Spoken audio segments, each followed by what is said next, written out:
Mm.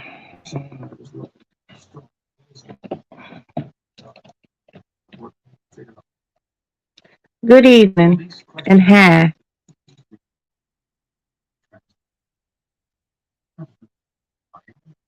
Mm-mm.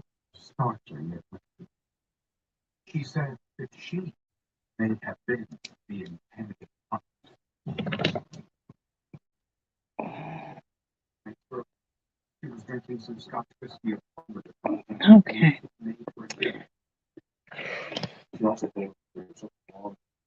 Hey, Sparkle. Girl, just tired.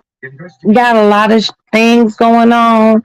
Trying to get, Maddie Square to get out of here on, on Friday because we like literally a day behind on everything.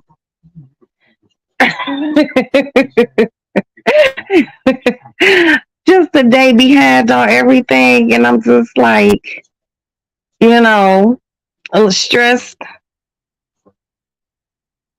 Okay, hold on, baby.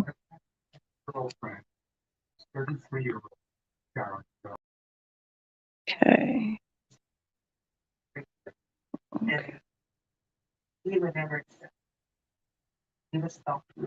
Shit, hold on, Sparkle.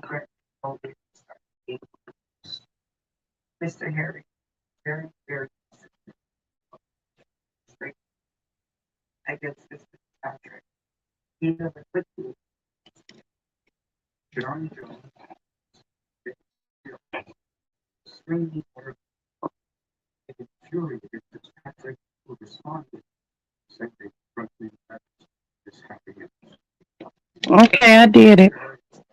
It's just, I can't stand when my day don't go how I want it to go. And today did not go how I want it to go. Okay? Um, the day started off, I went to sleep. I did my live with you guys. I got off. Um, I did exactly what I said I was gonna do. Come in my room and get in my big ass bed and go to sleep. I came in my room. I played my game on my phone for a little bit, you know, and I'm just like, okay, so I'm not feeling real sleepy. So, I thought to myself, self, how about you take a shower, and see if the shower will put you to sleep. See if it will wind you down. When I have a lot of shit on my mind, I can't sleep.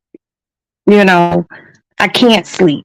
I got a million things going through my head. Nothing bad, just the business of life.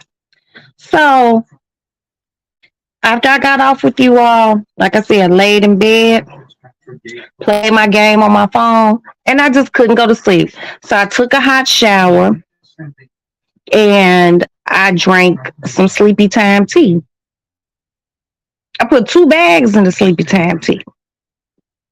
Shit didn't work. I'm like, damn, I can't even go to sleep. So I laid here for a little while, and then eventually that sleepy time tea kicked in. I go to sleep. I'm like, sleep. I wake up about 9 this morning, which is very early for me. And, Maddie went to visit family and she was coming back today. So she was coming back and I was just like, well, we can go we can go to Primark and Home Goods to get your shit. Okay? My husband left the car. The motherfuckers is literally Right here. Here go card number one, and here go card number two. Okay. So I'm like, my sister-in-law dropped Maddie off, and I thought that Maddie was gonna babysit the little twins that she be watching, cause their mama had a job interview. So I thought they were coming over here. So apparently, between the time I talked to Maddie yesterday, when she was out with her auntie, and today, I guess she told the young lady that she couldn't watch the twins. So when she gets home, she starts to Maddie. And she goes, yeah, I'm going to hop in the shower. And then after I hop in the shower, we can get out of here. Now, Maddie made it home about 11 something. My sister-in-law dropped off at 11:30 a.m. I'm like, well, Maddie, I'm just getting up not too long. I'm having my coffee. I'm watching CNN.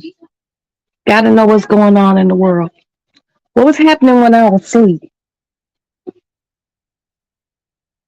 And then I said, well, we can go. I was like, I just gotta, let me just chill for a minute. The store ain't going nowhere. Maddie goes and takes a shower. Then Maddie comes in my room. And I say, well, I'm getting ready to get dressed. She goes, I'm getting ready to go to the movies. I'm like, you ready to go to the movies? So Maddie goes to the movie. She took the bus. First, she asked me would I drive her, but she was with one of her friends. So I thought her and her friend could just hop on the bus. One bus, straight there. I go up in the lady lounge, and I see her friend getting into the Lyft or Uber, but I don't see Maddie. So I yell out the window, yo, where's Maddie? Oh, she got on the bus, I think. So I text her, and I'm like, Maddie, I thought you were going to the movie with your friends. Now I'm gonna take the bus down here by myself. But she met her girlfriend down there, Alicia. All right. That was at 4 p.m. About 30 minutes ago, roughly. I had started, well, actually an hour ago, I started texting Maddie. Texting, calling. Phone. She ain't picking up the phone. Now, my black ass is laying here in this bed. What am I watching? Murder shows. Instantaneously, my brain went to something else. Now I'm getting scared. I'm calling. I'm leaving text messages like, Maddie, please call me. You have me worried. I'm scared. And that's one thing about being a parent. It's that unknown with your kids. See, I like to know. I don't give a fuck. It could be one of my older kids. They could be one of my boys could be laid up, knee deep in some pussy. If I call you, you better fucking answer. And you better text me back and say, Mom, I can't talk right now. You don't have to tell me what you're doing. Can't talk right now, Mom. I'm in the middle of something. Let me call you back. And all I can say is, okay, son. So now Maddie's not calling me back. I'm starting to panic because I am sitting here watching Forensic Files. So a bitch start getting real nervous. When I get nervous,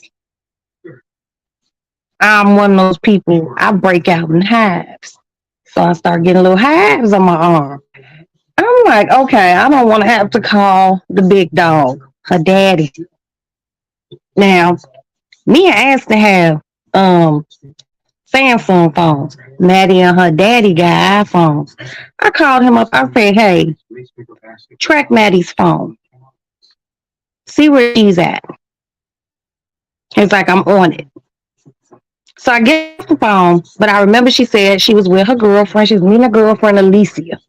So last time Maddie's phone died, she used Alicia's phone to text me. I went back through my text log and I found Alicia's number. I called the number. I said, "Are you with Maddie?" She goes, "Yeah, Miss Johnson." I'm like, "Hey, girl, look, put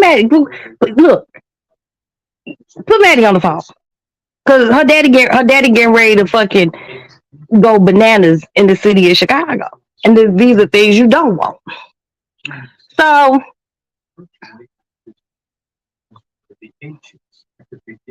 while her daddy doing find my phone or find my location thing, I'm talking to Maddie. I get off the phone with Maddie and I call her daddy back. He was like, "She's in Chinatown." I was like, "She already told me." I was like, "I want to choke this little chick." I said, "Because I don't like to worry. I got high blood pressure, you see, and I ain't got time for that." I'm gonna show y'all something. Look.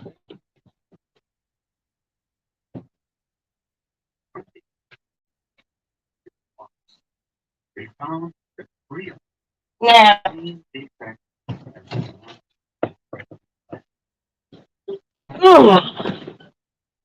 back in the bed. This thing right here, it's a little big, it's heavy, but this motherfucker can charge two phones, or one computer, a tablet, whatever you need. And it got a lot of juice in it. To completely get this to a full charge, so you can take it with you, take about 8-9 hours.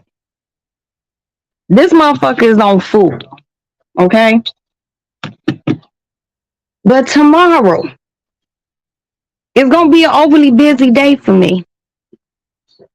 Not only did we not go to Primark, we didn't go to Home Goods. Oh, and you know what? You remember I told you it's actually TJ Maxx, Marshalls, Home Goods, Sierra, and a company called Home Scene.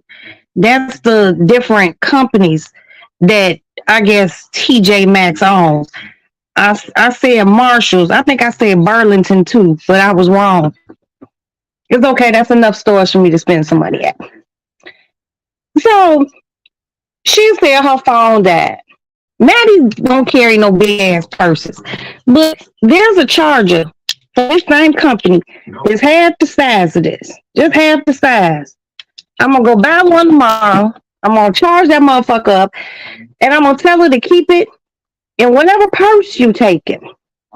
You could be anywhere, and your phone die, and you might need to call me from somewhere to get a lift, or get a lift ride. I need to know, okay? And apparently, even with her phone turned off, her daddy was able to find her location. So I don't know. I don't know nothing about. See, she got me. Oh Lord, I was scared, y'all.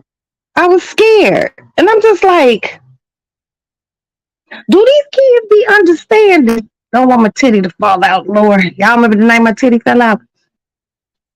I I need her to understand. And I don't think these kids really get it. Oh, but you will get it when God blesses you. Hey, Kiki. These kids will get it when they have their own motherfucking kids. They will. See, right now, we just crazy parents. And we nosy. And we don't really know what the fuck we talking about. Wait until they have their own. Because see, now I understand when my ass will go somewhere and this is pre-cell phone, and my father wouldn't let me get a beeper back then, because the only people who had pagers or beepers, whatever your preference is to call it, were doctors and drug dealers and attorneys. Okay? People really did. Business people had pages. Real business, not like, the dope game. We had to rely on payphones. Say it with me. Payphones. I remember payphone was 25 cents. And I remember it went up to 35 cents. And I was just like, 35 cents? Oh, that's preposterous. And I remember I would go out and I wouldn't call my mama. And my mama would worry. And my father would worry. And I was being a dick. Because I was 19. And I knew everything. Because I was the smartest motherfucker in the world at 19. But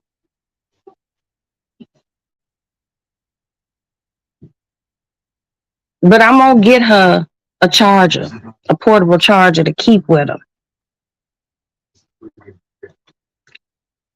Now I got this charger. Hold on. Yeah, where did it go? Did someone take? Okay. See, I'm gonna be mad. Well, I'll be there. Hold on, y'all.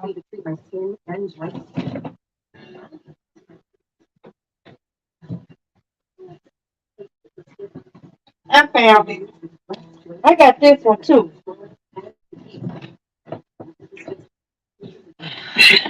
I got this charger too.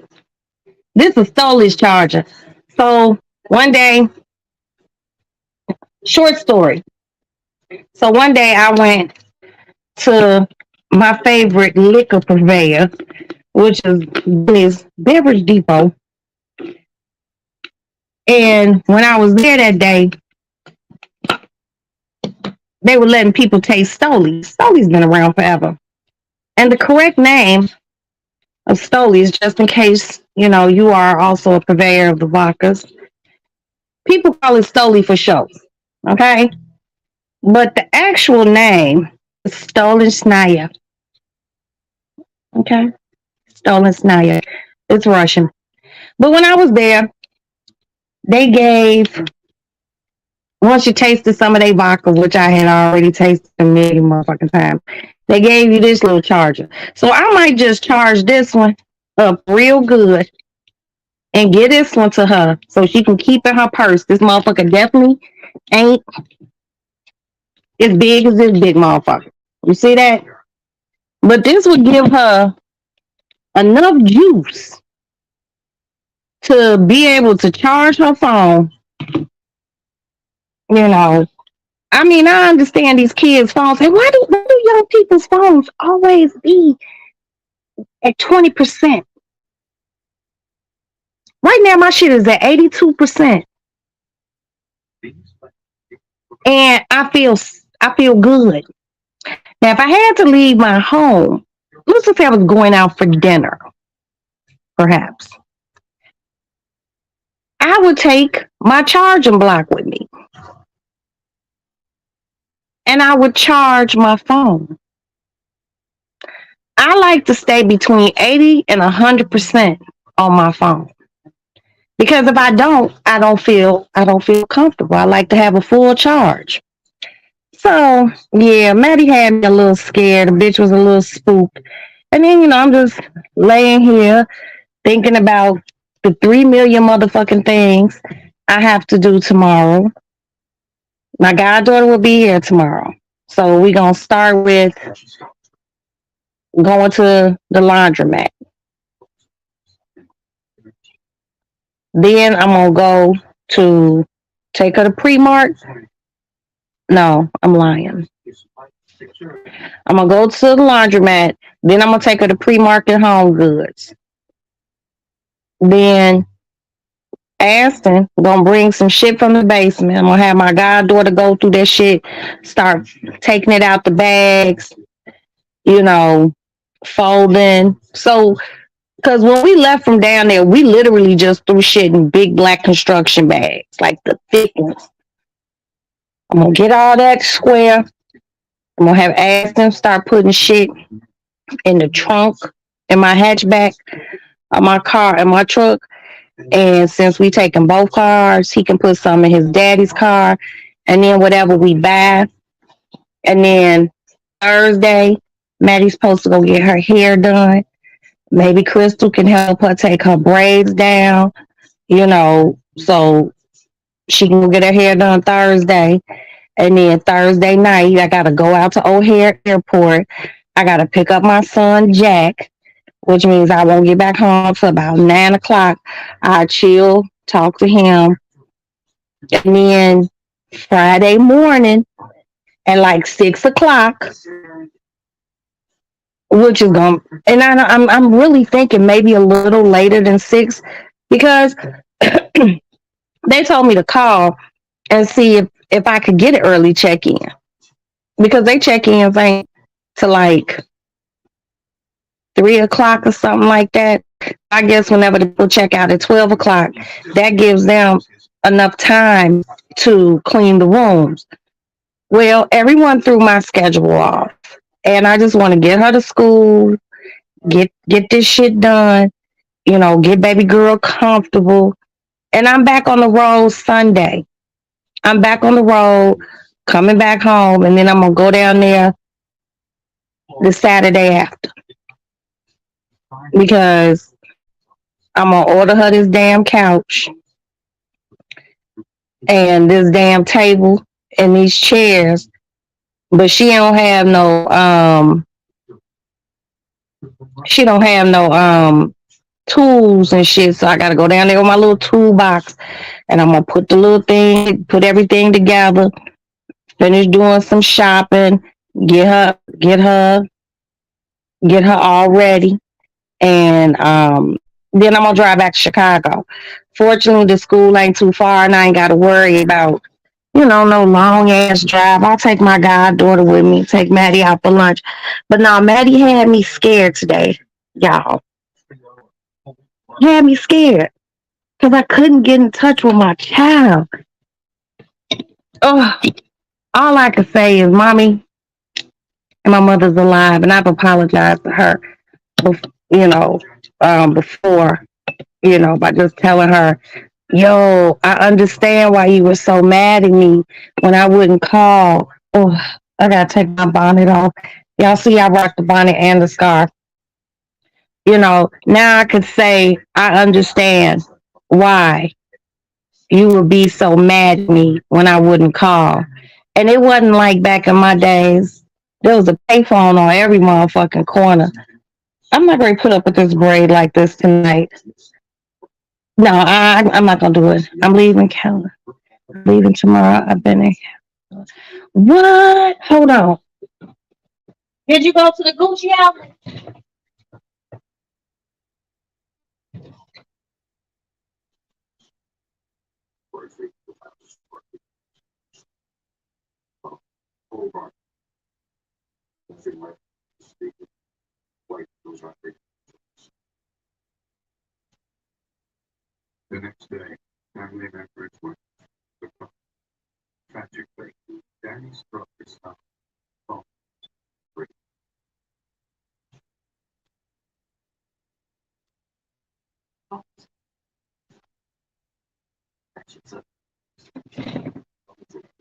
I'm sorry, y'all. I was being petty.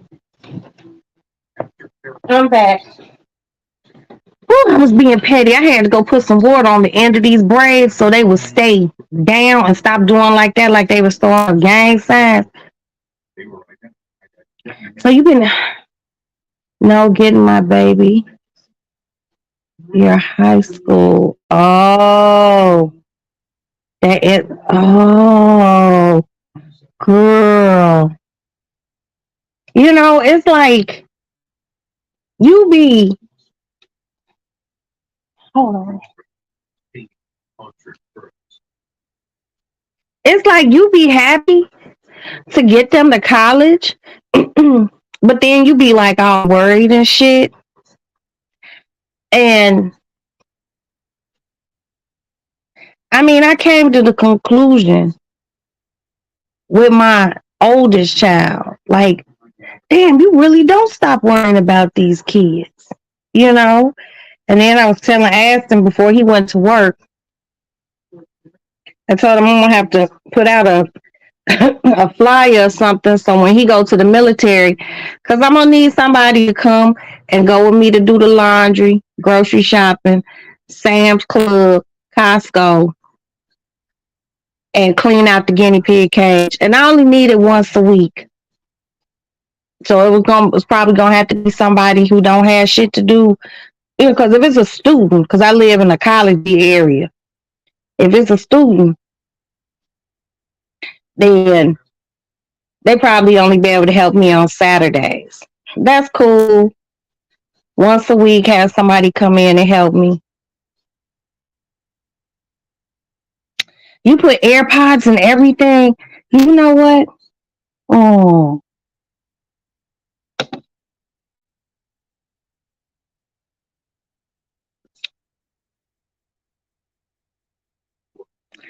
I wonder. Are they thin? Are they thick? Like, how big are they? You know what? See, Kiki, this why if you was in the same room with me, I would grab you by your shoulders and I would pull you to me and I would hug you hard to the motherfucker. I know exactly what I'm gonna do. Mm-hmm. I'm gonna get one and I'm gonna put it on her fucking keychain.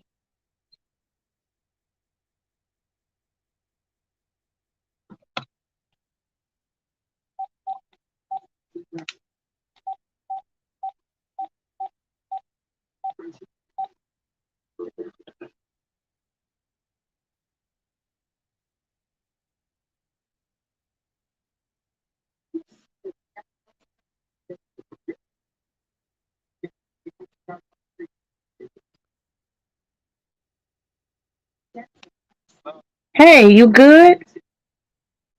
What you doing?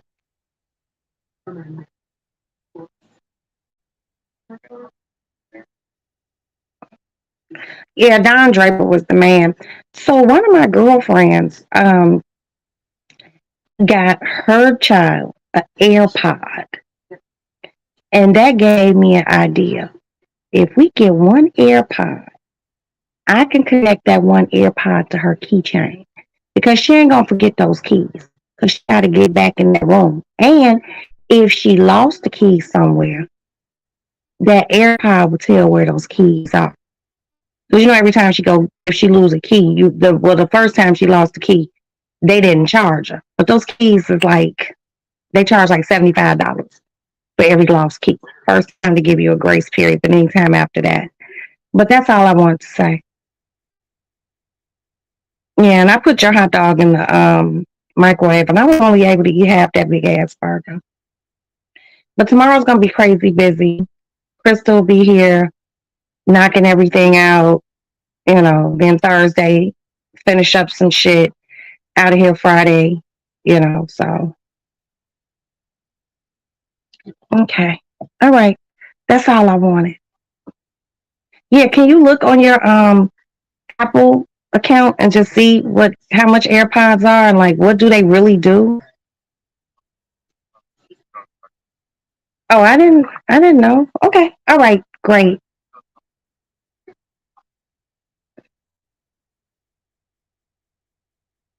You they won't sell them to you by ones or twos or threes.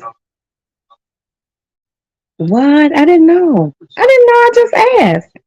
I don't have an iPhone. I mean, I understand. It was just a suggestion. That's all.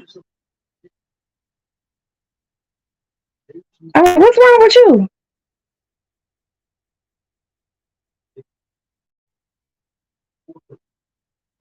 No, tell me. No, it's not.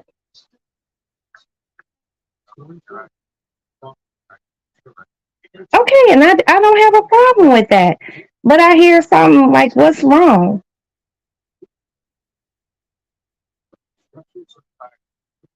All right, baby. All right, love you. So he gonna get them, but with his Apple account, they don't. You can't buy one. I didn't know you couldn't buy one. He has to buy four of them. Oh, now I'm hot. So he has to buy four, but he said he'll take care of it. But he said he's tired. Um, that's what hardworking men be. Is tired, tired but never broke. Okay. But yeah, she just really had me. Yeah, backpack too. She don't really carry a backpack. She carries like a tote. She carries a fashionable tote around campus. I wish she would. I'm happy you said that. I really wish she would carry a backpack. Seeing the fact she got this fucking $200 fucking North Face book bag. Utilize that motherfucker.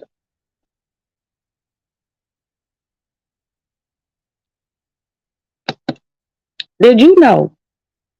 Did you know with North Face, if those backpacks or any of they shit break, even if some feathers start coming out of the coat, did you know you can take that shit to North Face and they will take that and they will try to fix it. They'll send it away to fix it. And if they can't fix it, they give you a new one. hmm And y'all want to know another secret? You ready for this one? This for the ladies. And if there's any men in here who wear Uggs, it's for y'all too. Did you know if your fucking Uggs get stains on them or it gets a hole in it, right? Like around the foot or the heel, or the heel of the boot get too worn, did you know that you can send that motherfucking boot back to Uggs and they will fix the fucking boot or give you another pair? It's true. It's true. I didn't know it. One of my girlfriends told me. What other pertinent information do I have for you? Found this out today too. Oh, let me fix my titty. Found this information out too today. You know how when chicks want to go get like a tummy tuck, aka an abdominoplasty, and the doctor be telling motherfuckers insurance don't cover it?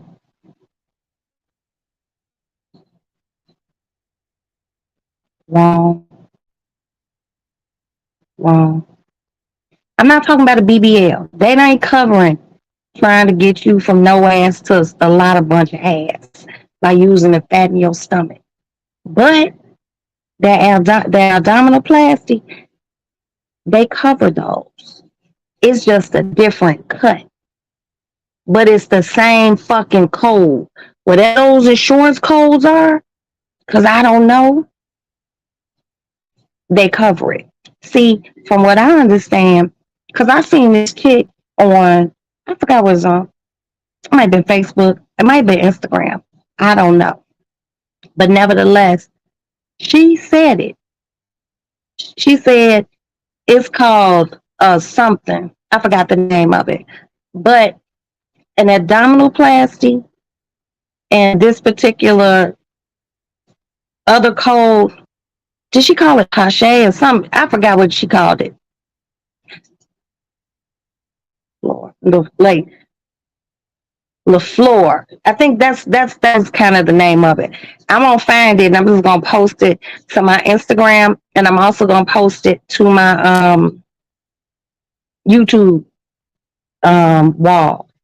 If you have insurance and you tell the doctor, I want an abdominal, I want a tummy tuck. And he goes, oh, and he starts wanting to go over price and shit with you. Cause see, I'm gonna fuck when I go get my shit, I'm going to fuck my doctor's head up. Cause he done did a little bit. He did some nice work to me, okay? But I need that fupa gone. I'm going, gonna be 55 in a few years. I just want the fupa gone.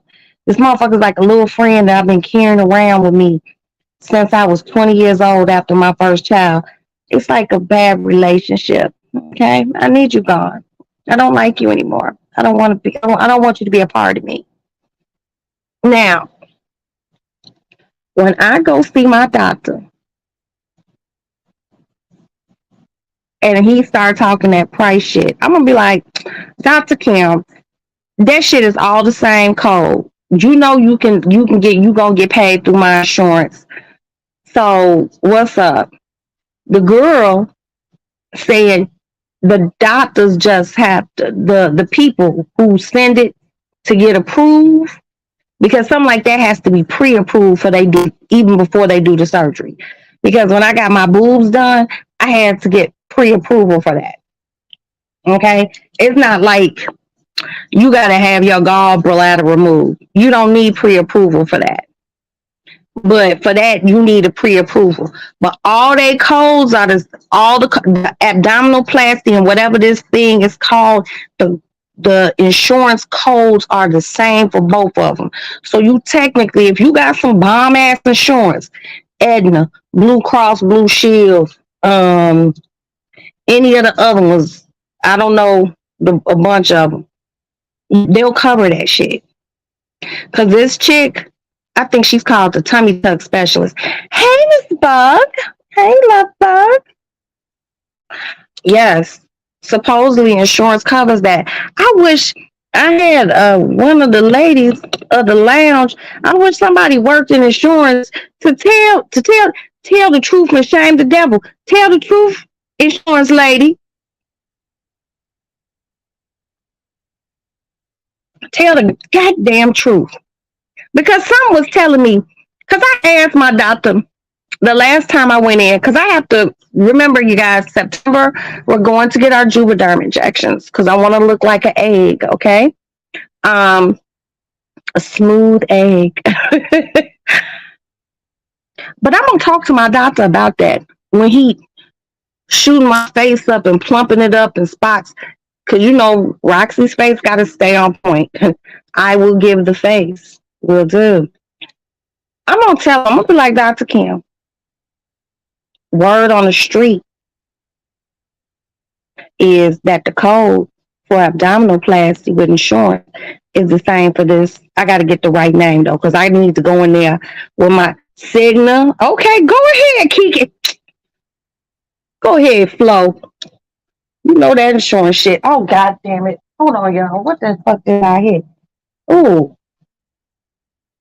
okay. I kind of like this one better.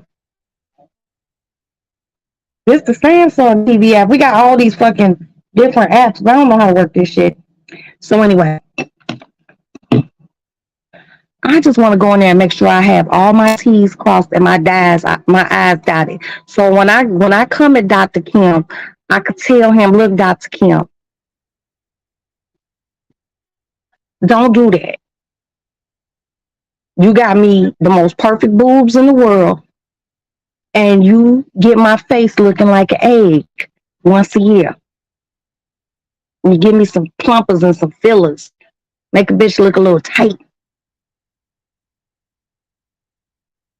I'm gonna need you to word that shit correctly and check those right boxes. So my insurance company will be like, okay, because that's how. And this is a black woman, okay, giving this information. This is a black woman, and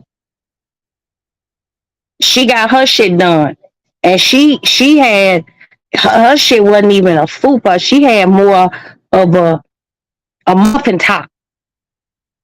She had a lot of spillage in the village, okay? She looked like she done gave birth to the village, as I have given birth to the village. But everybody's skin ain't the same. You ever see people, got a friend, a cousin or somebody, and she ain't got a stretch mark on her motherfucking stomach. The bitch ain't got a fupa, and she gave birth to it like a 10-pound baby. You be like, what? How did that happen? I'll tell you, genetics. That shit's in your DNA. Mm-hmm. It is. And I'm going to tell you, Because this is what my friend told me, and he a doctor. He told me if your mama's stomach fucked up, right? If she got stretch marks, it's a 50% chance you will get them. Okay. But then she said, if you do a family search of stretch marks, you gotta check your daddy's side of the family. You gotta check your daddy's mama's stomach and maybe your auntie's stomachs, your daddy's sisters. If they got them, chances are you'll have them too. Okay. Now, if you got one of those mamas who didn't have stretch marks and nobody on your daddy's side of the family had stretch marks, chances of you getting them are very slim. It has something to do with collagen and the elasticity of the skin. I'm not a doctor and I ain't no nurse, so I don't know all of that. But you know, I read and I talk and I ask questions, and I have friends who are doctors. Unfortunately, none of them are plastic surgeons. Oh shit, y'all. Where's my medicine for my face? Hold on. Oh, this is my nighttime spot medicine for this spot. Where's that spot? And now I ain't got my glasses on and I can't see it. I don't feel like it's going away. But anyway,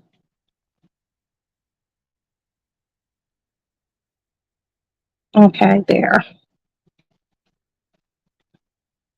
This is what they gave me for this. And I put the word night on it just so I wouldn't forget. And y'all know I can't see. Yeah, but you know that whole medicine shit, that medical shit, when you know that shit, like that medical code and billing, that's who that's who I need to talk to. I need to talk to one of my girl because I got a girlfriend who does medical code and billing.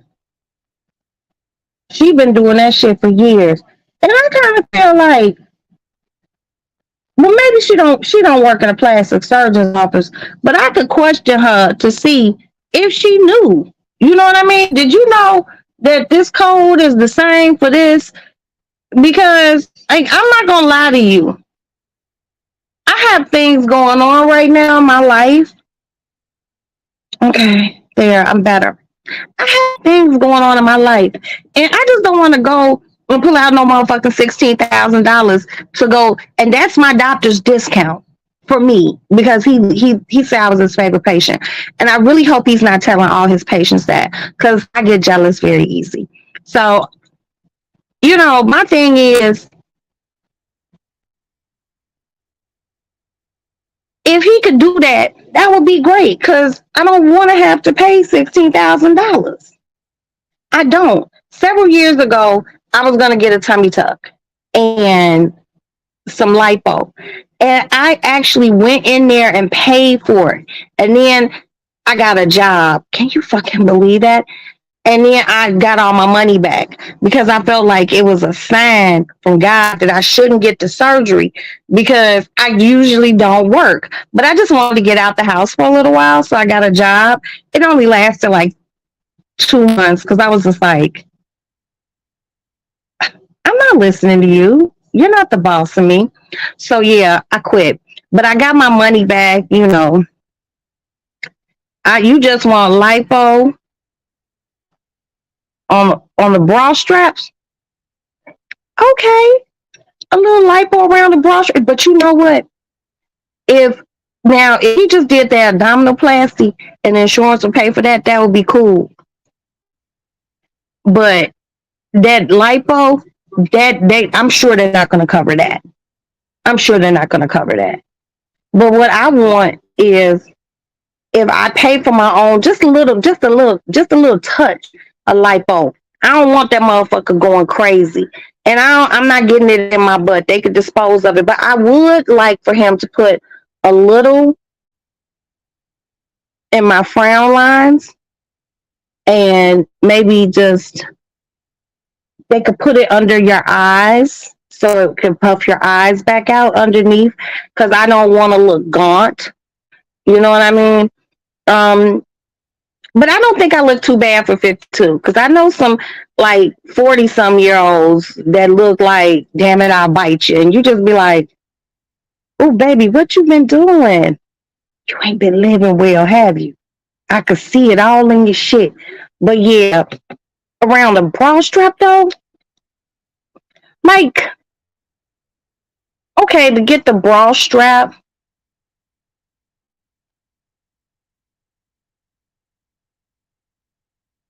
I'm just trying to see if can they do it right there so it can be smooth and flat. Yeah, I mean, I just want to be able to wear a bikini all year round. I don't want to wear a bikini with the scarf tied around my stomach. I don't want none of that shit. I want to be able to wear a bikini in the summer. I want to be able to get up in the summer with my motherfucking and put on bikini and some basketball shorts, a bikini top, basketball shorts, let my basketball shorts hang. And people will be like, girl, you too old for that. There's always gonna be that one or two or four motherfucking chicks who, girl, you old. I know I'm old, bitch. Thank you for reminding me. But if I don't want my fupa anymore, I should be able to get rid of it. And you should be able to support me. Shit.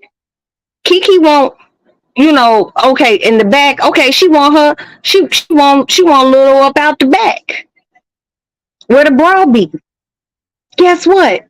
I'm gonna support Kiki with that. She go get that shit done. I'm supporting her. As long as Kiki hit me up through the DM or call me through the DM, be like, hey bitch, I'm good. Sorting the motherfucker, but I'm headed home. Okay, girl, go home, take your Tylenol threes that they're gonna give you, chill. Hit me tomorrow, let me know you good. That's all. Do you support your friends with that? You know what I mean? I'm not gonna support none of my friends when they booties is already like super duper big wagon dragging ass booty bitches. And then they still want it bigger. And this is when they natural. They booty's already naturally big. Like they got it from their mama ass shit. And then they still want their asses big. What you gonna do with all that ass? What you gonna do? Damn. Don't you think your ass is big enough? Ugh, I gotta pee.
Woo-wee.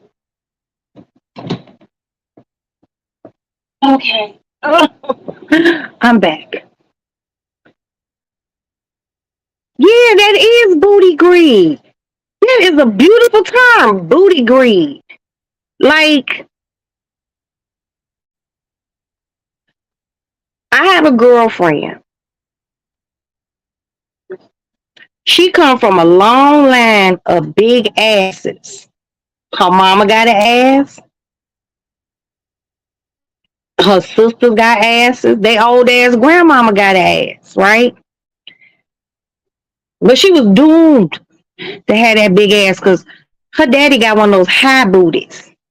He got one of those man booties, He got a rump on them. And then all his sisters got big ass. They're just a big ass family. She didn't tell me that she was going to get a BB, a Brazilian butt lift. claimed because she had two kids and her kids are 18 that she felt like her booty had it probably dropped a little, but her ass is heavy. She got a heavy ass. She got a heavy ass, waist about this motherfucking big, never had a tummy tuck. Waist about this motherfucking big. She literally shaped like not an hourglass, cause she ain't got no titties. This motherfucker went and got her ass done. And we just talking on the phone, talking. We don't talk every day. So one day she goes, I'm gonna come over, we're gonna have a cocktail. I said, okay, come on, I'm at home. Girl, you know I'm not going nowhere. She get here, my son go down and let her in. She come upstairs, she hugged me. And I said, well, let's go sit up in the lady lounge. And I go, I'm walking in front of her. She walking behind me. She comes in, she sit down. And I'm like, girl, you look good. She looked like she lost a little around the midsection. I'm like, you look good. She goes, yeah. And she goes, oh, let's have a cocktail. I said, well, go grab her some glasses. You know where they at.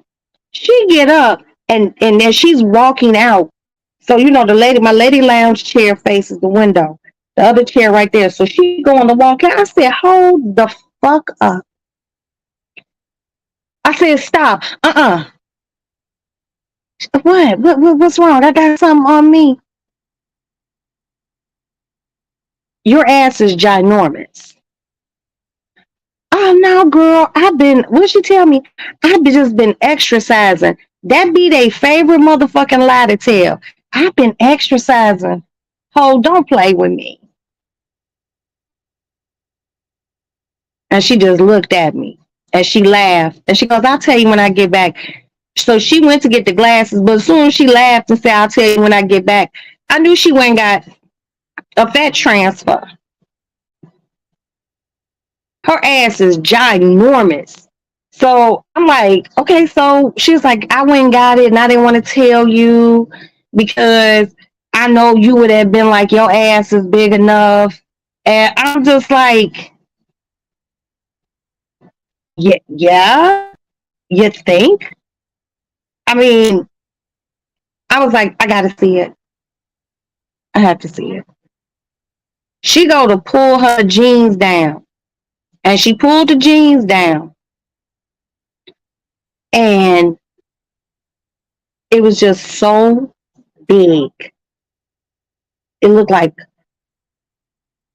a big brown, like, pan of brownies. But not in a pan, like how a cupcake would look. So imagine a brownie cupcake with no icing on it.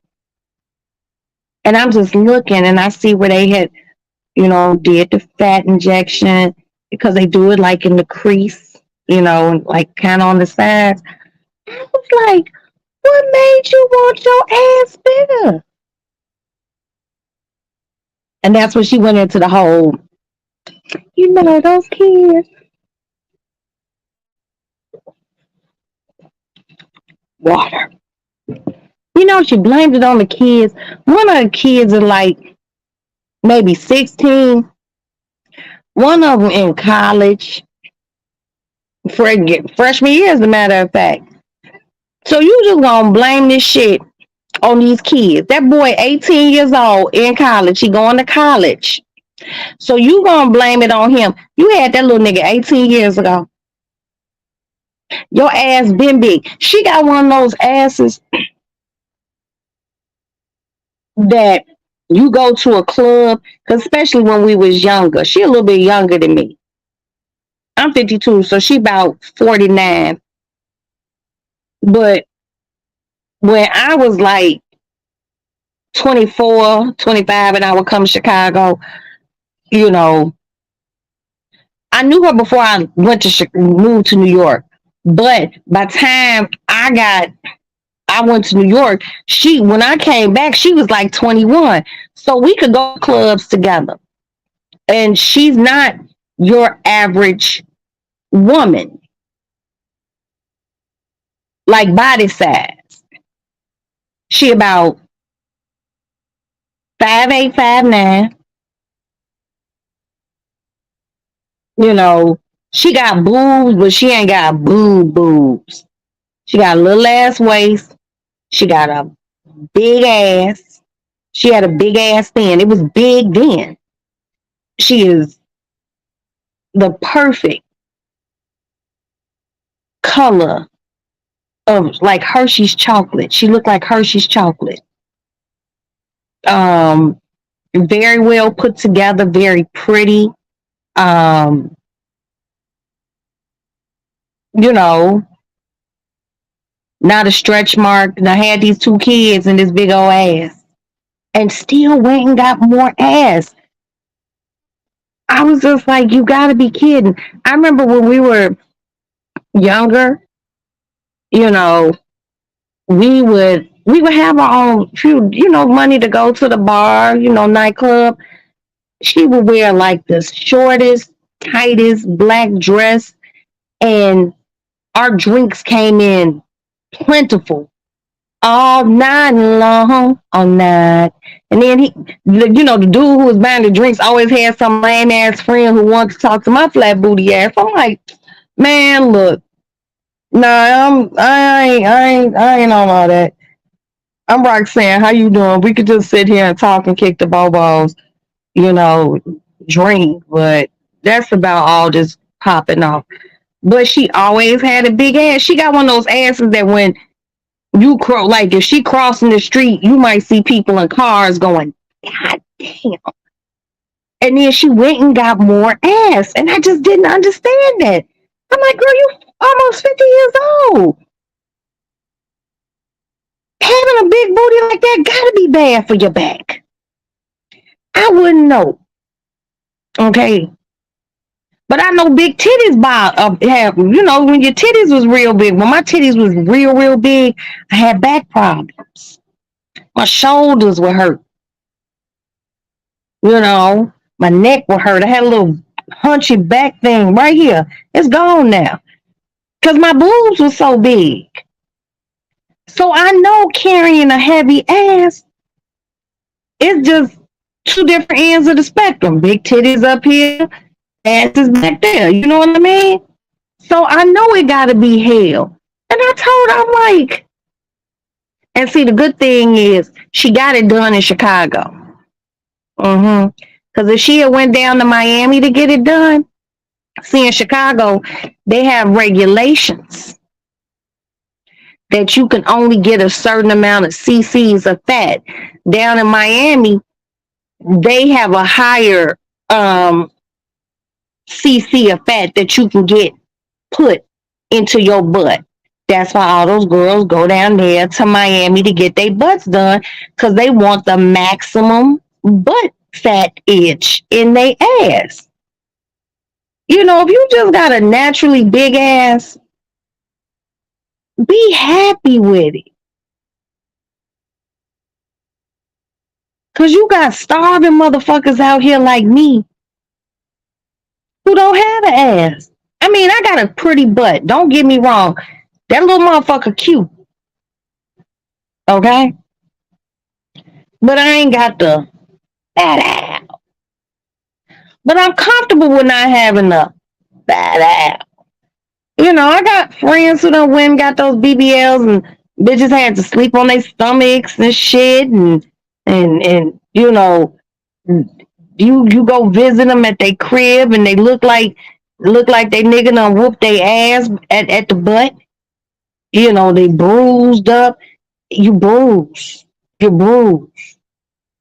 I got one of my girlfriends laying down on the stomach watching TV, sipping shit out the straw, and help me up.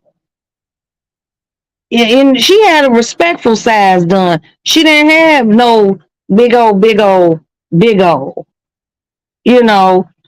in like the Two Live Crew days, Luther Campbell, Those girls didn't have, they had nice size behinds.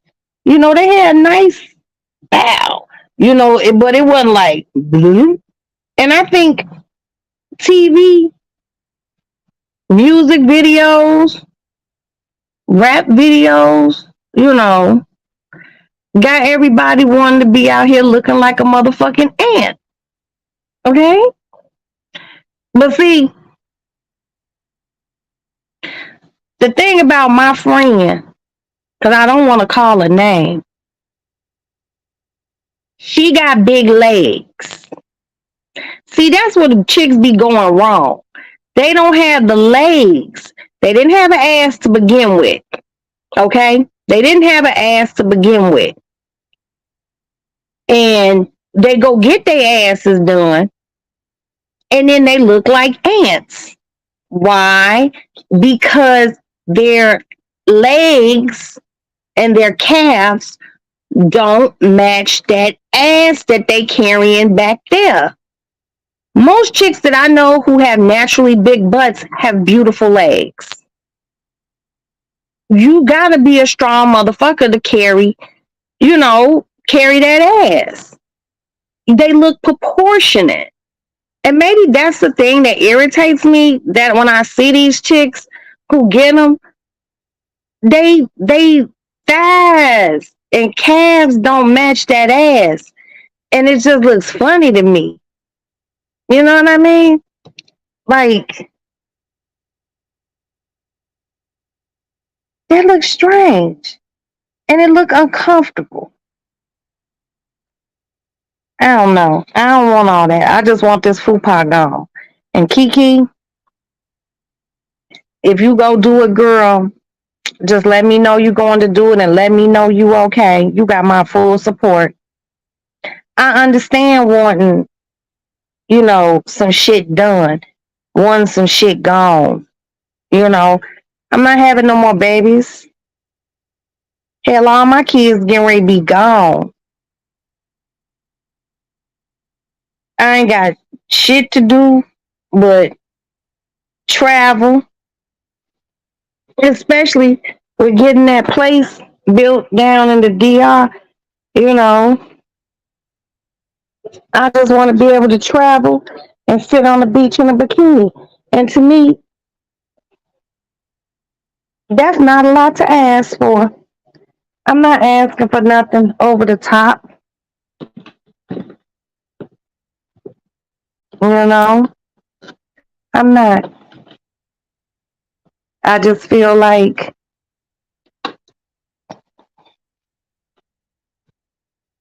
it just be unfair when motherfuckers who already have voluptuous backsides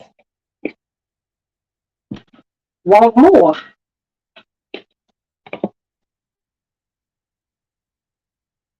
But at least they going to get it the right way and not going to no back alley doctors and shit like that. You know, I have a cousin who, if I asked him to come to him to get some work done, he would do it. Only with that is, move little cats. Only problem with that is he lives in California. Okay? And, ooh, my head itch. And he is family. And I'm not going to call his name,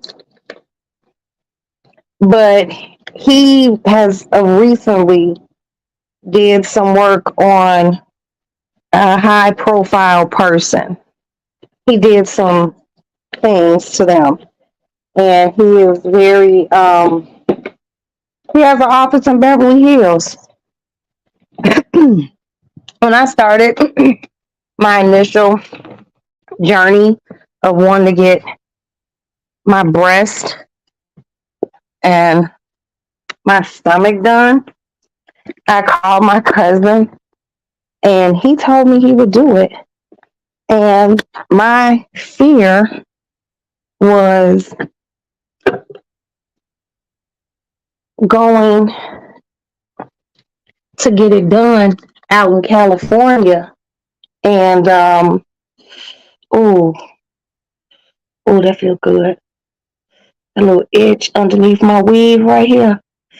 Oh, um, my fear was going out there to get it done because I would have to stay out there for at least 10 days. And he lives in Beverly Hills. His office is in Beverly Hills. He lives in Beverly Hills. He does a lot of celebrity. He has a lot of celebrity clients.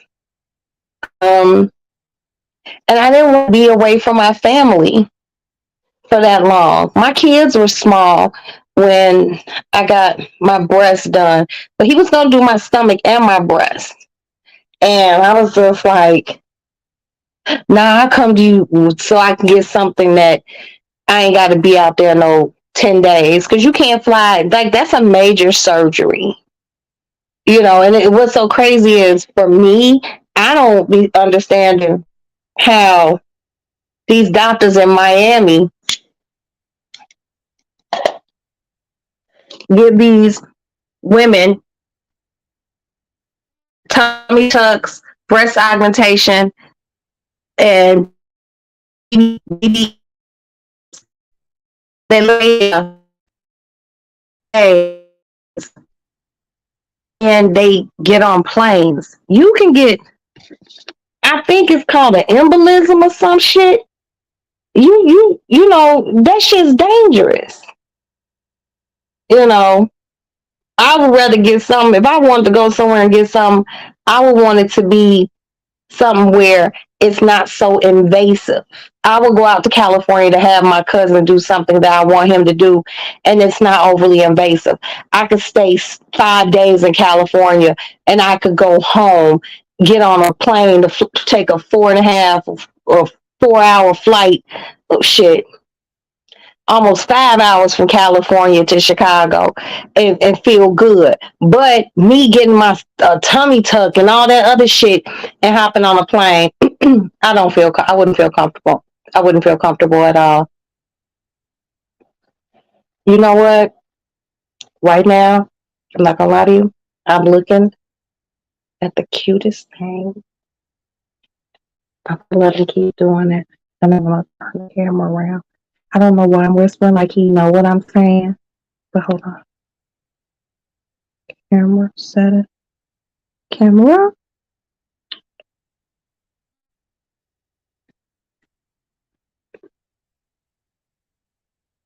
What are you doing? What are you doing? Are you beating him up? Are you beating him up? If this is not the cutest of cuteness overload, are you beating him up? Oh, you're so cute. You're so cute. Oh my goodness. You're just the cutest. Oh my God, you are. It's the cuteness for me. It's the cuteness for me. Hold on. Let me find my camera thing again. Okay. Now y'all probably can't hear me. If you can hear me, can somebody say they can hear me?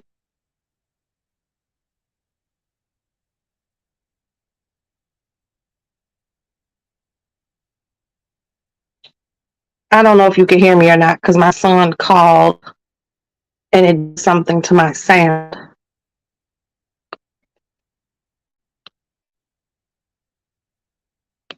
Okay. And Maddie's texting me. Hold on, let me go out and come.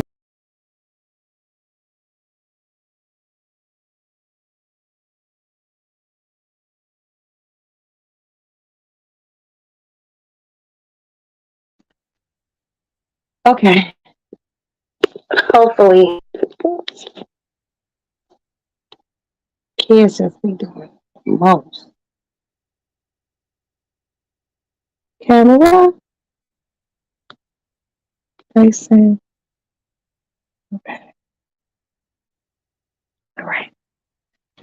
I don't know if you all can hear me or not, but pardon me. When my cell phone rings, it does something to my sound on my StreamYard. But yeah, Kiki girl, I support you.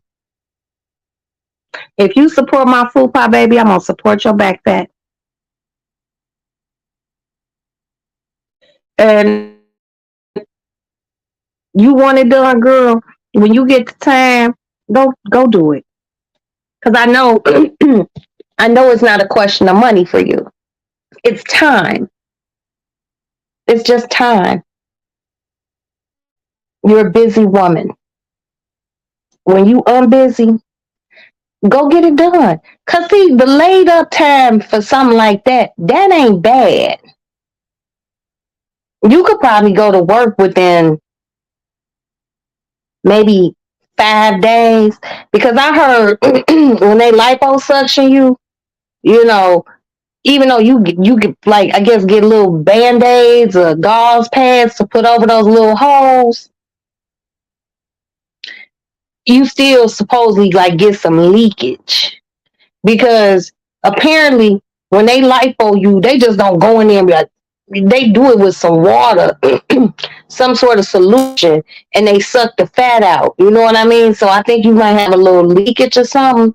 But hell, people say you can go back to work in a matter of days, supposed to getting a cut across the motherfucking stomach. You laid up. Like my any of my friends that had tummy tucks, like looking at those bitches made me be like, ooh, do I really want to do it? Do I want to keep my friendly food pie with me? But then I was like, fuck, I had 5 cesarean sections. I can handle a cut that big, I think. But I just want the food pie gone, y'all. That's all. I just want to be bikini. That's it.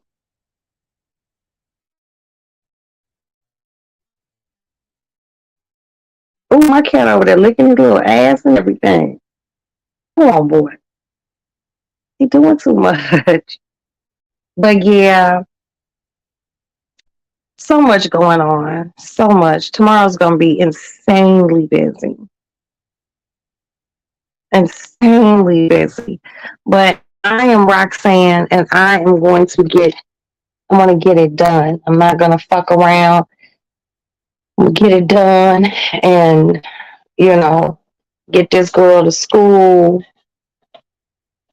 and pray for a blessed and pleasant school year for her, get Aston Square, and then I'll seriously, like, really, honest to God, be like an empty nester.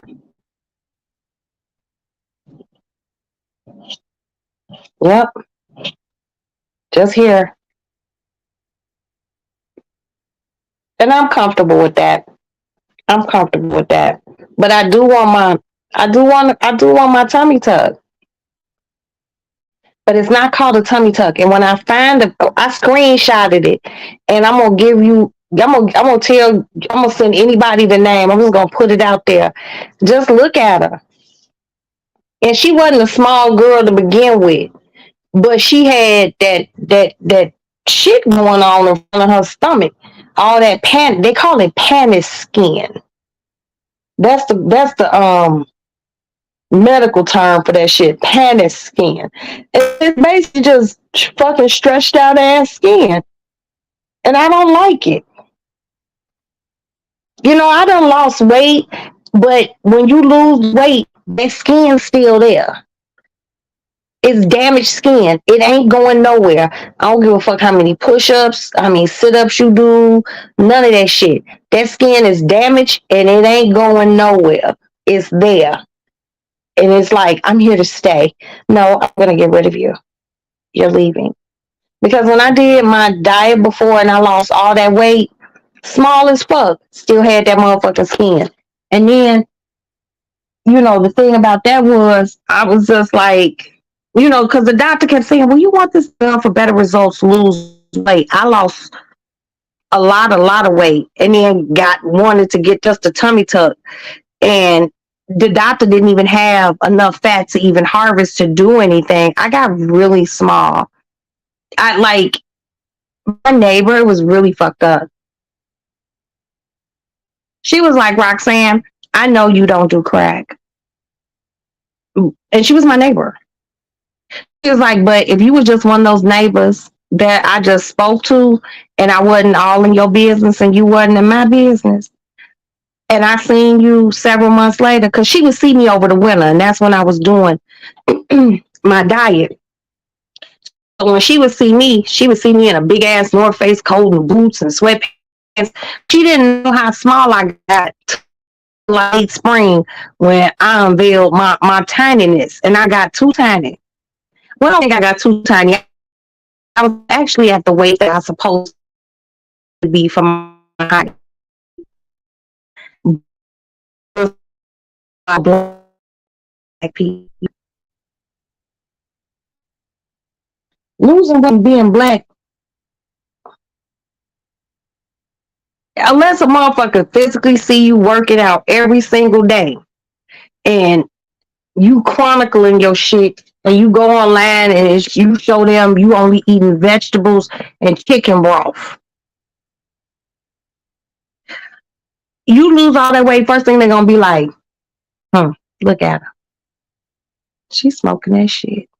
Or, that motherfucker's sick. Cause that's how we are. That's how black folks are. That's how we are. Y'all know I'm not lying. Y'all remember when Luther Vandross lost all that weight? Nobody said Luther was dieting. Okay? Cut it out. Don't want to hear it. Hey, little cat. Can you stop licking your ass on my chair? Can you take that to the floor? Gross. I'm going to hate to get rid of him, but my sister's taking him, so he'll always be close to me, so I can always go visit him. But yeah, with black folks, you lose weight and they think you're sick. Or you got to be sick, and then everybody be like, oh, you okay? Oh, my God. And then you be like, damn, I'm fucked up. I'm pre-diabetic. I'm diabetic. My doctor said I need to lose weight. Then everybody be like, you go for it. But if you just a chunky motherfucker and just be like, you don't even tell nobody you're going on that endeavor. You just tell people, you don't tell them shit. And then they see you and you this big and they just be like, hey, how you, you lost a lot of weight. You good? Because that's how we are. And that's very interesting because that's just how we are. You just can't lose weight and be black. It has to be something wrong with you. You gotta be smoking crack. You gotta have a disease. You can't just want to try to lose weight and get healthy. And that's when I knew, like, when I lost all that weight, I was just like, I felt very proud that I went from 205 pounds to 127 pounds. I was tiny. I got small. But I'm only like, literally, I'm only like 5'2", if that. I'm not a tall chick. I'm a shorty. And I have too much weight on me. And like I told y'all, once I get Maddie gone, I'm going head in. Boop. And I'm gonna get this shit done because I did it before and I know I could do it. And when I don't have to, and I'm gonna cook. I cooked before. A bitch would nibble, or I would cook a nice ass dinner for family. I would drink my shake, and I would just go in my room. I just wouldn't sit around them while they were eating. It's conditioning and it's mind conditioning, but this time I don't want to do it and then put all that weight back on. And I think losing some weight and getting my abdominoplasty, it may be a little bit of lipo, because I don't know how much you're going to charge for that. Because he'll probably want to do it. And I ain't even going to lie to you. I'll be like, bro, can you figure out something to throw that shit in, a little contouring? Because I don't need to be like a complete hourglass, because I don't have hips. I'm an unhippie ass motherfucker. Maybe doctor could put maybe a little something on the side, just so a motherfucker have a little appearance of some hips. But I support all of that. I really do. And any men, women who want to do it, I say go for it. People be looking at men because they might have a little, they still got this little bit of stubborn fact that they can't get rid of, no matter how hard they work, how they wash they eating. It's still there. That shit could be in your fucking pinky toe. If you want it gone, take care of that shit. You always gonna get supported in Roxy's Lady Lounge. Okay?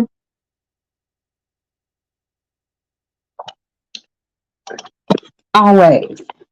And there are people, and I don't admonish them or anything, who get up, they go work out and shit like that. Those are the heroes to me. I'm gonna cheat, okay? Well, I'm gonna do my diet and my, shit like that. But just like the hardcore gym people, I'll be like, wow. I know motherfuckers who get up and go to the gym at 5 and 6 in the morning. And I just be like, you look great. But it'd be crazy. When it be those people who go work out every day, they eat right, they don't even smoke cigarettes, they don't smoke weed, they might have a drink here and there, and then they kill over. I'd be like, what? That motherfucker worked out all the time. That be that scary shit. And I had a few friends who is healthy as I thought, as healthy as oxes, and they just blew. I'm like, wow. Are you serious? Like, girl, yeah. Well, what happened? Girl, they found him in his house. They found him in his car, and motherfucker just gone. I'm like, wow, that's crazy. So I guess it is what it is. It's different strokes for different folks. If you want to work out, I'm going to support you. If you want to take the surgery route, I'm going to support you. Because sometimes, I got friends who work out all the fucking time, and then they still, no matter how much they work out, their arms still got the little, little wings on them and shit.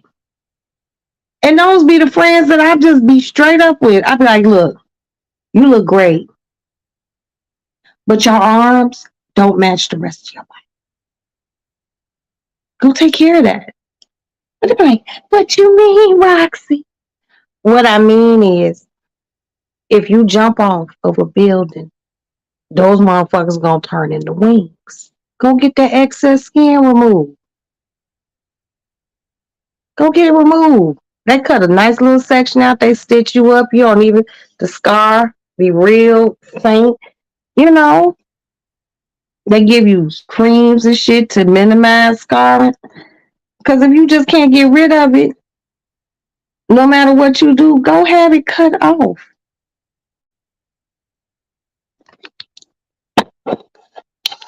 Oh, this little cat is so bad. He is really fucking my dog up from Bob Evans. And that's why I bought this little dog stuffed animal. I bought him at Bob Evans. Because I love Bob Evans. That's my whole problem. I like food, but I just got to get my marriage But I'll do it. I'll do it. And Kiki, I'm here for you. And you know what? I don't even have a lot of back fat. I got a lot of front fat. But you know, here you get that shit. Because if you want it where I think you want it, that's in the flanks. Girl, have them suck it out.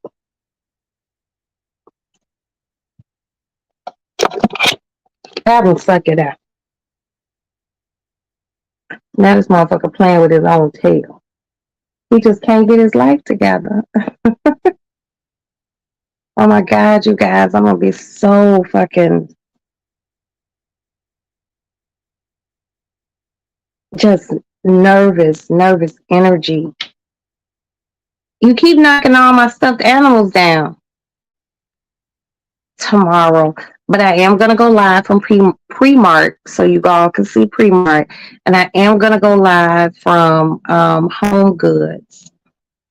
And then I probably won't go live anymore tomorrow until I go pick my son up from the airport, which is gonna be around 8. He gets in at 8, so probably about 8:30, or you all can ride to the airport with me to pick him up. Then I won't go live anymore till we leave. And when we leave, I will go live when I'm in my vehicle, driving down the highway, giving you all a report to let you all know that I'm good. The kids, they good. And then I'll in my live, and I'm gonna just periodically go live the entire time because you all were with me last year, and that meant a lot to me. It helped me in a major way, and I know who's been here since I started doing my lives, and I know who hasn't been here. And guess what? And I don't know who be in the bushes, but nevertheless, I appreciate everybody. People who in the bushes, people who speak. I appreciate that because you all have been here for some things. My baby's going to college. That was fucking major. And I shared it because as much as she gets on my nerves, she's a magnificent young lady, a magnificent young Black lady. And people should show their magnificent young Black ladies. And I'm very proud of her. And that's why I showed you all, and I wanted you guys there with me. So we're going to do it again. We're going to do it again. And then we're going to do it again in her junior year. Then we're going to do it again in her senior year.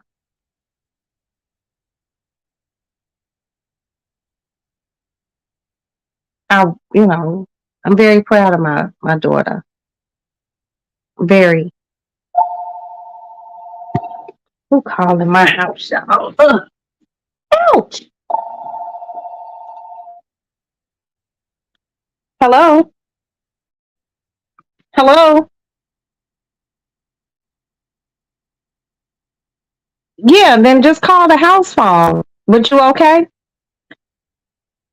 No, you call my cell phone. My house, this is the first time the house phone rang. Are you made it safely? You locked the car up? Did you get something to eat? What'd you get?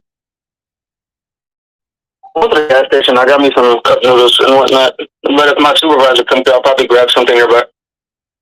Okay, just be careful. I will. Are you warm enough? Isn't it cool in there? No. Okay, you got your charger for your phone? Yep, I got everything. All right, you get off at 7 in the morning? Yes, ma'am. Okay, so I know you know, I know it's. I need you to come home and go to sleep and get some rest because I need you to go get some of Maddie's shit from the basement so me and Crystal can go through it. Um, and I'll take Crystal and me to do the laundry, and you can rest. Just get the stuff to the car, and then get it back in the house, and then I'll take Maddie. Me and Maddie will go to Primark and Home Goods, and I just need that air thing that your dad's supposed to give to his sister out the back of the car. Get my thing of shopping bags out the back of the car. That that bar that covers stuff, get that out. I got it. And you and Jack and Maddie can drive, and you all drive my truck. Me and Crystal gonna drive your daddy's car, unless Crystal want to be in the car with y'all, you know, because I can drive solo dolo. It don't matter. Okay. All right. Well, I'm happy. I love you. I love you too, my love. Bye. Bye.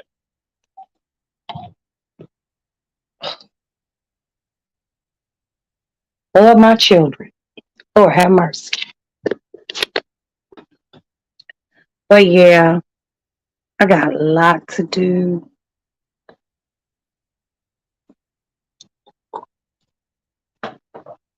But y'all been here with me, and I hope that you guys stay here with because even though Maddie right down an hour and 10 minutes away, it still be hard, you know? It'd be hard. Because I can't go just peek in her room or her busting in my room. But I can reach out and still talk to her, you know. She's going into her sophomore year of college. I didn't make it through my freshman year. And I'm just really, really fucking overwhelmed and just proud, like, you know, of her. Like one of my people I know, and I'm not going to say they're a friend.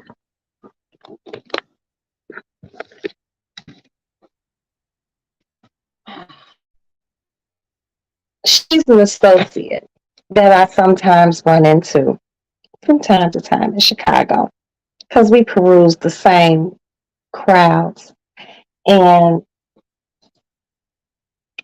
she talked about her daughter like, oh, oh, and I'm not going to say her name.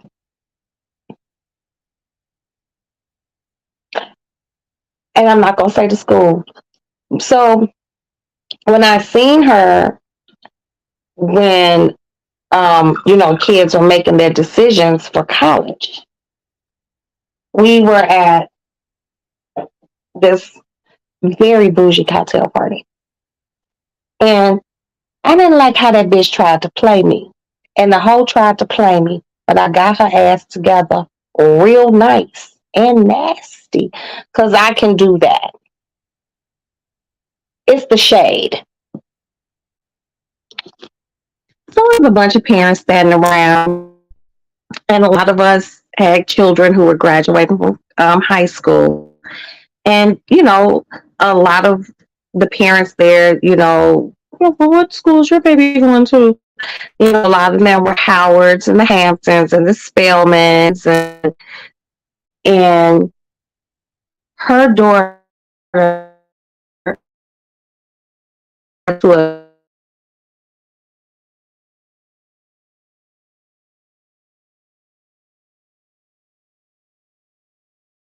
okay.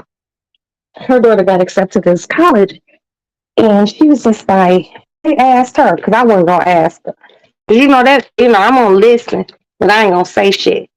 So she finally said what college her daughter was going to. And I was just like, yo.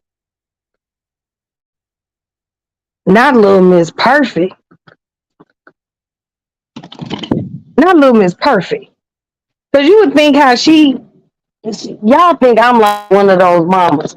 She's a different type of mama. I'm like, nah, not Little Miss Perfect. No, not never. Man, when she told me the school that Shorty was going to, I was just like, I was saying this shit in my brain.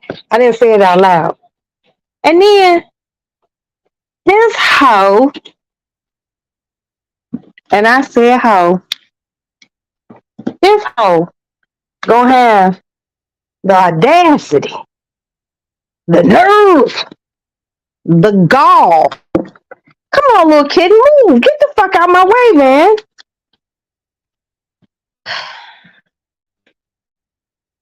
She's like, yes, sir. And this shit with me and her stemmed from when we were children. Like elementary school, high school, last shit. So she's gonna say, oh, so what school is Maddie going to? And I said, U of I. And she looked at me. She was like, because we have U of I Chicago, University of Illinois Chicago, then we have University of Illinois Urbana, Champaign Urbana. That's the school that's in the Big Ten, the original Big Ten, the Fighting Illini.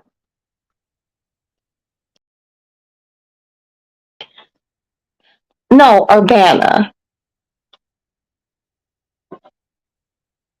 She looked at me like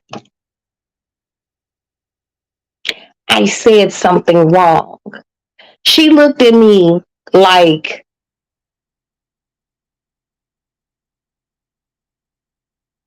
how did your baby get in there? Because this, like I said, this is somebody that I've known since childhood that I never considered a friend, but we would be in the same circles. And the bitch knew I didn't finish college. I got pregnant. She knew I didn't finish college because I got pregnant with my first child. So she always looked at me kind of funny like because I didn't finish college.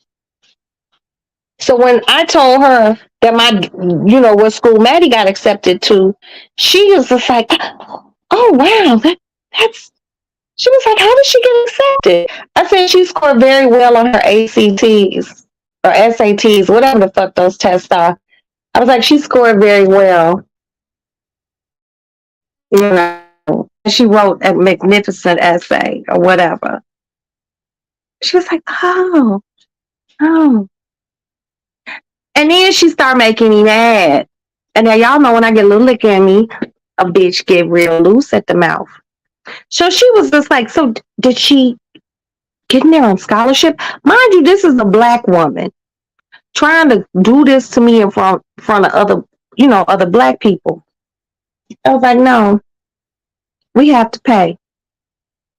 Room, board, books, and the education part. She was like, oh, wow. I'm like, yeah, we can do it. We good. I said, but your daughter's college, she got a full ride. I was like, it's not too hard to get a full ride there. And then I pimped off because she wasn't too happy with me saying that. People are like, oh, she's really upset that you said that. I was like, I really don't give a fuck.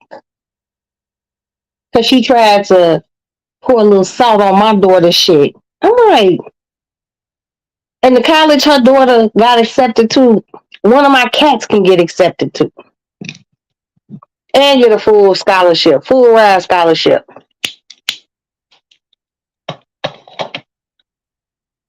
I'm like, girl, nah, Maddie didn't get no scholarships. She just scored well. She wasn't offered none. And we pay. The fuck? Yes, and my kind of sort of bald head ass. And she really tried to go on me, y'all. But I did bougie shade. Ooh. The bougie shade be the worst. And I rocked that bitch that day. Because it was basically like a cocktail party for the parents were going to really beautiful homes. And, it was very bougie. I ain't gonna lie to you. Whew, the black bougie was in there. It was very beautiful. But one of those who like to pour salt on people, and then when you do it to her, she can't take it, you know. And then people coming over to me like, she's like, I don't give a fuck. That's when the ghetto shit start coming out. I'm like, tell her we can go talk and we can go outside. They went and told her exactly what I said. Now she felt like I was threatening her. I'm like, wow, this bitch is dramatic. And at that point, I probably did want to fight her, because one thing you're not gonna do is insult my children. Not when your child got accepted to a school like a DeVry type of school. Fuck out of here, bitch.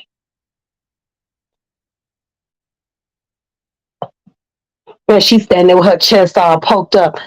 Her baby done got accepted to an IADC or some shit like that. And then you gonna say, well, how did she do that? Like I was lying or something.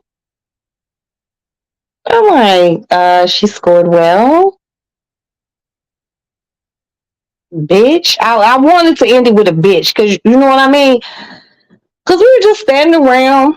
Because my friend, has a really nice backyard, like with the whole fucking outdoor kitchen and all that other shit, you know. And we were outside, We could have tossed shit up. Bitch, I will beat you up.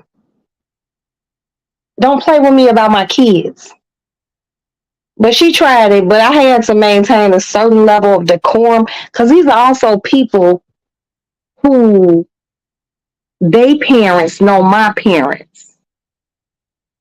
But the one thing about my mama is my mama know me, and my sisters know me. My sisters was like, y'all heard what happened?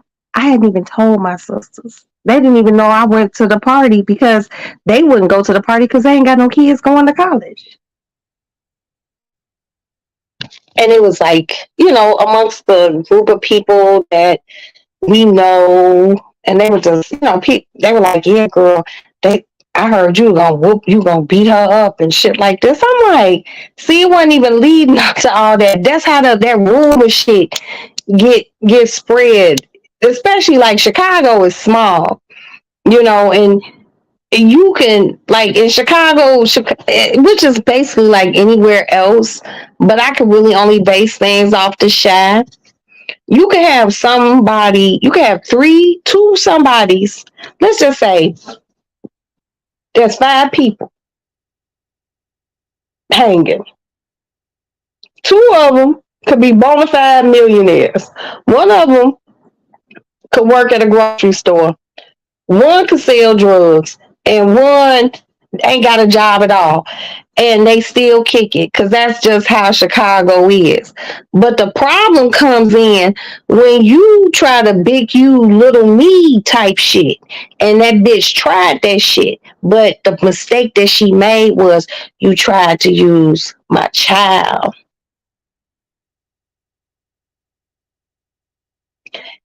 You won't use my children. I will get at you quick.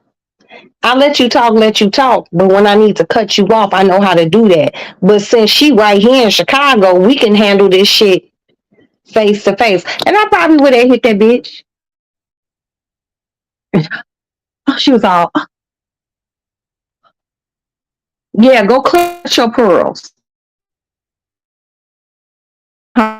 Clutch hard.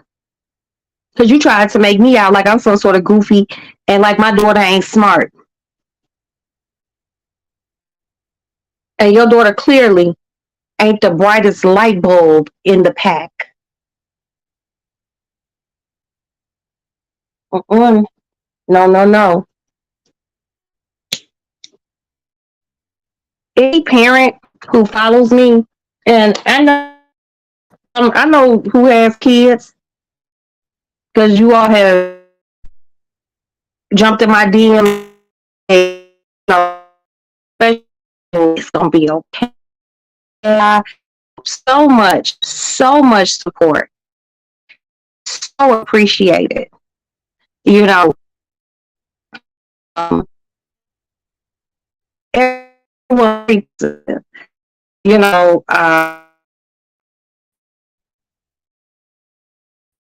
with me that we don't even chit chat.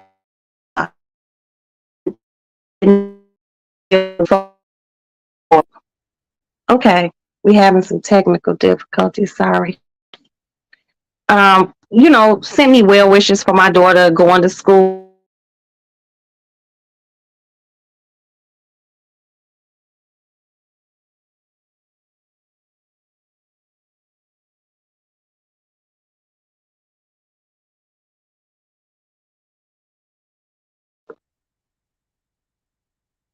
Oh shit.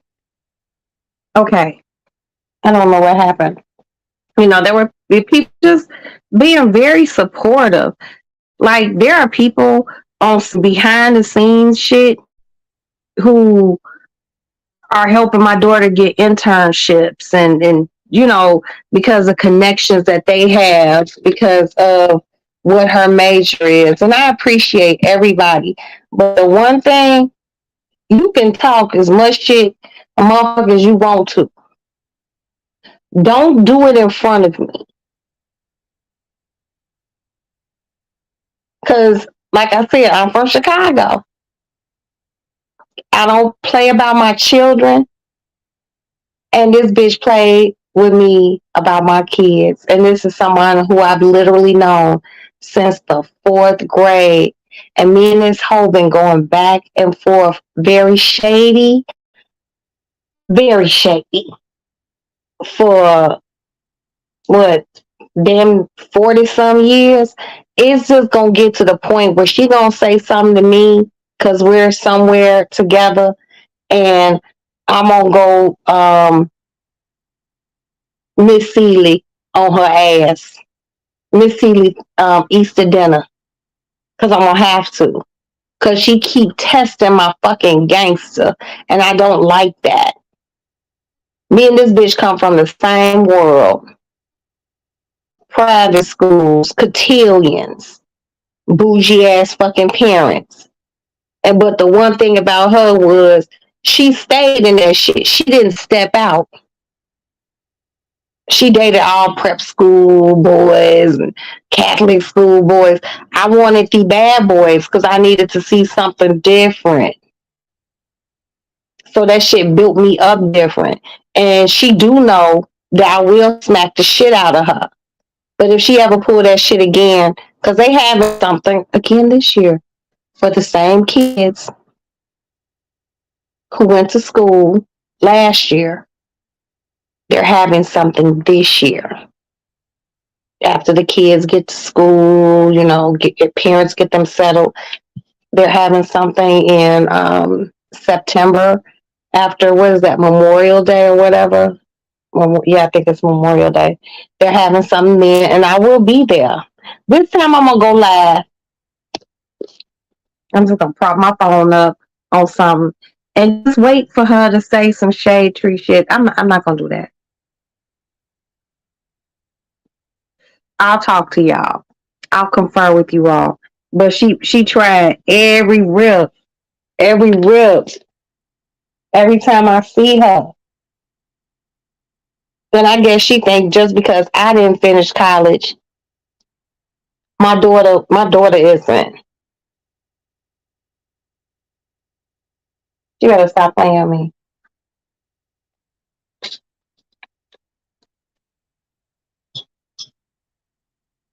Here, kittens. Here's my water. Y'all drink a lot of water. Y'all diabetic or something. Y'all got sugar. Cause y'all drink a whole lot of water, got real thirsty. But yeah, you know I'm gonna keep y'all posted on that shit. I just didn't like how she came at me. It made me very uncomfortable. And I just, like I said, the only reason why I don't spaz out is because a lot of these people know my mama and they knew my father. And my father was a very upstanding businessman in Chicago, you know, and I have done some things in my life that have made my family like scratch their head like, bitch, is you fucking serious? You know, so I don't want to cause any strife or further embarrassment to my family. But this bitch must know unequivocally, I will whoop you. I will whoop you. She know I'm ignorant. She just ain't caught. She ain't caught that wave yet or that fade. Ugh. But she be trying it. But I'm gonna go to the party after I get Maddie to school, and they'll send that shit out probably before the end of the song. And I'm gonna go to the party, and if she's there, I'm gonna be nice to her because I can't always be telling people, oh, you catch more flies with honey than you do with vinegar, and then I be an asshole. Then that makes me a hypocrite. But I'm telling y'all that I'm gonna be cool with her. You know, I'm even gonna get a fake phony hug. I don't want nothing bad to happen to her. No shit like that. I'm like, hey girl, how you doing? How's your baby doing at school? Woo boppy bam. Because only parents whose children are actively in school can come to the party. If your child dropped out, you're not invited. You can't come, you know. So I am going to be nice, nasty. But as soon as she starts some bullshit, as soon as she kick it off with one little snarky ass comment, I'm gonna be like, bitch, I didn't even ask for your hand in marriage. Don't play with me. I'm gonna have to do it. I'm gonna have to do it. Cause she one of those motherfuckers who don't believe fat meat is greasy. I'm a greasy ass bitch if I need to be. I'm 52 years old. I've perfected it. I know how to do it. And she right here in Chicago, girl, I will eat your ass up. But I'm gonna try to be classy. Ooh, Lord, people make it so hard. Wouldn't you agree? People make it hard. But you know who doesn't make it hard? You guys. And police rolling up the street real thick. You guys don't make it hard. You all make it easy. Even the people on bushes, because y'all don't even say nothing, but just hit the like button. Just do that for me. It's very simple. It doesn't take a lot of work. And I'm gonna tell y'all something else. I be in people's bushes and I don't say shit in their chat, but I always hit the like button. You know, it's like common courtesy. It's tact. It's classiness. Yeah. So please just hit the like button. Because at this point in my life, I still don't understand my YouTube life. I still don't understand the whole algorithm thing. I don't understand none of that shit. I just come up here and talk shit to y'all, invite y'all into my life, and that's it. You know, so do that for me. But yeah, probably gonna take my ass into my boudoir, lay down, get ready for the insanity of tomorrow.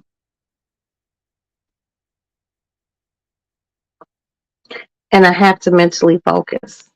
Cut it out! I have to mentally focus because,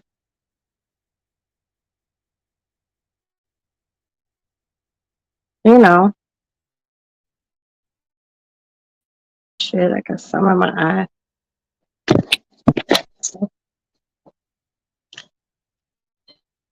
Cut it out.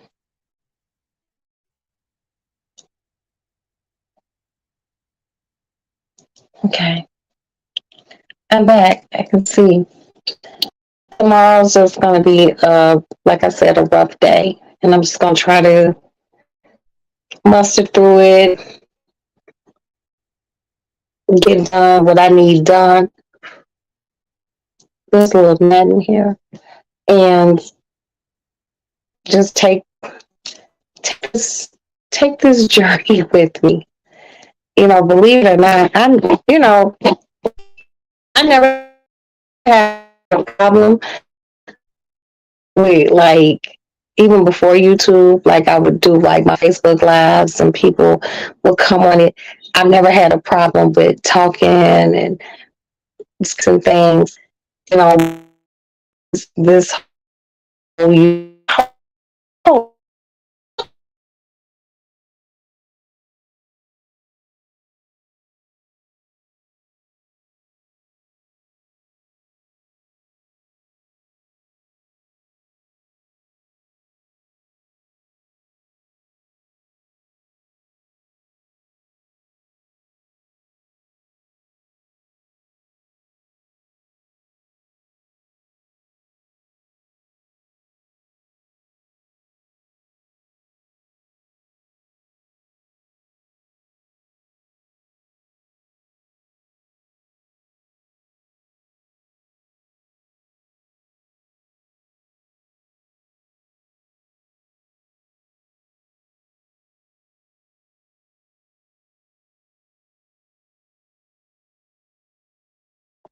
it ain't even my fault.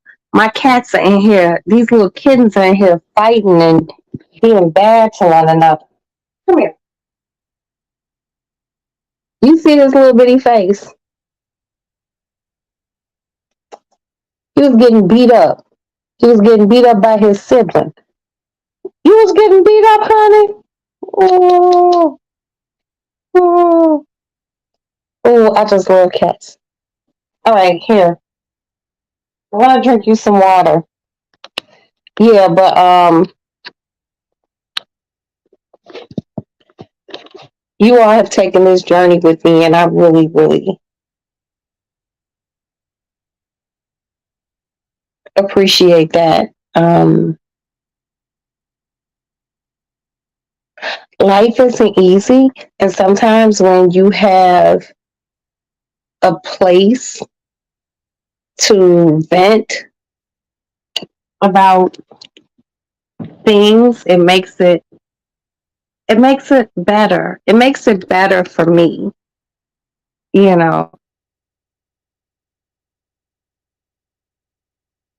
Why? I don't know.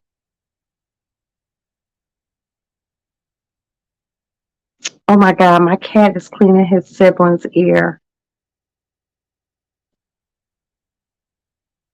while the other kitten is just drinking water. That's so sweet. But anyway, yeah, I YouTube has been very interesting for me. Um, I don't talk about a lot of shit. I really don't talk about anything. Y'all just let me ramble, and if there's a topic, you know, and I appreciate that because I don't be one to, you know, burden anyone with any of my shit. I don't.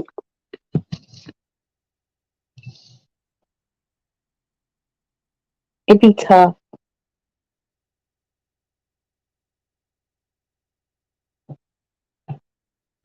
I put something on my Instagram and my Facebook today, and I asked if you know me well, what is my favorite movie?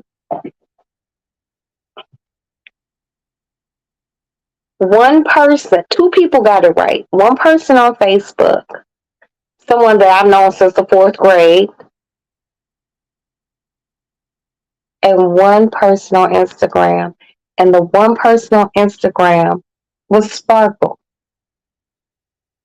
Sparkle said a few things, but then she said either Scarface or The Godfather. And I was like, Sparkle, you bitch. You are absolutely right. It was The Godfather. That's my favorite movie. The Godfather trilogy, all three of them, my favorite movies. And Sparkle, I don't know if she knew it or she guessed it or she was just like, because I just picture Sparkle sitting there like, this bitch either like The Godfather or Scarface. But, you know, she was right with The Godfather. And I was just like, oh, Sparkle. So, Sparkle, after I take care of a few things,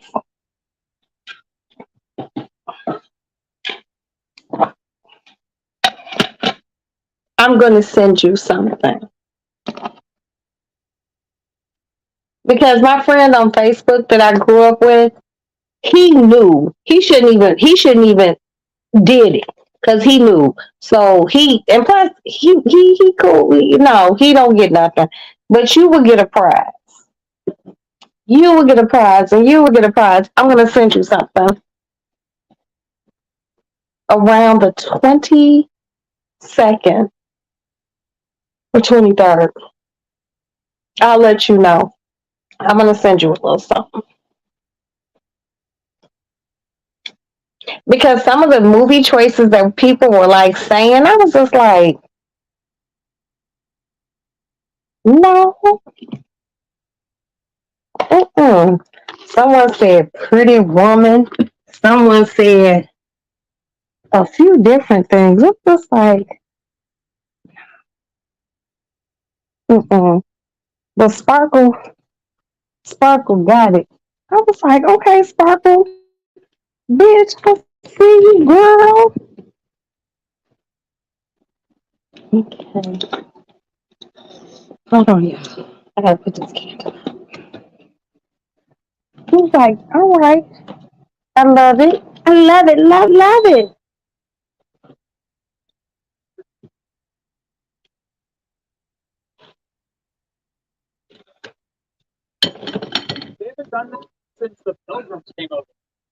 Okay.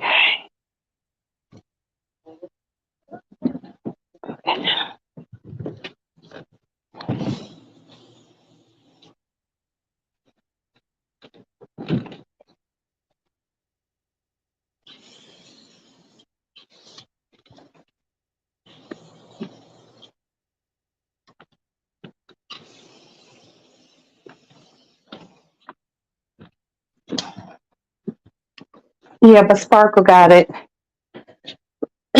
So I'm gonna have to send Miss Sparkle something.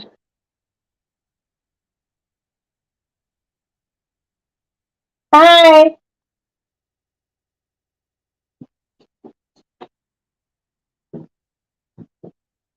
So I will be contacting Miss Sparkle and just letting her know. But so I'm gonna let everyone know some of my favorite things. So we can just get to know each other better. My favorite color is pink. My favorite movie is The Godfather. My favorite food is fried chicken. My favorite city is Paris. Outside of Chicago and New York. Okay, just being honest. Um, my favorite animal is cats. Or are cats. My ears are cats. My favorite show, TV show, is Law and Order.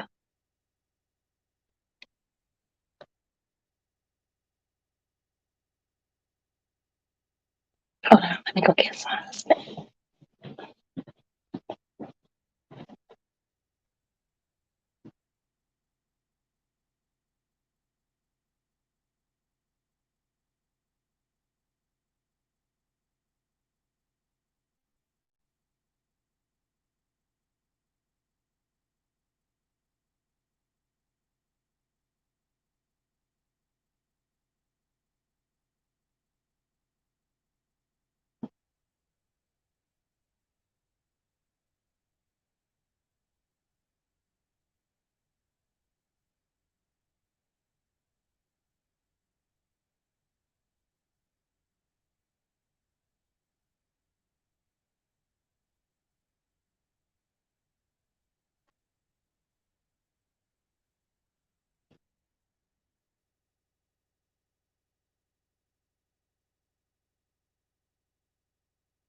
All right. Sorry. The husband came home. Always got to greet the motherfucker who does everything. But yeah. So Law and Order is my favorite show of all times. My favorite other shows are crime documentaries, documentaries about history, any sort of history. Um, my favorite food to buy and eat are hamburgers. I'm a hamburger connoisseur. I love a good hamburger. The place that I never want to travel to again is Japan.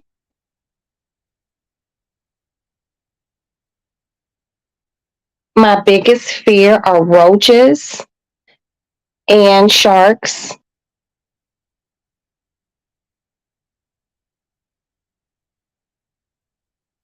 What else? Cut it out. My favorite designer are Versace, Louboutin, Chanel, Dior, Ferragamo. That's a long list, so we're not even going to go into that. Louis Vuitton. um, my favorite time of the year is winter.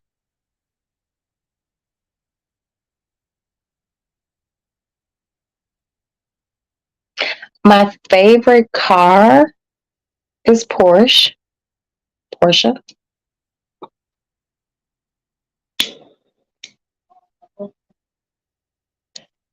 My favorite fruit are strawberries.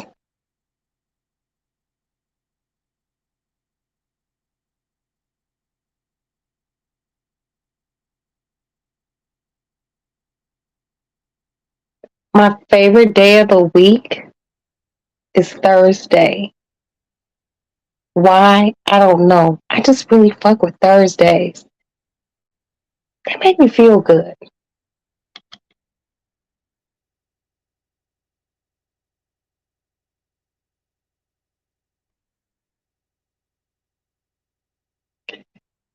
My favorite guilty travel pleasure is Las Vegas.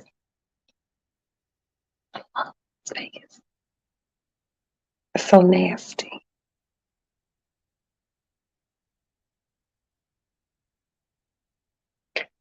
My favorite rapper is Jay-Z.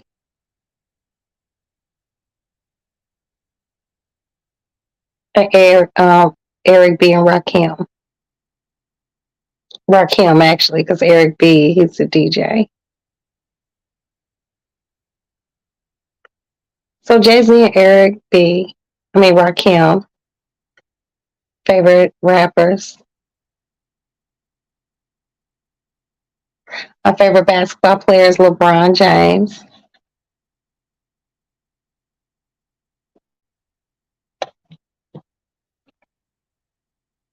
My favorite football team was the Green Bay Packers, but Aaron Rodgers left, and I have to find a new football team. And Tom Brady retired, so I'm just like, I'm lost. What else?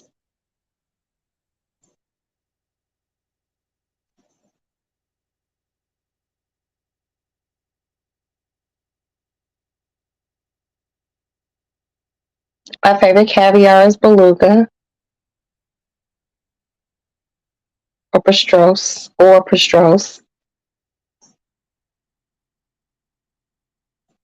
What else? My favorite baseball team is the Cubs, but I like Yankees clothing.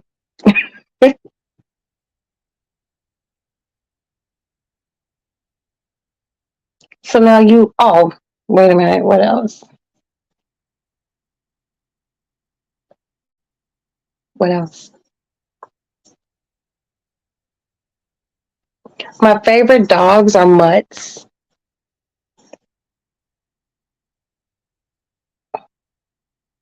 because I feel like they have better temperaments.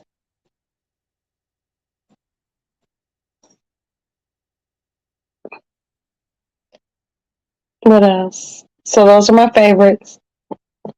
My ultimate goal before I turn 55, and it will happen because I'm going to claim it because God wants it to happen, to have my son's music out, Buddy's music out, and buy my all 7 of my children their own McDonald's. I know it sounds crazy, but you give them one McDonald's, they'll open another one, another one, another one. Especially that motherfucker for 24 hours. They ain't never got to work another day in their life. Even with the education, I want my children to be comfortable. I want my sisters, even though my sisters are very comfortable, I want to make them overly comfortable. And I want to make my mother ultimately comfortable. I want to be able to help a few good people in my life. And I want to own my own fucking airplane. Yeah, I really do. That would be very hot, very sexy. So I can call my people up who don't live in Chicago and be like, hey, get a bag. I'll be landing at such and such private airport. So if my friends live at New York, I'm going to be landed at Teterboro. So come, you know, I'm landing here, I'm landing there. Just get there. Let's go. And to be able to travel and just chill and chill with people that I want to be able to chill with. And trick off money, not some money, just trick off money, but still be able to be comfortable after the trick off. Because I done tricked off a lot of money, and my shit be tight. Whew. That's all I want. I want my kids to be good, especially now. And the only thing that I know is me doing what I have to do because I know how my money come in. I want my kids to be good, and I want the children of former people that I associated with to be good. That's it. I don't think it's asking for a lot. Oh, and I want to open up a homeless, not a shelter, a homeless, I don't want to say homeless, but a place for people who are homeless who can get back on their feet. That's like really up there with like an ultimate goal. That's even before my own airplane. Like seriously. Help people get on their feet. Help them get off of anything that they're on, if they're on anything. Help them have a sense of pride in the world. Help them reacclimate themselves in the world. Help them get, because a lot of these people have skills, people just sleep on them. Help them reacclimate and learn how to cope with the world and give them coping tools. Have something set up where they can see doctors for health issues, have counseling, have a bank account, save money, and ultimately let them leave and get their own place, which I also want to be able to help them get. And things like that take partnerships with corporations and shit like that. So you all don't even understand. This shit ain't easy. It's not. But I want to be able to give.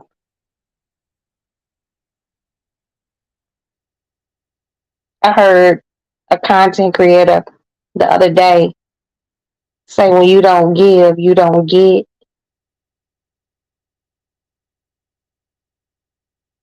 And I was like, damn, I be saying that shit all the time. And that's why I continue to get, because I give. I'm just discerning. But I want to be able to help people who need it, who just been left by the wayside.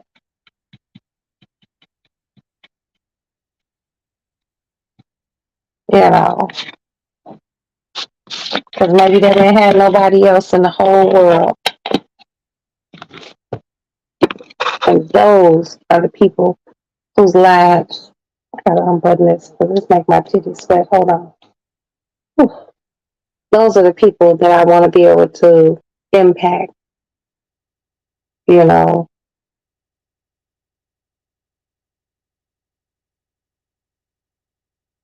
I want to be able to come on my YouTube and my Instagram and be like, hey, I'm having a such and such in Chicago, and the tickets is $500. And woo bopty bam, come, because it's going towards a good cause, like a gala, a ball, or something, a large cocktail party, just to help.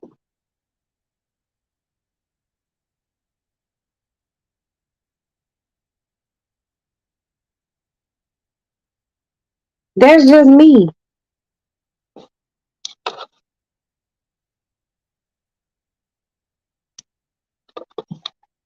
And I want to have a farm that I don't live at. I just visit, but other people stay there and take care of all my animals that I want to bring in. Horses, cows, like a farm type thing. We grow vegetables. We can sell them to farmers markets or give them to the housing place that I want to do. Where, and the people who live within the housing place can cook for themselves. Everybody got a time to cook. Everybody will cook a dish. They can eat. Just give people normalcy. That's my whole thing. I have been homeless, long story, different day, but it's very humbling when you don't have it for some people. For me, extremely, just really just like, oh my God, I'm poor. And I know it sounds fucked up, but I swear to God, that's how I felt. Like, I went from this to this. It happens. And it didn't happen because of drugs or alcohol. It happened because of relationships decisions between a husband and a wife. And I didn't like that vulnerable feeling. I didn't like that whole feeling of feeling alone. This world is big, but it's small. And I want to start with Chicago. And I want people who feel like they are disenfranchised, lonely, they sad. I want to be able to help them seriously, like get back on their feet and know that somebody care. I want to be able to reconnect families with one another. I could spend all my money right now, open up a place, but then I won't have no money. I'm not gonna sit here and phony kick it with y'all. I could drop that shit, but I have a daughter in college. Oh, what's wrong, honey?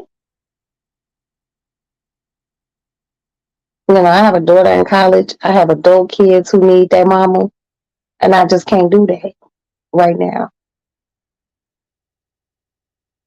but I know how to do it, and I'm trying to get to it.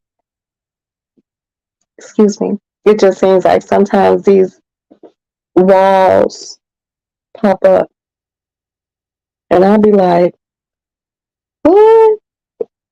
Oh, I'm gonna get hiccups. But I've seen God show up and show the fuck out in my life, and He continues to do it, and I thank Him for it. But what good is it when you can't help the most needed people? Like all these immigrants that are coming to Chicago, they put them at police stations. Like seriously, they put them at police stations, and I drive past some of these police stations, and I see mothers with little babies. Tawana, hey baby, did you get back? Did you get back? Mm, I love Tawana. Um, you know, seeing all these immigrants in Chicago and they're at the police stations. This the type of shit that I wish I had like $10 million in the account. Like where I could pull off, okay, good. Where I could pull off just 1 million and like put them somewhere. People be so mean about the immigrants. They don't want to be there, wherever they from.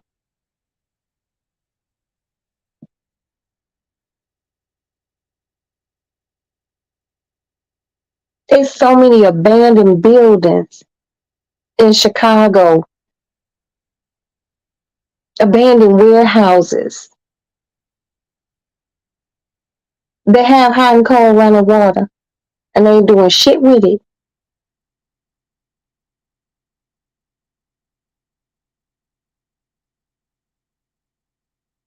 I don't know if I told you all, I stopped being cool with somebody. I ain't known her a really long time, but she was just like, and all these immigrants are coming here to Chicago, and she black, and I just didn't understand why she was saying that, and I was just like, and we on the phone though, so because I wanted to hit her with the rock, and this motherfucker will hurt you. I'm like, how come they can't be here? They want a better life. I went to when I had to go file that police report. I seen a woman with a little bitty baby at the police station. I wanted to ask this woman, let me take that baby. When you get on your feet, I'll give you your baby back. Because this was nowhere near a school age baby. Like a little motherfucker who like doo doo and the doo doo run up their back type baby. You know, I don't even try to drive past police stations now. I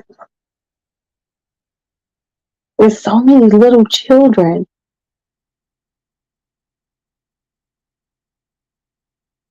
and their parents want a better life. The problem for me is don't don't put a motto up for the United States saying bring your tired, your weak, and your huddled masses, and you don't want to help. Yes, Tawana, don't make me cry, B.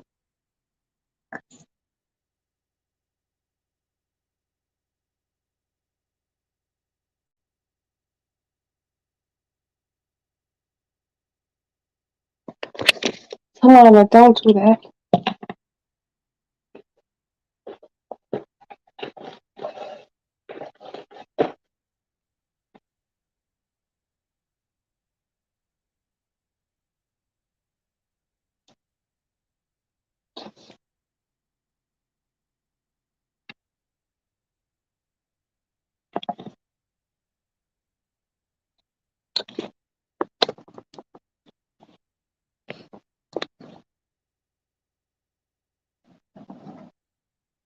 See, I didn't know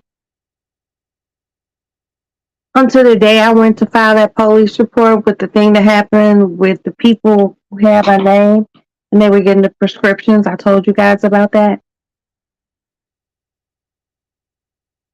And me and my husband pulled up to the police station and I'm just seeing all these people.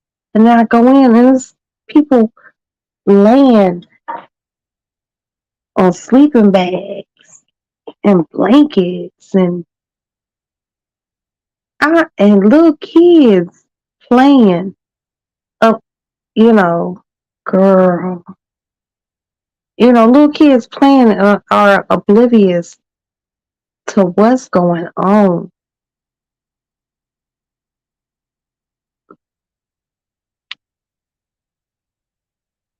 I'm like, are you fucking kidding me? I literally wanted to take two babies just home with me. I live right down the street from the police station. Give me that baby. Give me that baby. Give me that baby.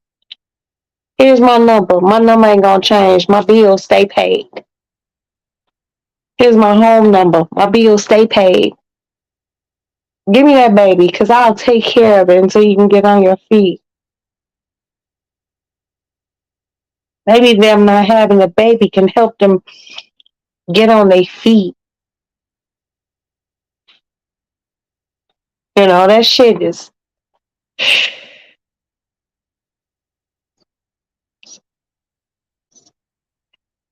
Tawana, I'm gonna hit you off of here. Let's talk. And I don't know what district you live in. You ain't gotta say it on here. I'll tell you what district I live in. Let's figure out something. If we can help 3 people, let's seriously try to do that. Especially those babies. Like, that shit was fucking crazy. It like, at this point now I'm thinking about it, like I'm talking about, yeah, I'm gonna go out to my sister's house in Arizona for Thanksgiving. It's gonna be cold. It's gonna be cold. You know. It's gonna be cold, man. I gotta figure something out. You know. We have too much money. I don't give a fuck what anyone says about the United States. There's money here. These people want a better life. They don't want to be where they are. Thank you, Tawan. Okay. Just seeing babies like at a running around in front of a fucking police station like that shit is normal. That shit is not normal. And it's so sad. And I hate how people treat it like Mexican immigrants. I'm not gonna lie to you. They shouldn't be here. Why? The land of milk and honey. They should be able to be here. The streets paved and gold. These people don't really know that because they never been here. And here we are as human beings with roofs over our heads, hot and cold running water, toilet paper, a bed to sleep in. To me, people should reach out, especially Black people. I done said something to a few of my Black friends. They just like, man, fuck them. You don't want nobody to tell you to fuck you.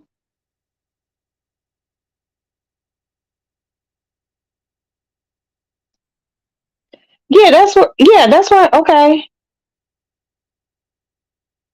Oh, girl. Mm-mm-mm.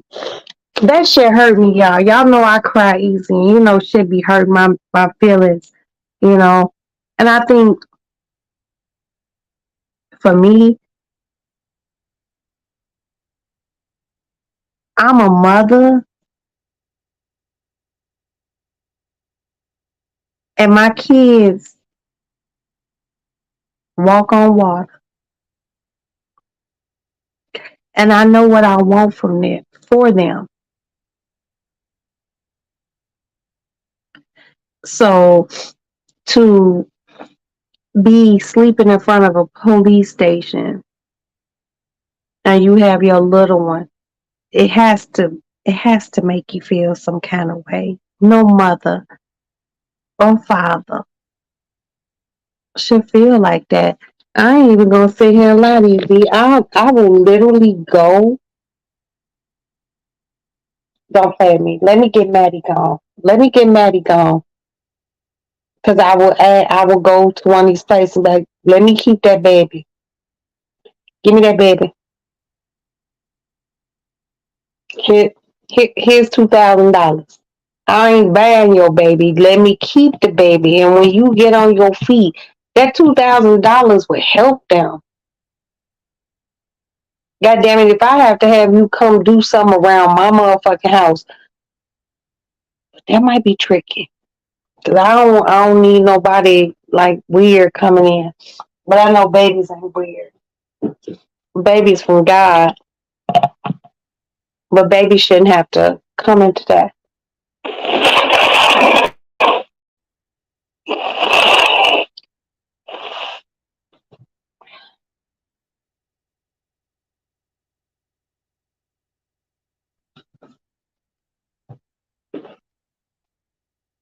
So to want to understand, you know,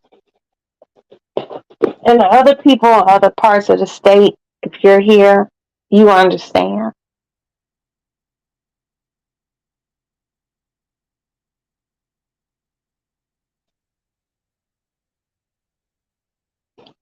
Okay. Sorry. If any state that you're in, anyone who hears me, if you see a migrant family, and if you can afford just one migrant family, and you can afford $100, give it to one family because they always close together. Give it to one family and tell a friend. I don't give a fuck that they Mexican, Venezuelan, Honduras, wherever the fuck they from. They're humans. They're humans. Wouldn't it have been great when we came over here as slaves if someone helped us? We didn't. It didn't happen. So let's help the next person. Hold on, Tawana. I will be here.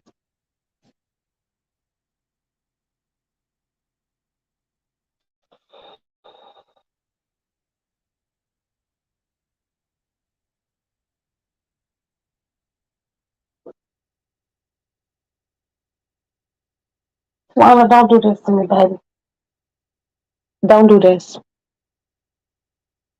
Don't do this.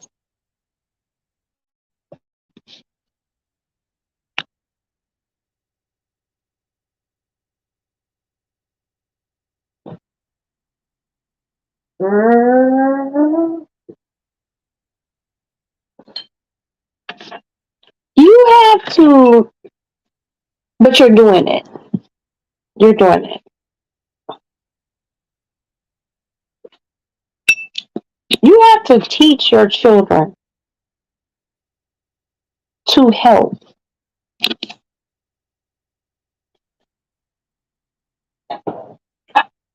and be grateful for what they have. And God bless you and your children, Tawana, because you don't rear them up right.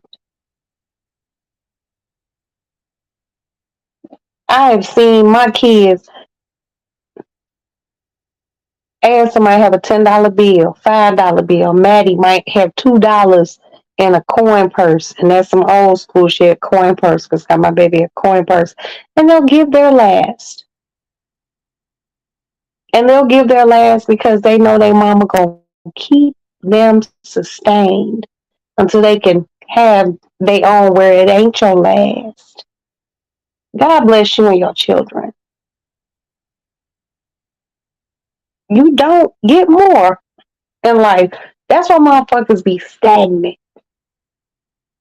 Let's tell the truth, shame devil. That's why motherfuckers be stagnant. Cause they don't help. It's not helping your crackhead Uncle Ray,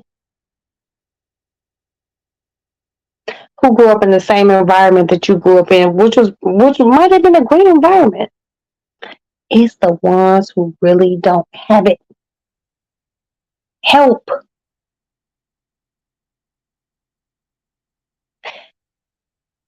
If there were a bunch of African migrants in Chicago, I would feel the same fucking way.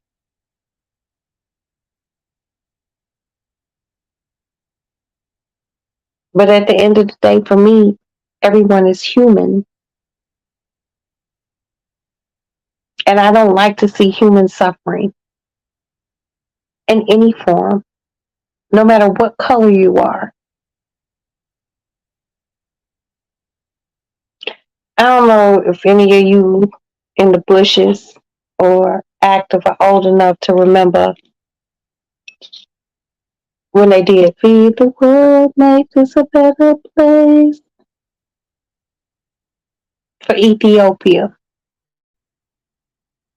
That shit was on like World News Tonight with like Ted Koppel, and people did not know that, like United States people, we didn't know that that was happening over there, and it was so bad. It was like Somalia, Ethiopia, you know, and motherfuckers was fucked up, night after night watching the news, your local news, world news, and seeing these beautiful black babies this fucking big with flies on them, no food, mamas can't feed them. When has your child ever looked like that? When? Living here in this fat ass country. When? Not never, unless you intentionally starved your fucking child. Or your baby was sick. This shit don't happen here. It do, but it don't. But down there they didn't have a choice. And they were going to let them starve to death. But people came together. Ethiopia ain't like it used to be. Somalia ain't how it used to be. I'm sure there is. There are things going on over there. But nah, fuck that shit. If y'all see a starving child in the United States, help. I don't give a fuck if it's a migrant, your next door neighbor, a kid, just walking down the street who look hungry. Help. Because my motherfucking kids ain't hungry. And I know the people that I fuck with on here, kids ain't hungry. I'm still trying to.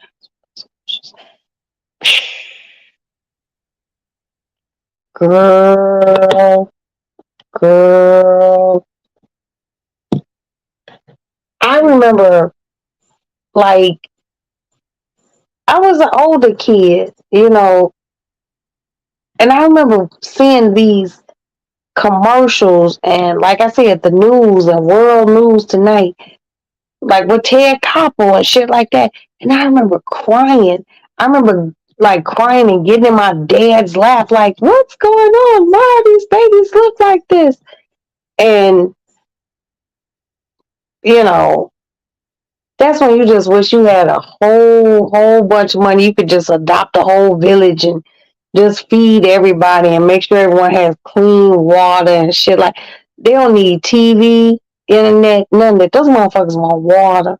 They want to be able to plant their own food and cultivate their own food. They want to be able to give their livestock water so their livestock can have babies and produce to give back to the community.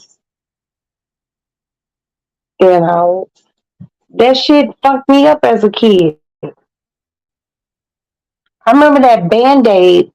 It was called Band-Aid, Bandaid, and it was to raise money. It was like a telethon. They had celebrities answering the phone and shit, and they raised a lot of money to give to Africa.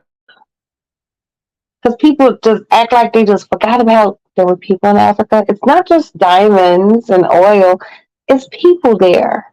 It's not just the resources. And they just forgot until they start seeing little black babies with flies and dying, and their mothers carrying them to UNICEF people to beg for help and Red Cross people. Fuck out of here. It's crazy how the richest countries, man. Okay, let me say this, and I appreciate you saying that, Miss Tawana. Let's be honest. You said it's crazy how the richest countries was poor from other countries stealing from them. This is true because England didn't start off as a rich country. They didn't. England became rich because they went to Africa, a place that they call Africa the Fertile Crescent. They don't call it the Fertile Crescent. The crescent, this is a crescent. Wait a minute. Ugh, that's a crescent. Okay? Choo choo. Like the moon, a crescent moon is the Fertile Crescent. We had everything there. Everything. Mineral rich soil. Hold on. Let me take a puff of my cigarette.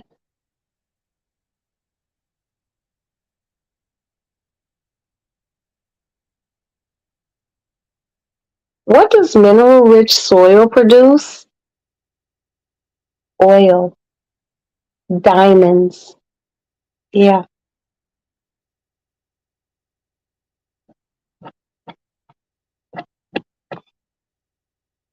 Even stole the people. Girl,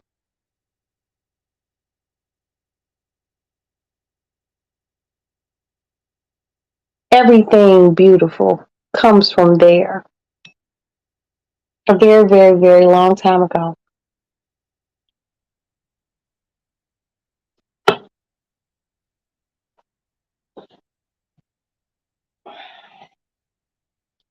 In a time far, far away. I can.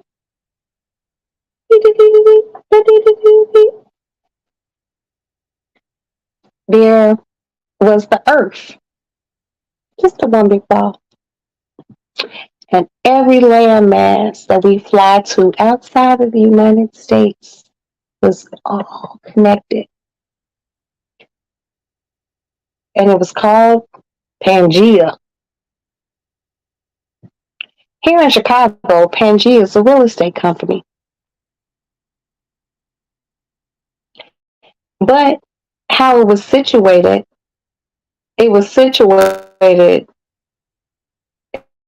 in an area where it was very warm. very tropical, one part of it mainly. And things happen in the world. Asteroids hit. We had the ice age. Tectonic plates moved. Tectonic plates are the things that are under, way down. They move. Land masses disconnected. You know. But what stood firm was that one area where very melanated people were, deep and dark.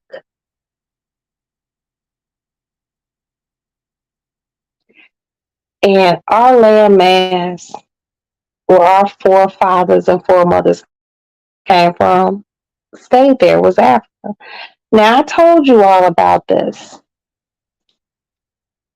and this Tawana's fault. So I'm going around, hey, get your ass, get your ass, motherfucker. Getting all this water over my goddamn floor. Anyway, slavery, and this is where the stolen people came from, basically started not in the United States initially. It started down there in those Caribbean, the what do they call it? Like the Dominican Republic wasn't called the Dominican Republic. It is your fault. Um, the down there, the U.S. Virgin Islands, the Jamaicas and shit like that. All this shit started because of sugar. Hmm. Motherfucking Spanish sailors and English motherfuckers would sail, and they would go down there because England had things that they wanted, like teas and shit like that, and those countries had shit that you know that could give England shit. So it's like barter, fair trade, shit like that. But when they discovered sugar, and these people had these large sugar plantations, and they didn't have the people to work them. They needed people to work them. And that's how that started with African slaves. Then it moved up to the U.S. areas, but then it was like U.S., but I don't know what they call it. And it moved up, okay? And I was talking about this the other night. The first and main place it really started, South Carolina, because of rice. I told Sparkle this the other day because Sparkle got family down there, and I'm just like, South Carolina is built off of rice, and that's like the biggest commodity back in slavery. Was there were a lot of rice plantations. They had other things, but rice was king down there, and they said 85% of slaves that came into the U.S. came into Charleston, South Carolina. Uh, I had to tell one of my girlfriends, yeah, sugar, tobacco, but South Carolina was rice. Yeah, Virginia was tobacco. Um, yeah, South Carolina had a lot of tobacco because I think on my I don't know. I gotta look at my Newport box. So that's where it might say South Carolina. Hold on, let's check this shit out. Okay, the water is too small. But yes, they needed help cultivating this land. I gotta pee. Hold on.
Okay, I'm back. Sorry. I had to pee. So it was South Carolina. Okay. So I was telling my girlfriend, I'm like, look, you're going through some things. And I told her, I was like, you're from women who work fields. Most of us are. The greater majority of us are. We just don't know our history. And I said, you from women who will be pregnant, picking cotton, rice, tobacco, and will go into labor. And those women, I'm gonna put some on my community page. I hope I remember, and I'm a little tipsy. It was called Slaves. It was like about slaves. It was like slave stories. And one of the things that I remember, because I listened to it on Audible, that these women would be pregnant and they'd be out there chopping and, you know, picking and shucking. Okay. And they would be pregnant and they would go into labor in these fields. And if they had a master who was kind, he would let them leave the field and go give birth to their child. If they had a mean, overly bare master or overseer, these women would literally stand up and give birth. You know, some other slave women may have helped, and they would, whatever they were, cleaning, you know, clearing weeds, you know, or picking, they would cut the baby's umbilical cord and wrap it on the mother's tit and keep working. So, in knowing that,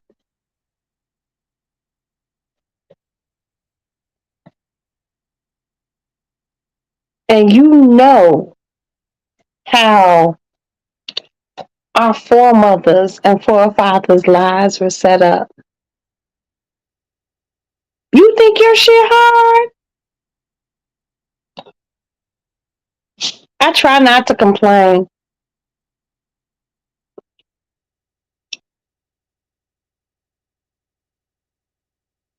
They had it hard, but they set the groundwork for beautiful us.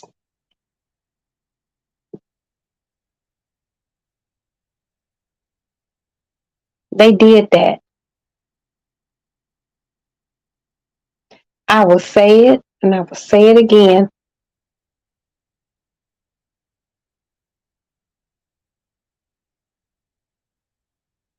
We, Black people, are the most amazing, most duplicated,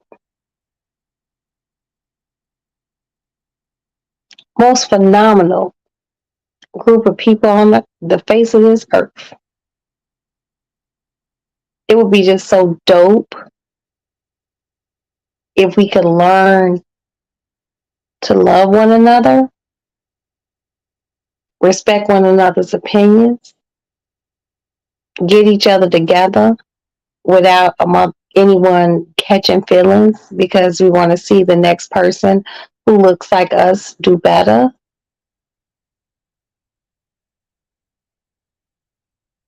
Yeah,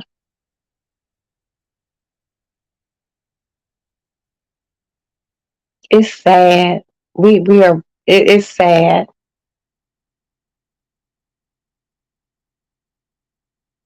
but I have hope. Ugh, girl, If we only knew. If we only knew.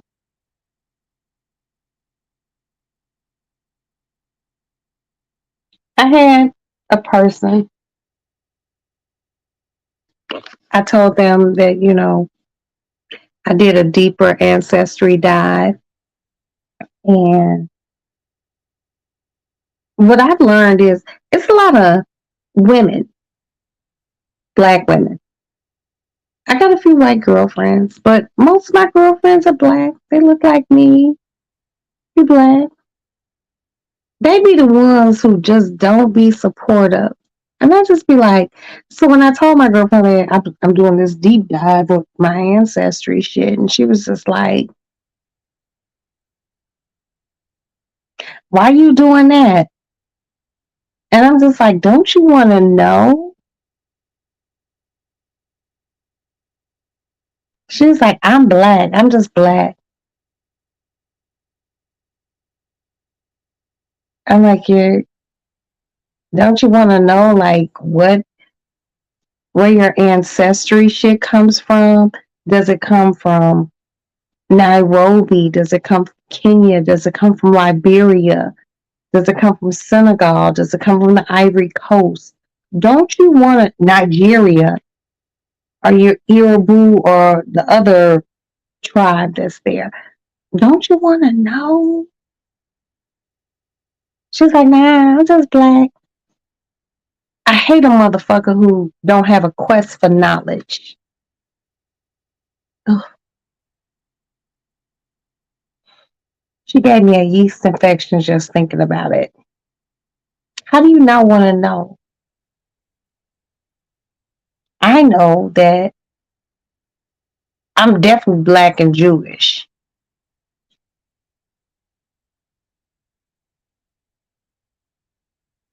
Scottish, a whole bunch of fucking African things. And I love that. But then she said some wild ass colorism ass shit. She goes, girl, you know, NASA was in your grandmama. Like,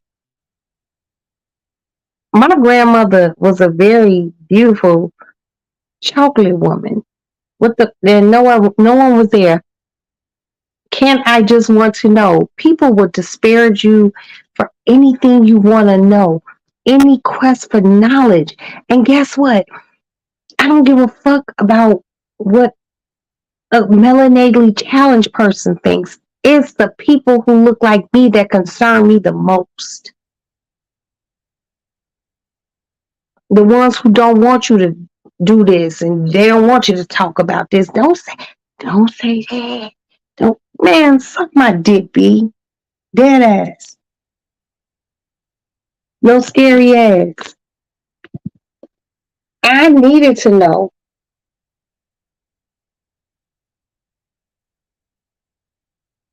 My children, the two I had with Craig, Amanda and Asa.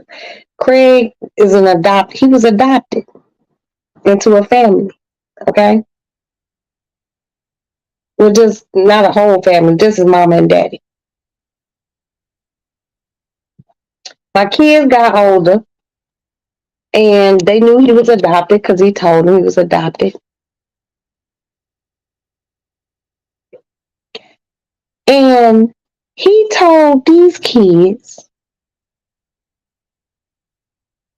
and this is some New York shit. Oh, my parents were Dominican. And now that I think about it, they might have been,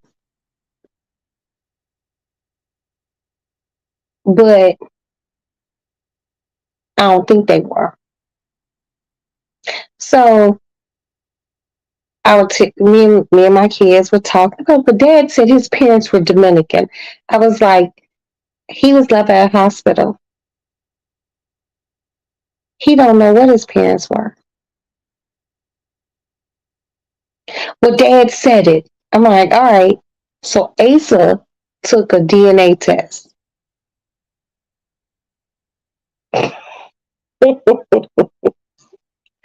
So this nigga take a DNA test, and he gets his test results back, and he calls me. Reenactment time. My house phone rang. Hello. Hey, baby, what's going on?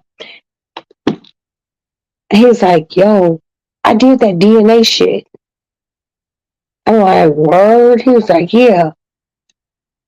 He's like, I'm sending you my results. He was 78% African.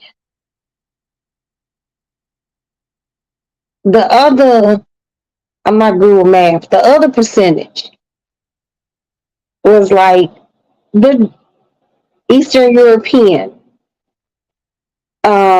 Scottish, and a few other things. So he was like, well, what the fuck is, I was like, well, it's probably a mixture between me and your dad, but I know definitely the Eastern European and the Scottish is from my side of the family. But, I was like, I'm going to talk to one of my girlfriends. So one of my girlfriends was a geneticist before she became a pediatrician. And I sent it to her, and I was just like, she calls me up. I was like, so what does this mean?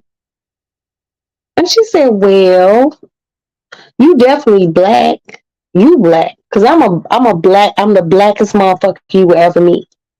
If you say anything different, I'll punch you in the face. Okay? Um, she said, but it's looking like that maybe Craig's parents were both African, mama and daddy. And that's why the percentage is so high. I'm just like, and she said, with your African sprinkled in there, and I was just like, Asa, you probably, and I told him, and I got, he was like, no, no. And I got her on the phone. We did a three-way phone call, and she was like, probably, because she did study genetics, and she was like, probably like with that high of a percent, and it wasn't even like, did I say 72? It might have been like 78 or whatever. She was just like, with that high of percentage, his parents were probably both African, like from the motherland. And, then we start calling him Kunta. It was just like, we just did it because we're foul ass people in my family. But, it's good to know. And then people want to dissuade people from taking ancestry tests because they want our organs. They go, they go steal our. I drink too much vodka for you to take anything from my old ass. And then these young kids out here popping pills and doing all sorts. They don't want those tainted organs. They want those organs that's free and clear. Anything, cut it out. Cut it out. I just be like, oh, people are so ignorant.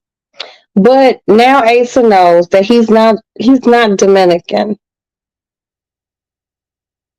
He had no Hispaniola, because that's what the Dominican Republic and Haiti, because they're on the same landmass. It was called Hispaniola, and they didn't have it. I didn't even have it, so I know that ain't a part of you. So and then Asa told Amanda, and Amanda was just like, "Well, why are we light skinned?" I'm like, I am. I don't know what to tell you. It is what it is. You're black. You know, embrace it, love it. I hate saying that. Love it, because I think about that movie with LL Cool J. But yeah, the thing that I try to remind my children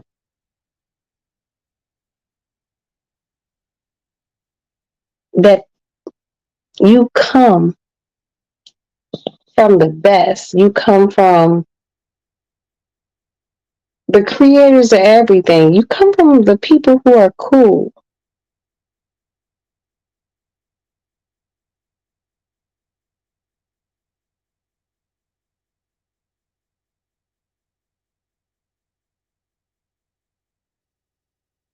I love being black.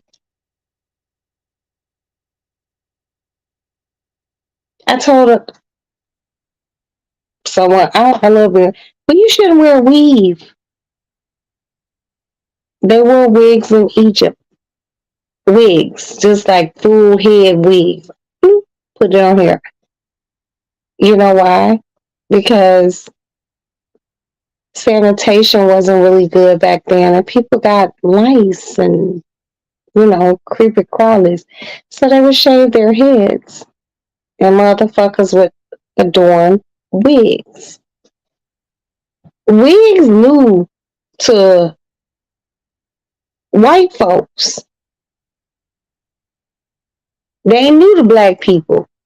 So stop talking about people, black women, who wear wigs. We invented it. It just wasn't like, it was actually horsehair back then. Oh, exactly. We are the inventors of everything great. People think that hair weave and wigs just started like when motherfuckers wearing those powder puff wigs. No, we've been doing that. We've been doing that. Anything great in this United States, we done touched. And we touched it before we got here. Because we are the architects of everything great. Let's try to help one another. Just a little bit more. Let's if you gotta get down on somebody and go in on them because they just fundamentally wrong, do your thing. Let your dick hang. I ain't got shit to say about that when you're wrong. Because sometimes maybe it takes a community to whoop a motherfucker's ass to get a motherfucker right. But look at our goodness. Oh,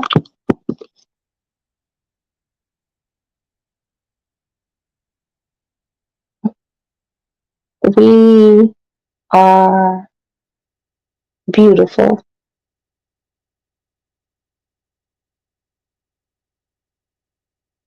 We read the stars probably before Aristotle. I haven't investigated that enough, but I'm pretty sure we did.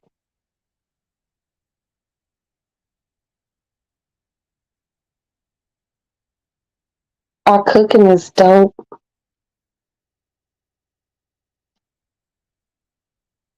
Spices came from Africa, the Caribbeans.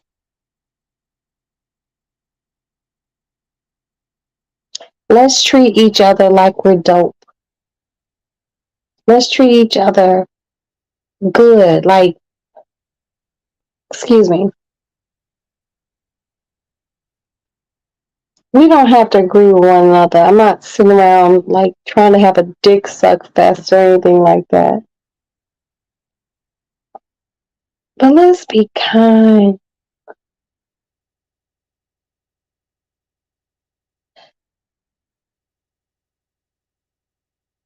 I'm gonna pose a question. I gotta get some lip gloss. Ugh.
Sorry, I'm back. My phone is like low on juice. And I have to sit up to Maddie's phone. God, I need her to come the fuck on. Greg, call her little ass. Hold on. I have a long ass cord, so I'm just trying to make sure.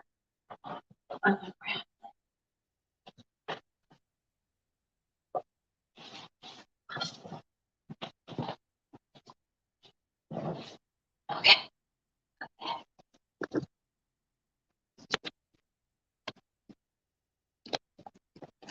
Fuck. Okay. Juice.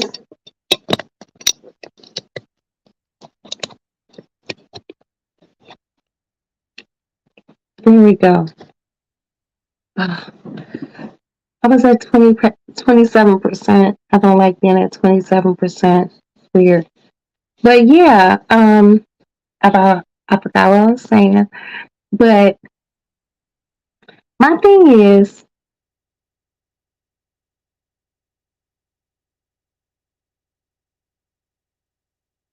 black people, us. Damn, where's my lip gloss?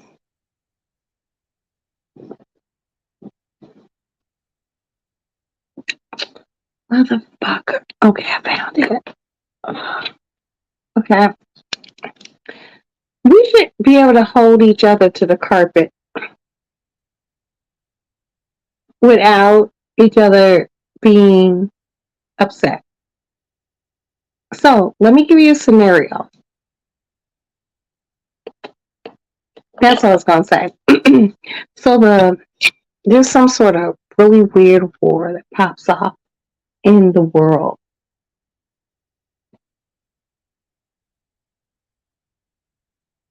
It's a lot of us.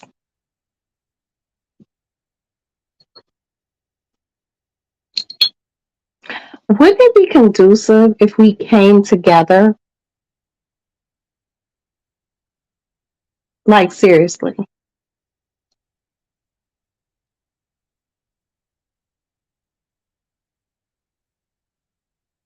But would we? Can we come together without being mad at one another? What this one got, what this one don't got.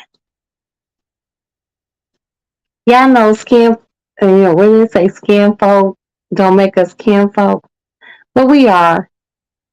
It's those stupid ass fucking sayings. And I know where it comes from, because just because we're black doesn't mean that we're good like that. Okay, no. But for greater causes, we need to be.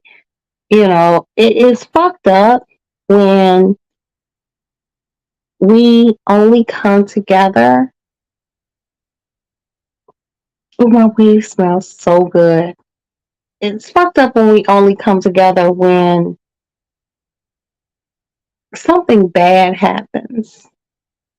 Martin Luther King kicked things off because he wanted equal rights and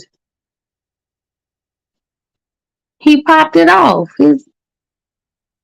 But he was just on some anti-violence thing, like turn the left cheek, and Malcolm and them, they wasn't drawn off that.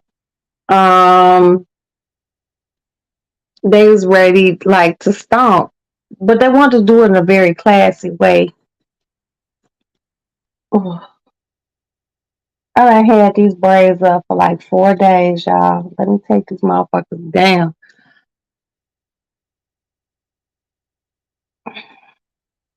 Yeah, but we can do better. We can do better. And for those of us who don't want to do better, we ain't gotta fuck with you. We really don't. But we have great dissimulation.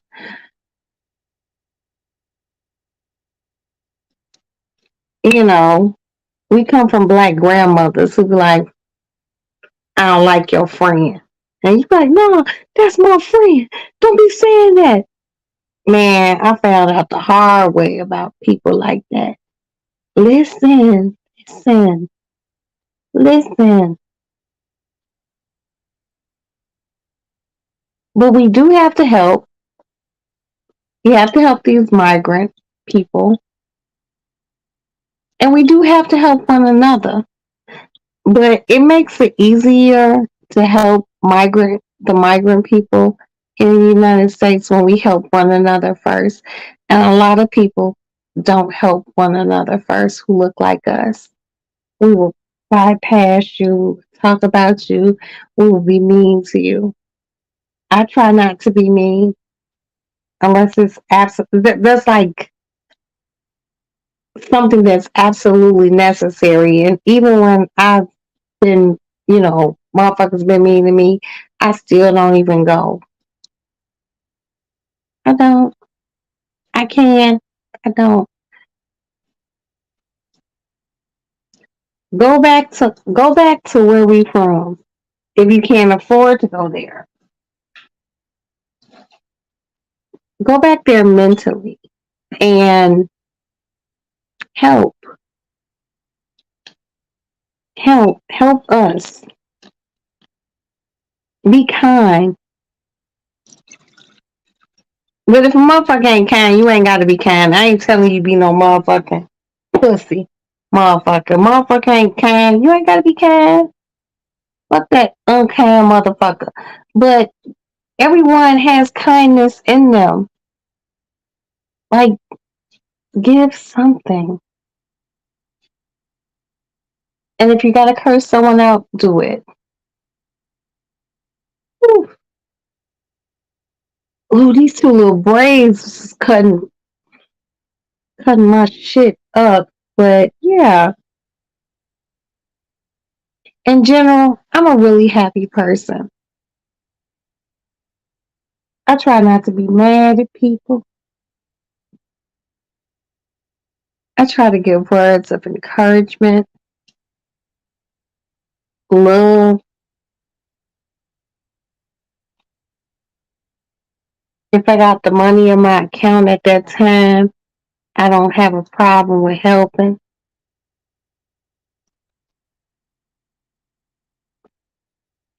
Be kind. But, like I just said, you ain't got to be kind to motherfucker who ain't kind. I ain't telling you to be a pussy.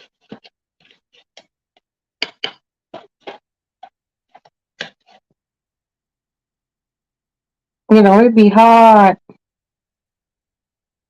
to look out for a motherfucker who ain't looking out for themselves.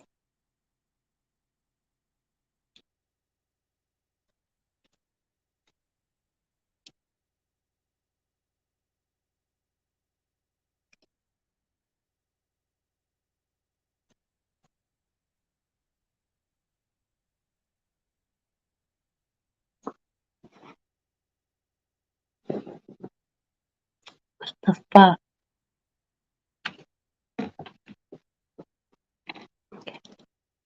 Yeah, you don't have to be kind to everyone. So it's like, oh, you're just always so nice. I'm like, yeah, I am. But you don't know me. But I also don't like to just be mean to people. I don't give a fuck what color you are.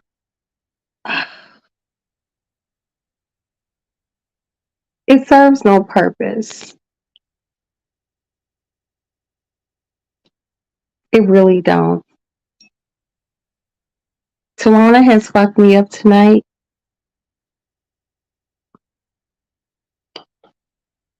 because there are other people within this chat. I don't know where you guys live, but we're experiencing something that I've never seen. Just like C-19, you know what I mean? I'm seeing babies running around in the police station. I'm filling out a police report because I got to jam a motherfucker up real quick. And a little baby Little Mexican baby run up to me, and I think he felt I was a mother. I picked him up. I'm like, hi. He put his finger in my nose. I'm like, okay, I love you. You know, I just have compassion for everyone. Oh,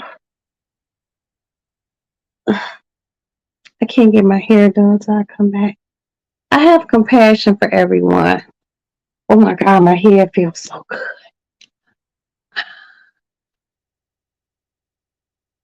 But in particular, children. And I'm seeing some shit in Chicago, and I need my money to get up. It's not to buy Louboutins, a bunch of expensive bags. I got them. It's to help. It's to help. It's to help.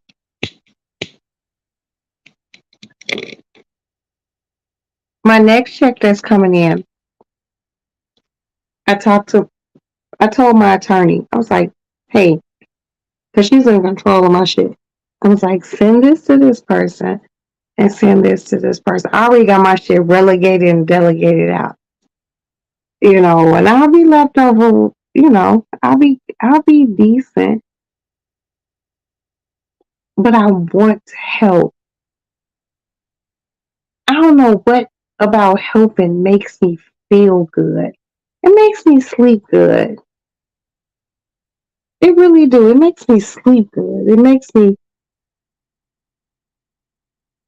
feel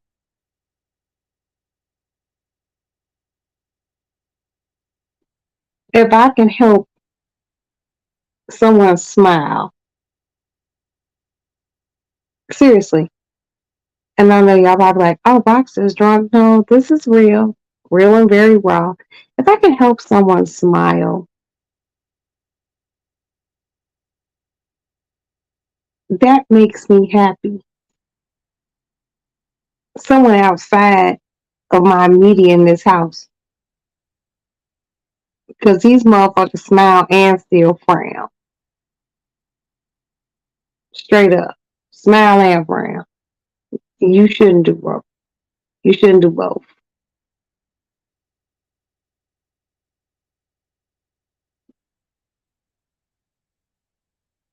But there are those who don't have it. And to just be able to help. And they be like, thank you. That makes me feel good.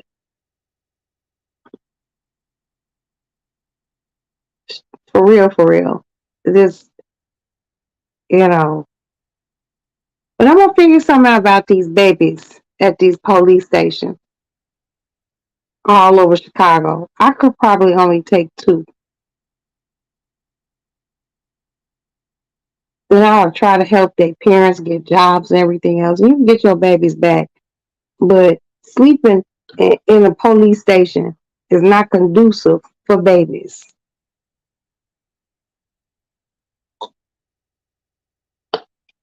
Straight up.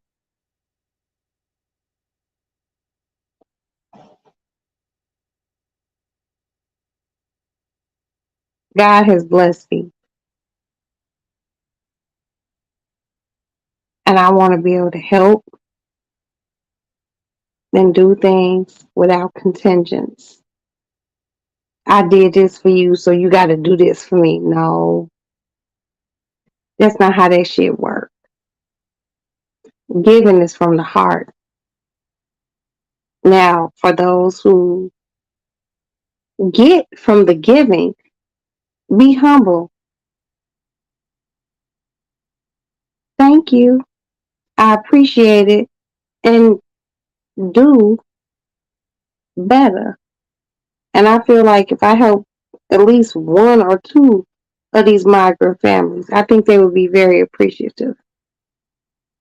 And I'm going to do that. After I get back from taking Maddie to school, because right now I got to get her to school. But when I get back, I'm going to get one of my friends who speak fluent Spanish, because a lot of them do not speak Spanish. And I'm going to have someone go over there and talk. And I will help. Even if I have to put them, I have a whole house in Indiana, empty house. If I gotta put them over there, I could put two families in that motherfucker. It's the living room, kitchen, dining room, two bedrooms, one bathroom. And I ain't even been that motherfucker. I think it might be a basement. They'll make it work. They ain't even gotta pay me no rent. That shit completely paid off. My husband bought it in case my children needed a place to live. Who buys a house in case your children need a place to live? My husband does. That dude over in that room over there. Yeah, but I would help a migrant family. Two of them. I can't do no more than two because my money funny. I'm waiting for a little ass cap shit, and when that shit roll through, I can make it a little bit better for them and maybe pull in a third family. Kids need to be able to have a life. I was talking to one of my friends, not a friend, but somebody I actually known a long time, and it was just like, "You went to boarding school?" I'm like, "Yeah." I was just like, "You didn't know my family was like caked up like that?" She's like, "No, I didn't." I'm just like, "Oh." But we were like overly like flamboyant. We were very classy with our. Well, my parents were very classy with our shit. It wasn't my money. Your parents' money ain't your money unless they die and they leave it to you. Okay, just letting y'all know. But me and this woman known each other forever, and she didn't even realize it. Oh, they shocks fucked up.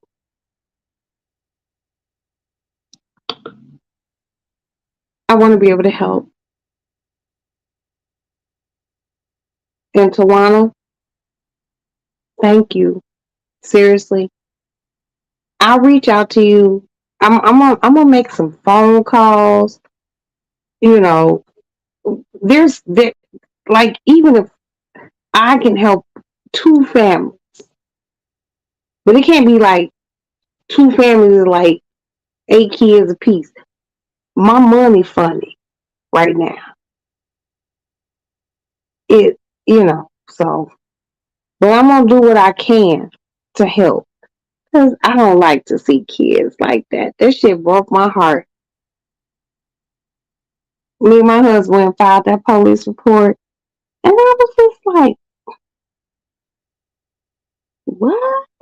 And like, but they want to be in America. Let them be here. Let them be here. They came willingly. We came forcibly. Our foremothers and forefathers, and forefathers after that. What they say was like 400 years of slavery.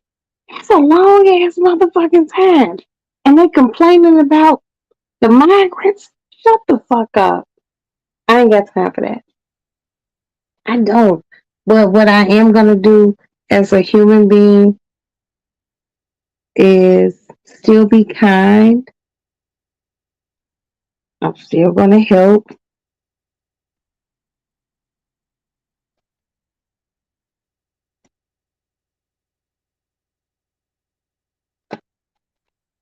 Okay, hold on, y'all.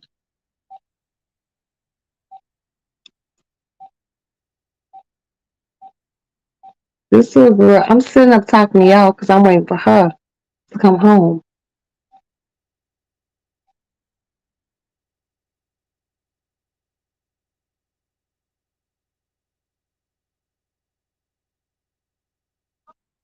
Yeah,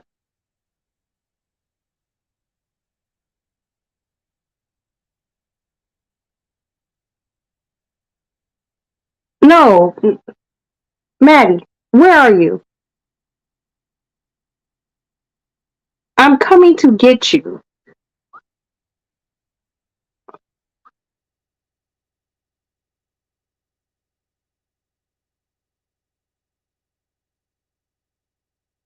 Maddie, I'll get you a lift. Go somewhere so I can get you a lift. Maddie, it's 1:41 in the morning. You've been gone. Okay, that's Urbana. Look, I can worry. And I'm not going to sleep until you get home. Maddie, you've been gone all day. We have a lot of shit to do tomorrow. We have to go to Primark. We have to go to Home Goods. We have to go do laundry. Maddie, just call the house phone so I can get you a lift. Because you making me mad. Who are you with?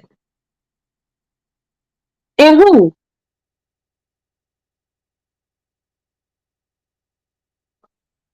That's why you shouldn't be over there.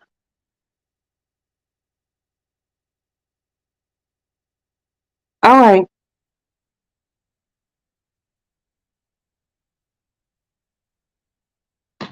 See, I might have to sit up till this little motherfucker come home. Because she played too much. Oh, me, we're at the lakefront. What the fuck are you doing at the lakefront? That's part of the Park District of Chicago. That motherfucker is closed. Come home. I have to get you to college. Oh,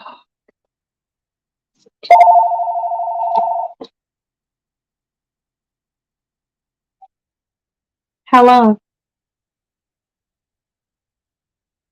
Huh? Somewhere up north. Yeah. Over like Oak Street, around that area. But I'm mad.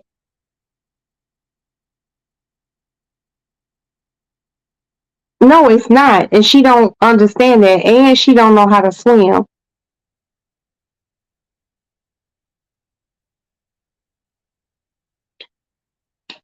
Well, talk to your niece, cause she don't believe shit from Shine Outlet with me.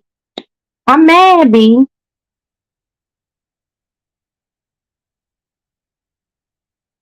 Yeah, I know, but you know. I know. You have a child. You have two.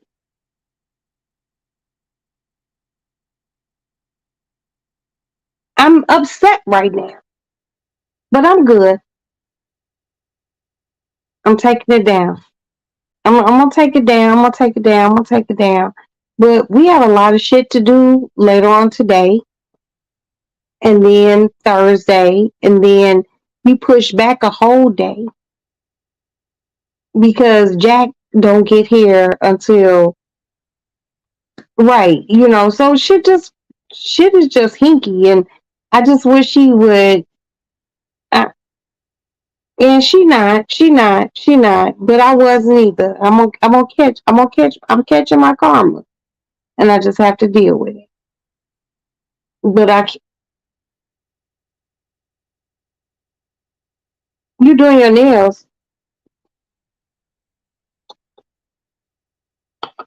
Well, once I get her gone, and you can make the time, I just need you to come down here and let's do a mani pedi. Whatever you want on your nails, I got you, sis. I love you. I'm very irritated right now. All right, I know, baby. I love you, man. I will have fun. I will have him go snatch her up from where she is. Go get her. Like, go get her. Go snatch her. Cause she playing with my emotions, B. Like she's like in my emotions. Like, oh my God. Like if she was like paying all her own bills and living on her own, I can really can't tell you, but I'm all worried. But right now I fund your life. Your daddy fund your life. And you just out. Sitting on the lakefront. For what?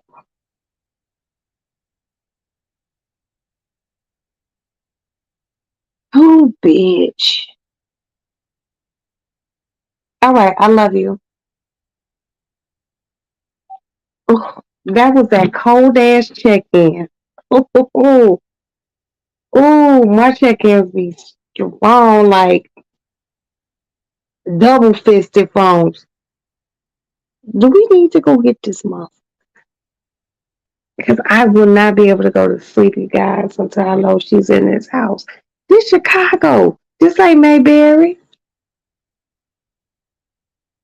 She don't give a fuck. Oh, we're at the lakefront.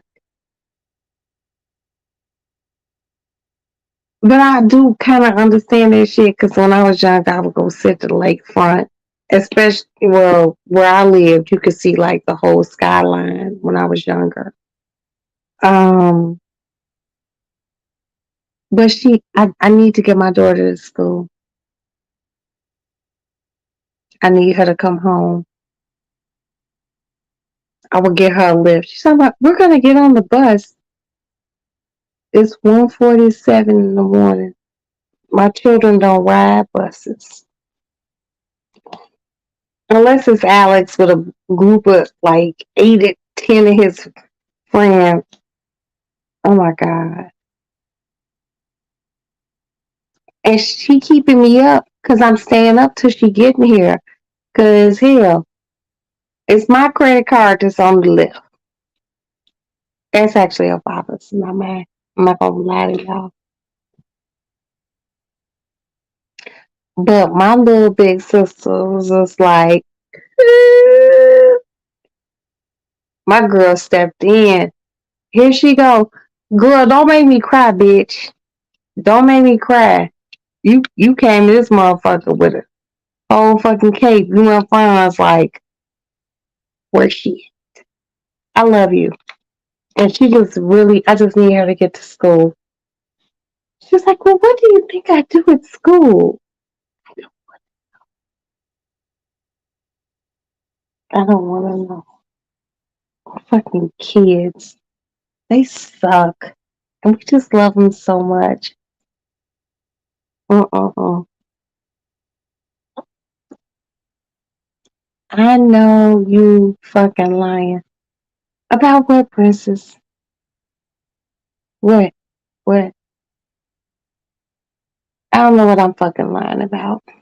You have to expand on that. But I'm gonna sit right here, right in this window, right in the leggy lounge. Yes, bitch. Yes. Yes. Yes. That motherfucker said bus. I'm like, we don't like. It's okay to ride the bus because I've rode the bus before, several years. But she just like, we're just gonna get on the bus. Like, do you not understand what's going on? I'm gonna have somebody take her to the morgue because it's right there. That's how close I live to the morgue. It's so creepy.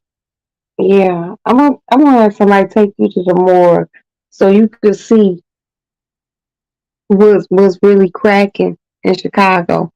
Past, past what you see on the RIPs and T-shirts. You need to see what's really going on. I can facilitate that. Your daddy can facilitate that. So you can see some young lady with the back of her head blown out right here. Yeah, maybe you need to see that. Cause you think this shit a joke. I'm old as fuck. I'm not old as fuck, but I'm a older woman. And I don't go out like that. I don't want to go out this time of night.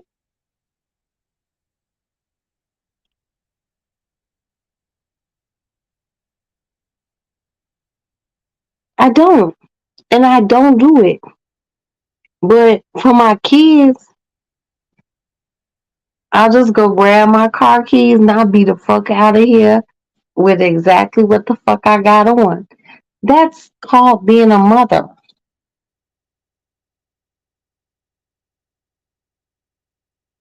But these kids don't understand it, especially even when you young and you have a baby, you might not even understand it.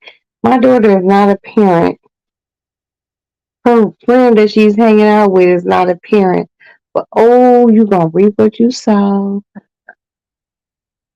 Excuse me, you gonna reap what you sow.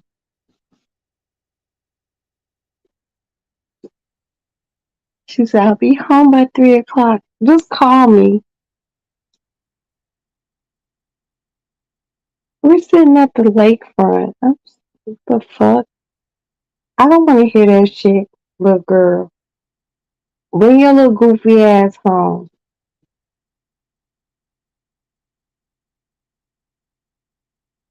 I'm very upset. And not with anything else, just her right now. I want to stay focused. Yeah, I'm staying focused. And I have so much shit to do later on today. And I'm not going to be able to sleep once this motherfucker's in the house. I've been up all day.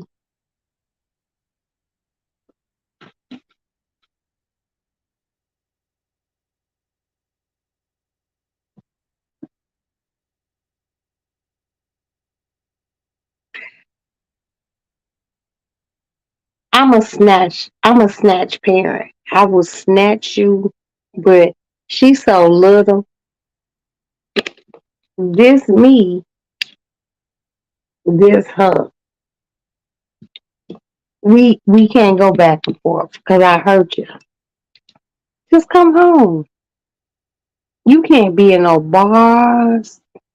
You enjoyed the beauty. You grew up in Chicago. Just come home so I can get your ass back to school. Cause this motherfucker done had my nerves bad all summer long. Her daddy paid for her to go to driving school. She didn't want to do it. But you want license. And your daddy say he gonna buy you a car. Listen to what I tell you. You don't listen. I hear make a soft ass. Mm, mm, mm.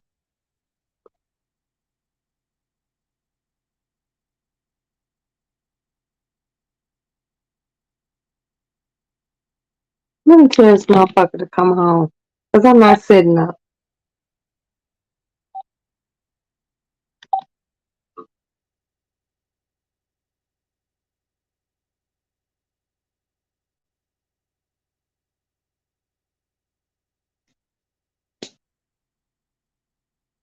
Oh, my fault, bro.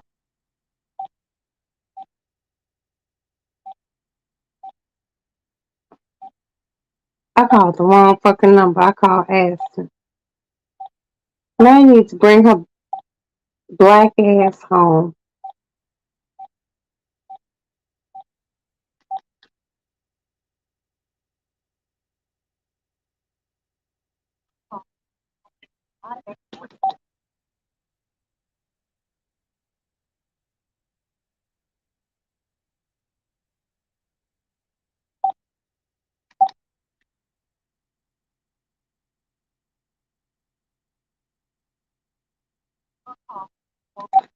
This little girl's gonna make me fucking choke the fuck out of her.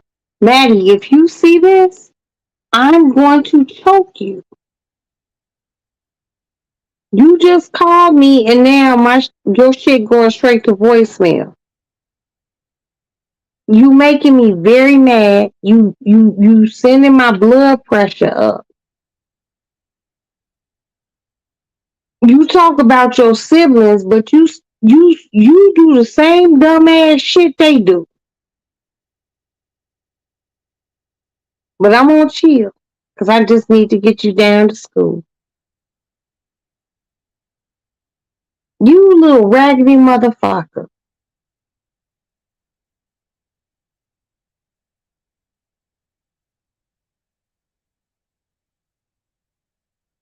Maybe this is like I don't want to say her last hurrah because for me, words speak things, but Mm.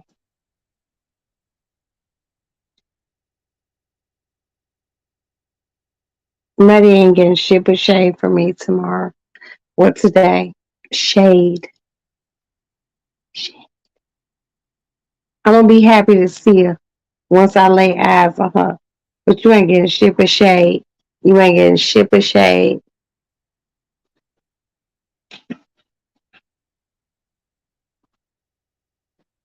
Well, I'm so mad right now, B. I get in my car and drive on the lake walk. It ain't nobody gonna say shit.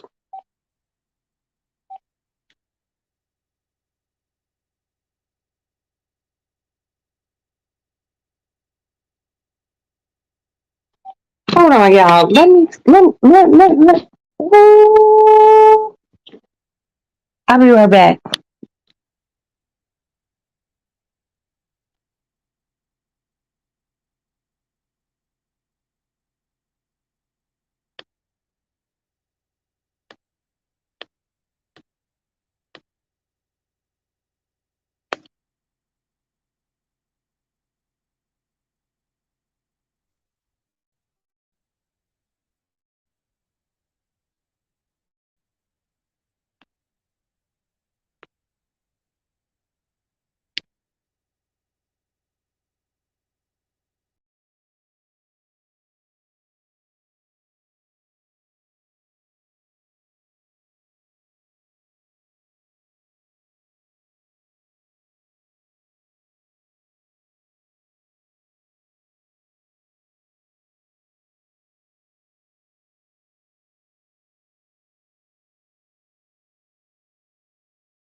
I don't want to. I want her to be young because I was young at one time in my life. But having a mother like me, I don't need you to play with me because I accept a lot of things for my children. And I just like, I don't like it. But that's you. Stop playing with me. I only got two daughters. I got five sons. I need the two with vaginas to stop playing with me.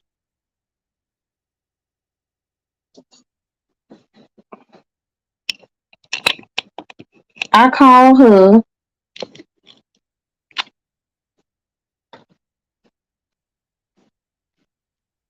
Lord have mercy, Jesus.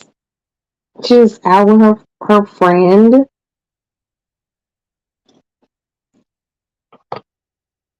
And I just really want to be at 26 in California tomorrow. Stop fucking playing with me. Like dead ass. I don't even. Hold on, y'all.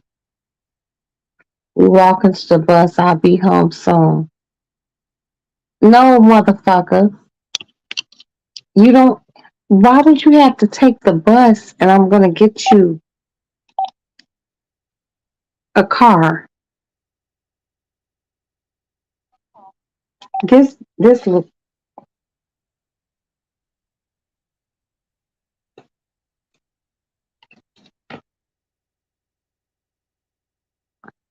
I'm trying, y'all.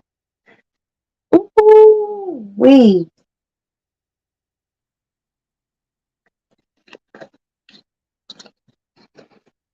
Mm.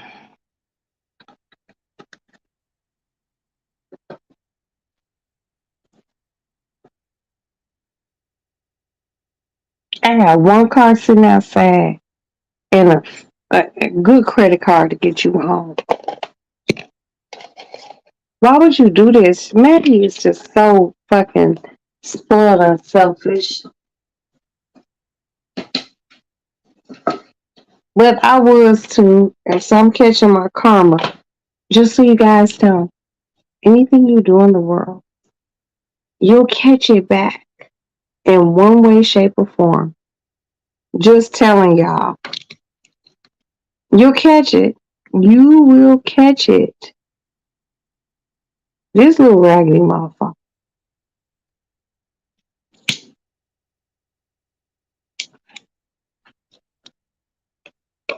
But she want $500 down at Primark tomorrow. She want $500 at Home Goods. Watch that shit get cut down. Cause you cut down my feelings. I cut down this money. That's what I do. When you bother me, I don't do. But she my child, so I have to do. She's still young and not very bright. But I know how to handle a motherfucker. Oh, she got me so mad right now, y'all.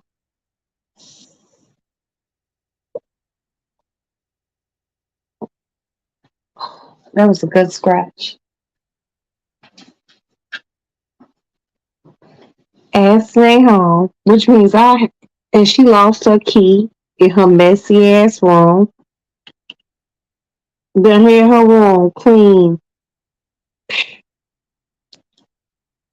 at $200 a pop, and you just can't keep shit together. Hell, she got more clothes than me, but I still keep my shit together. I'm so mad right now. Let's take time. You is beautiful. You is nice. You is kind. And this motherfucker just out of Chicago. This motherfucker don't care about laying women, girls, babies down. And you just out here like, it's okay. We're just at the lake. Like her whole daddy ain't a whole fucking police officer who be telling her.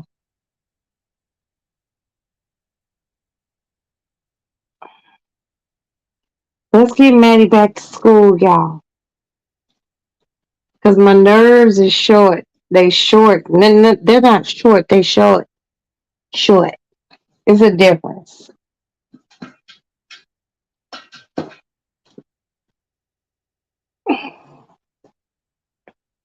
Maybe I shelter her too much, and now she just feels like she needs to spread her wings But the one thing I do know, you need to get to this motherfucking house. I'm not driving your friend back up north.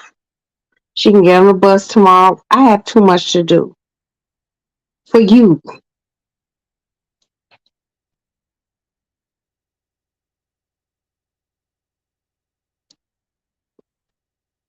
Man, this where that choking shit come in for me. Like dead ass. Like I'm in a, but I'm not gonna do it. I'm not gonna do it. But I like dead ass. I've been drinking. I've already showered. I'm gonna drink water, coffee, and Pedialyte. Dead. I promise you, I'll be up 10 o'clock. Get up. Get up. Even if she get up. Mm-mm. No, mommy, I'm tired. I don't give a get the fuck up. That's like me. That's me flipping mattress over shit. Get your ass up. I gotta get you out of here to school that your daddy paid $38,000 a year for. Get the fuck up. Get up. Man, if you see this, bring your punk ass home. Your friend could come, but you need to come in here very quietly. Don't touch shit and go in the motherfucking room. Get your ass home. We have shit to do tomorrow. I don't move on your time. You move on my time because you don't pay for shit. Get your ass home because I'm fucking mad right now.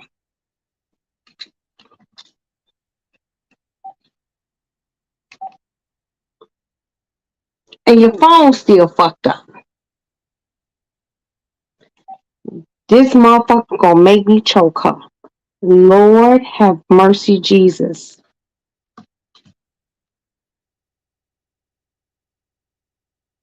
This a game. But I bet you when she wants something, I don't do it. Because I'm real good with that. You act funny to me, be like, no. And then I'll tell my husband, don't do it. And he won't do it either. And then she'll be like, well, why wouldn't daddy do this? And I'll be like, well, you remember when we asked you to do this and you didn't do that? Yeah. That's how I roll. I'm only going to give you the energy that you give to me.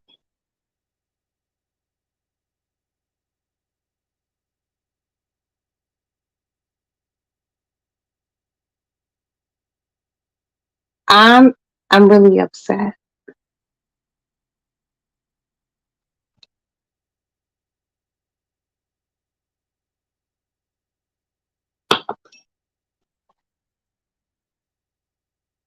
Maddie, if you seeing this, B, get your motherfucking ass home. It's 2:10 in the morning. I'm usually in the fucking bed. I'm only sitting up because you're not in the fucking house.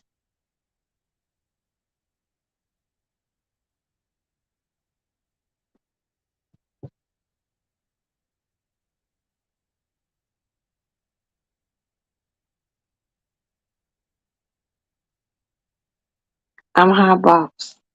I'm hot. I'm hot right now. Let me get this little girl to school.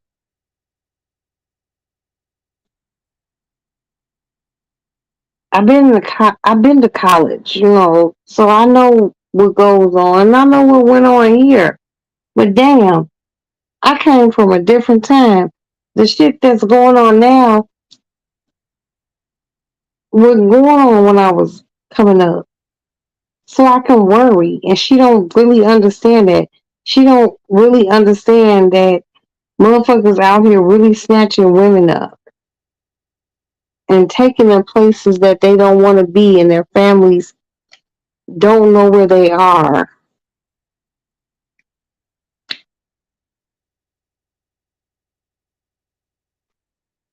No consideration whatsoever. And I've told her about how my mama, I would dip off and my parents couldn't find me. She better than me though.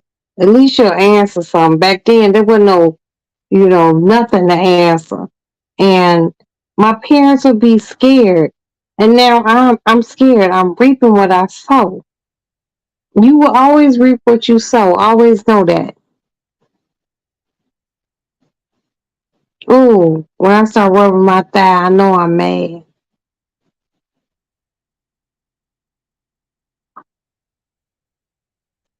And I won't say shit to her about it. But you will get up in the morning and start getting your shit ready. I'm so pissed right now. I'm sitting here talking about black love and do this, and I want to choke my child. It happens. But it's just about being a mother. I'm still present and accounted for.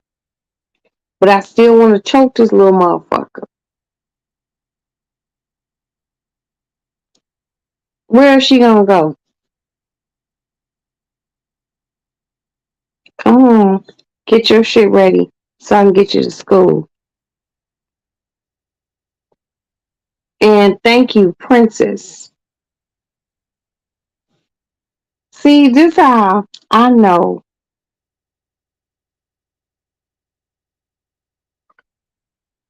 because that phone call came in from Princess. Princess like, well, where is she at? We'll go get her. And Princess man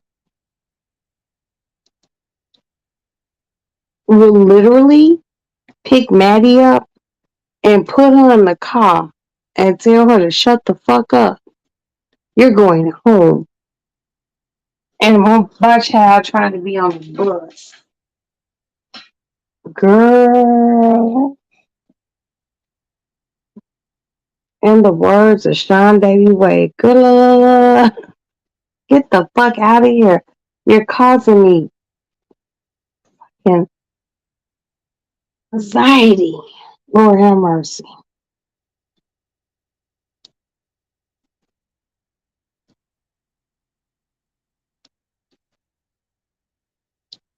Crazy.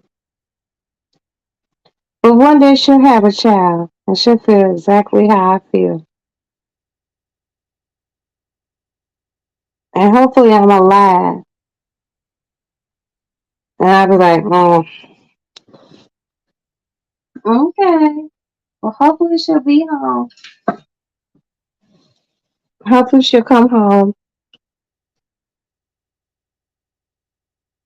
I gotta comb my weave out.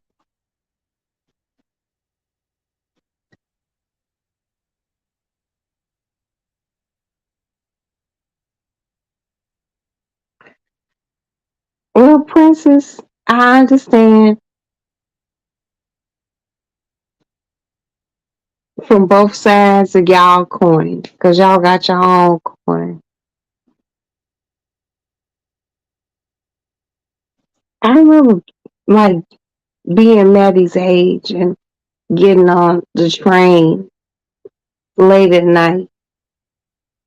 But that train at 52 wasn't a train at your age or Mo and Maddie's age. They're the same fucking age. The fuck out of here.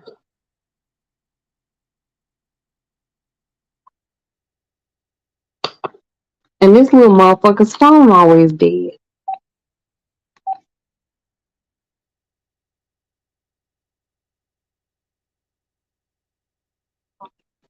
Hold on, y'all.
I would call her little friend back over and over again.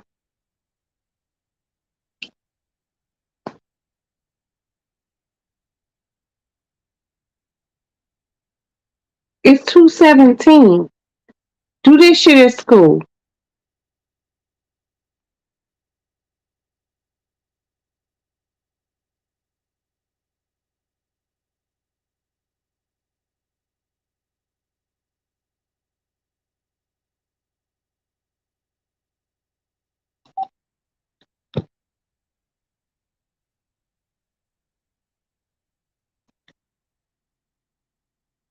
I just gotta get her to school.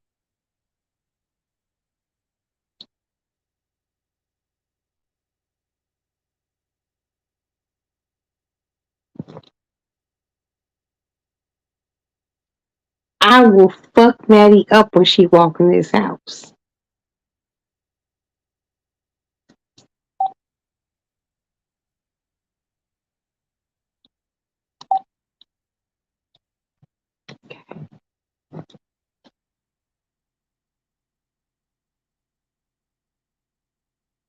Take it down. Take it down.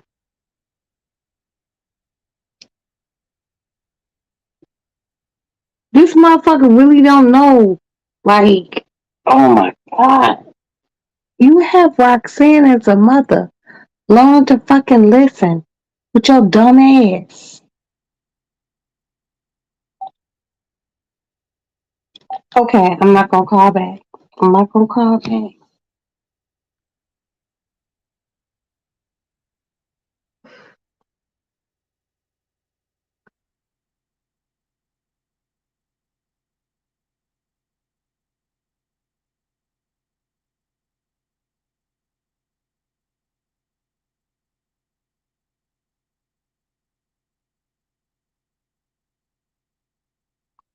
I do not want to wake my husband up and tell him to call.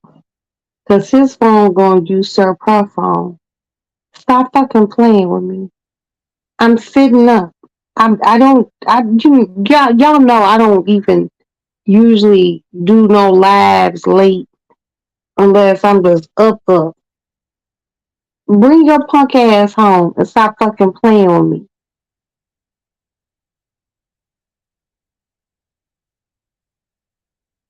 I really wanna choke this girl.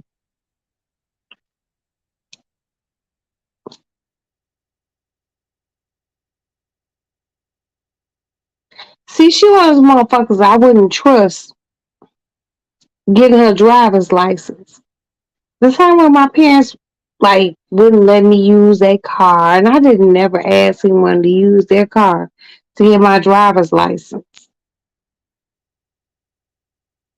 I see, cause you don't know any sort of communication.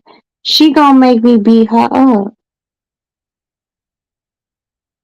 Maddie. If you see this, you're making your mama mad, and you know what happens when I get mad.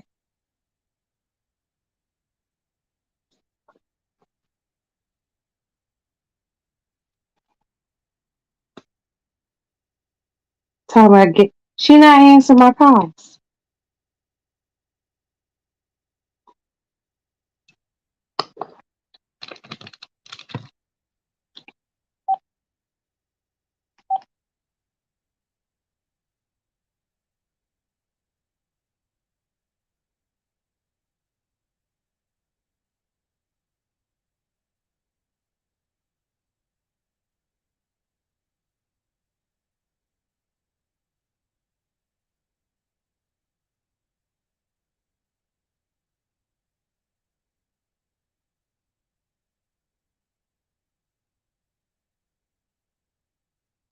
Okay, maybe they're in the subway.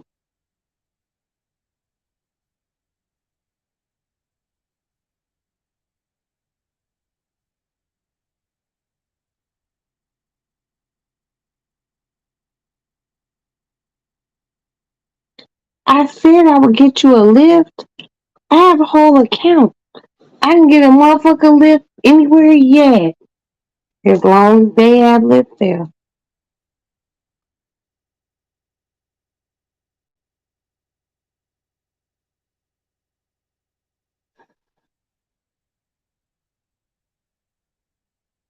Dear God, help me. This motherfucker left home at like 3 something p.m. You can do what you want to do when you're not here.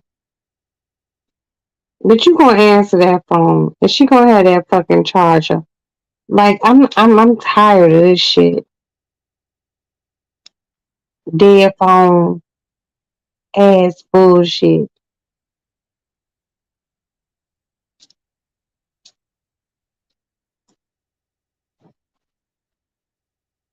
But I gotta go. We gotta. Well, Daddy's credit card. Gotta go buy a bunch of shit for you. For you,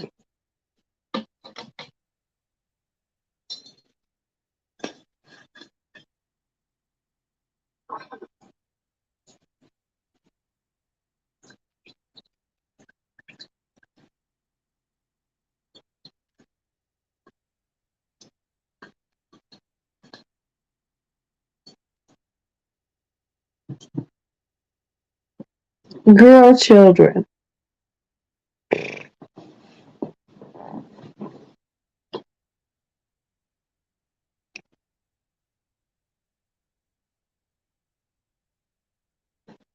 I'm so irritated right now.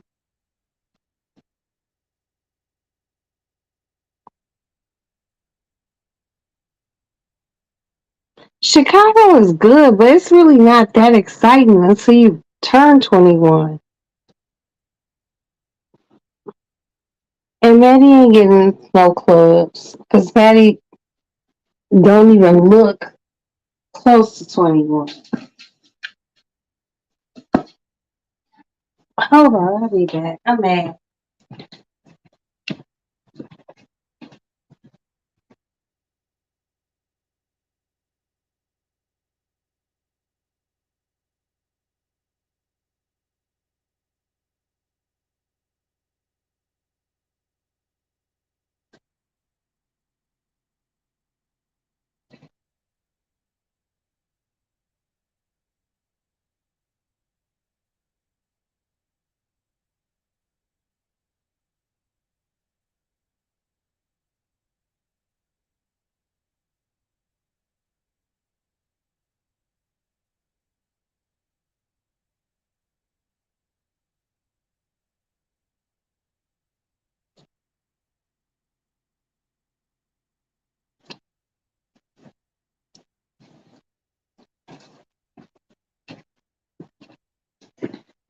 Oh my god. Now I gotta sit up and wait for this motherfucker to get home.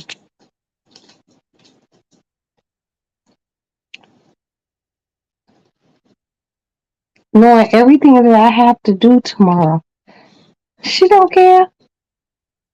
She don't care.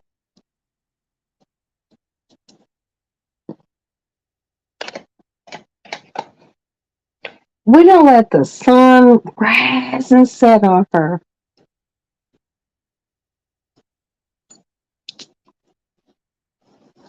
You're taking the fucking bus.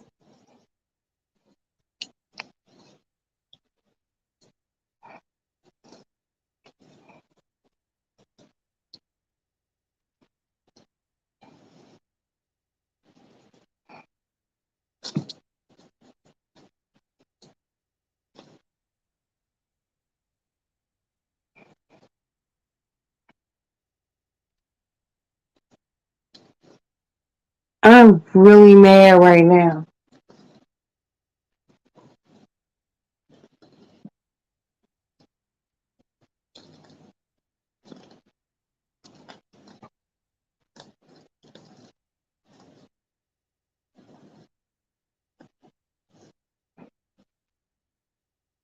I just want her to get home.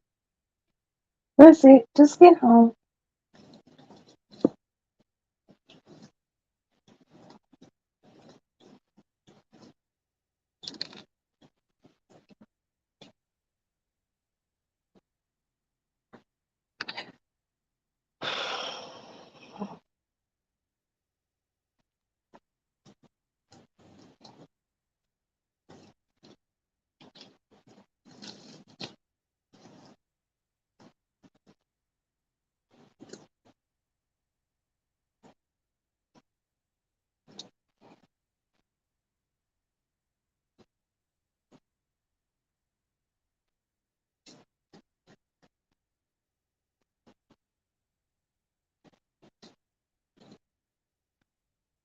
Sorry for a little kitten.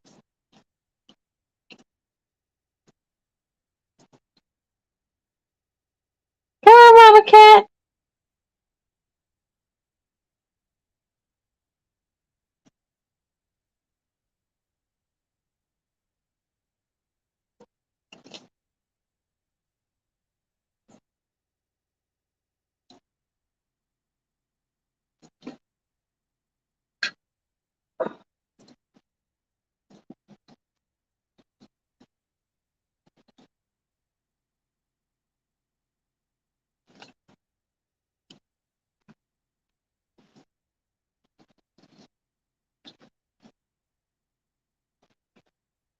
After later on today, Maddie has to meet me halfway.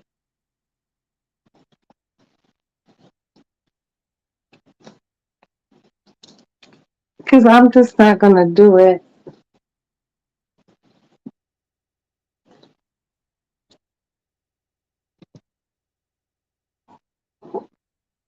I'm not. I just can't.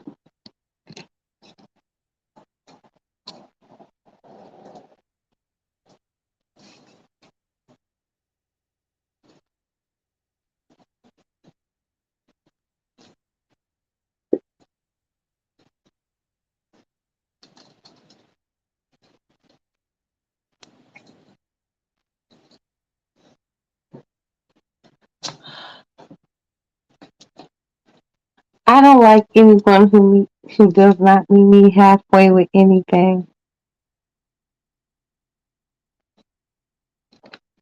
I'm very upset right now. And I had to comb my weave out.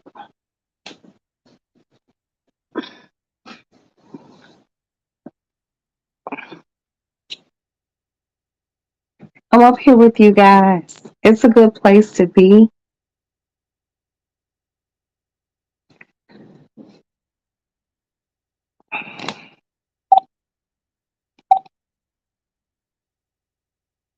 And everybody's phones don't work.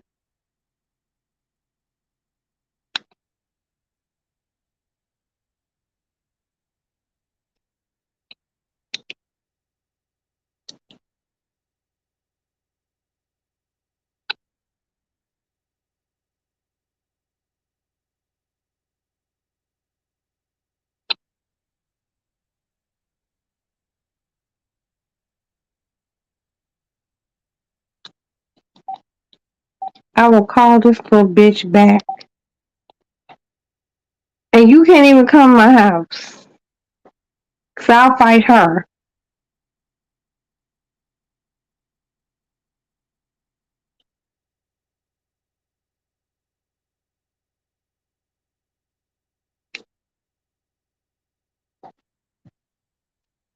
When Maddie wants her allowance, she ain't getting it.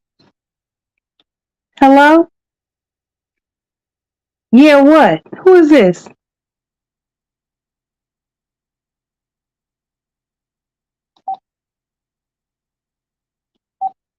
Oh, wow.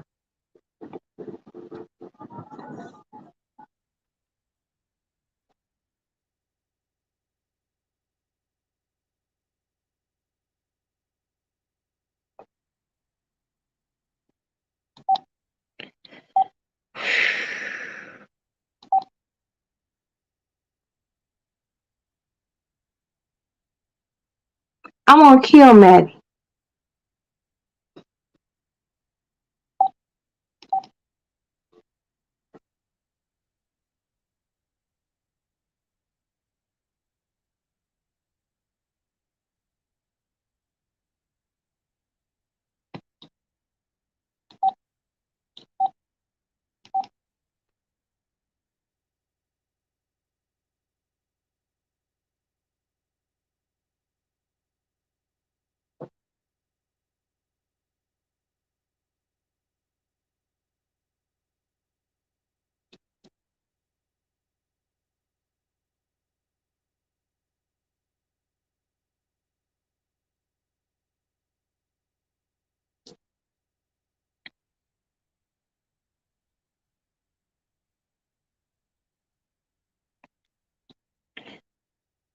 So a whole nigga answered this girl's phone.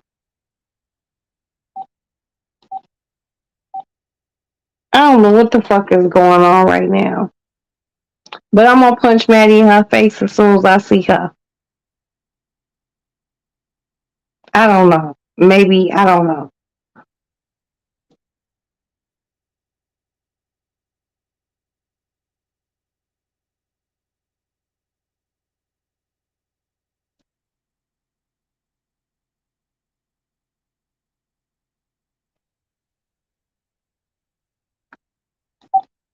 Can everyone do me a favor? Can everyone please on this live call this number 708 937 8249 708 9 okay okay went to a different number. Hold on. 708 937 8249 708 937 8249. Bitch, I will flood you.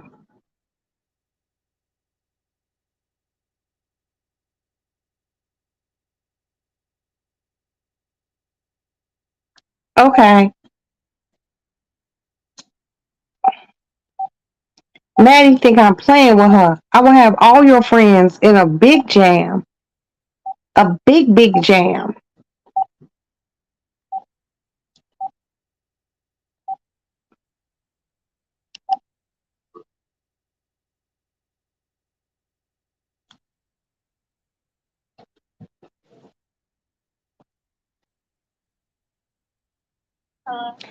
Where are you? No, where are you? I will get you a fucking lift.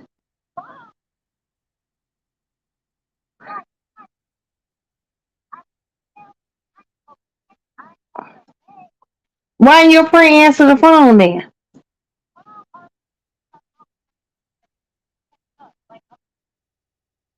Maddie, can I just get you a lift, please? Where are you?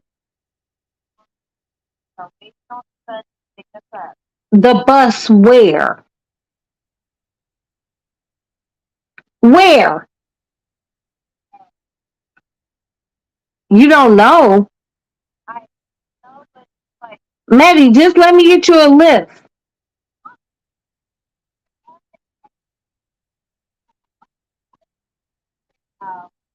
There's nothing wrong with me. You don't answer your phone. Your friend doesn't answer the phone. Then why she have some nigga answer her phone?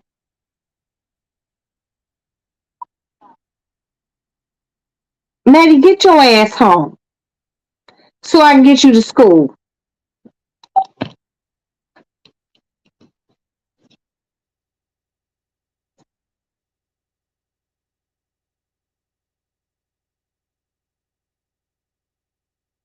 I know, Princess, but you don't like Mo out. So how can I like Maddie out?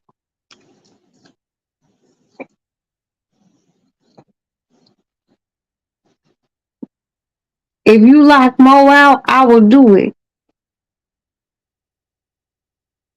I know it's not safe. Her daddy got her shit on they iPhones. He sleep. You tried to lock her out? You can't tell me to lock mine out and you ain't locked yours out.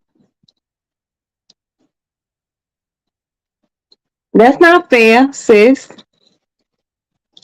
That ain't fair. That ain't fair.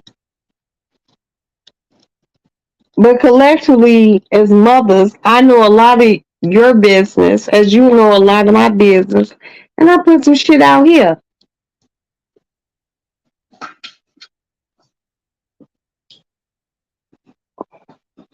But I can't.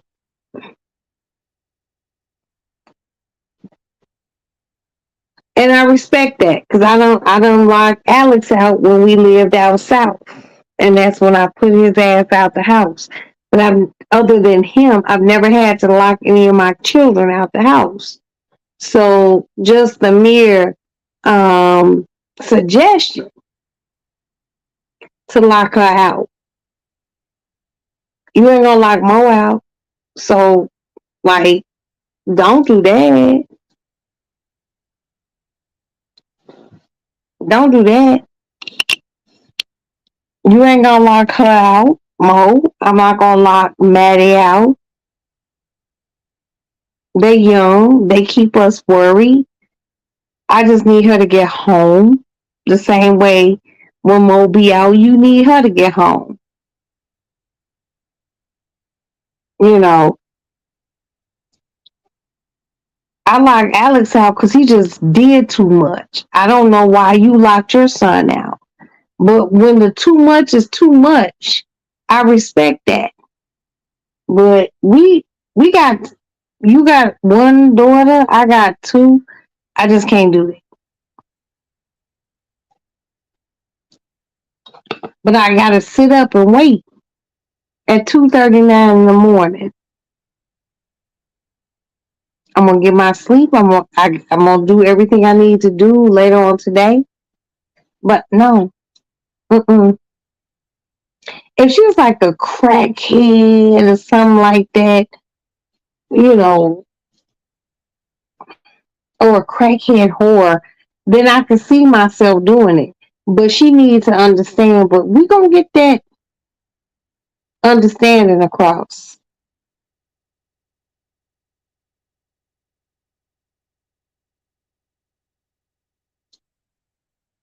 Girl, yes, yes, love bug. It is.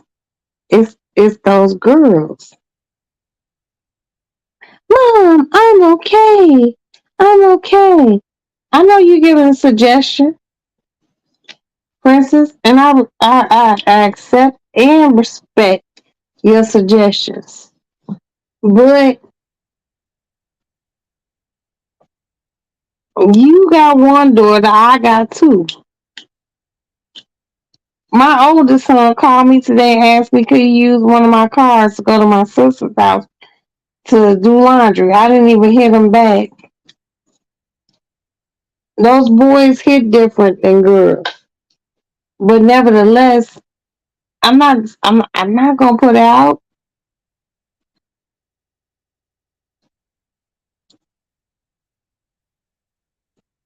You will put Mo out. Come on, B. Cut it out. Cut it out. Cut it out. Cut it out.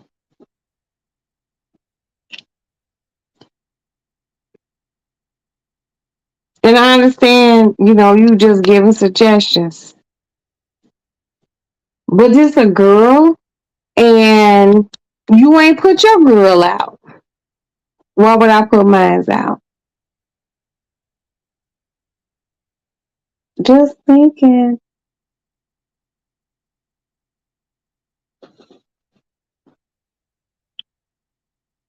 If you would, you would. And you ain't.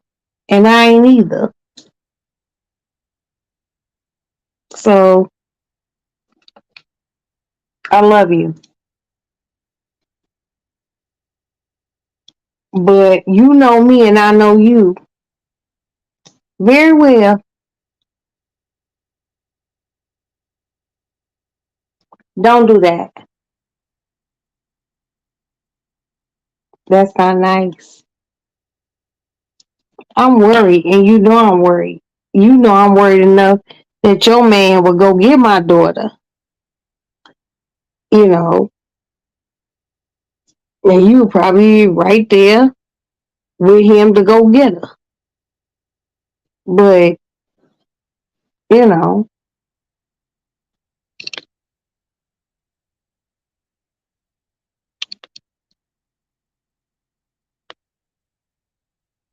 I love you, Princess. I'm not gonna argue with you because you family.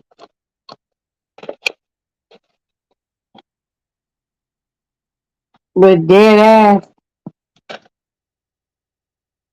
You can't tell me shit to do when you wouldn't do it with your daughter. I'm trying to sit up and wait for this girl to get in the house. I ain't even gonna argue with her. I'm gonna do everything I need to do later on today, and the next day get my son from the airport and get her to the university. I have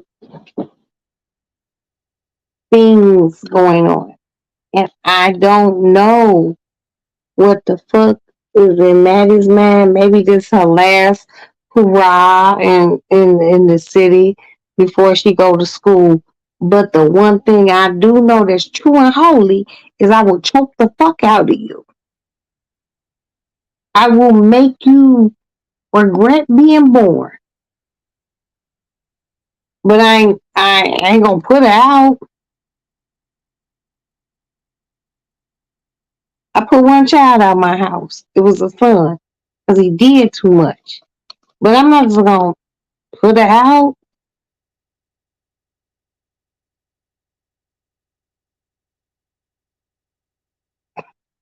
Yeah, you kicked out at 16 and she's back at home.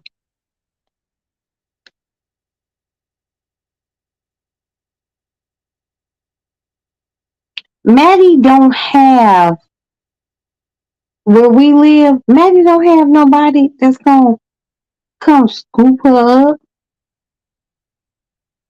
Mo may have had it. Maddie don't have it. Because the one thing, the people who fuck with me, and you do know, but if she calls you, like Auntie Princess, go get her. But other people have a very healthy fear that if you get her, my husband will have someone kick in your fucking door. If you be like, I got a Roxanne, end of story. If you say, I got a Roxanne, and I don't give a fuck what the fuck you talking about, what can I say? I know my child is safe, but at the end of the day, you know, motherfuckers have to reach that lowest. My mother, when I got put out, she put the fillers out all over. Like, no, no. And I literally slept outside. My mama made that shit real hard, but I wouldn't do that to my daughter. And when you put more out, she had somewhere to go.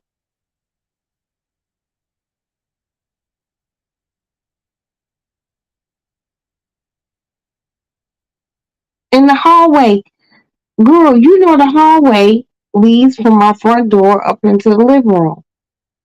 What's she gonna do? Well, I'm gonna lock the top door? Princess, stop it.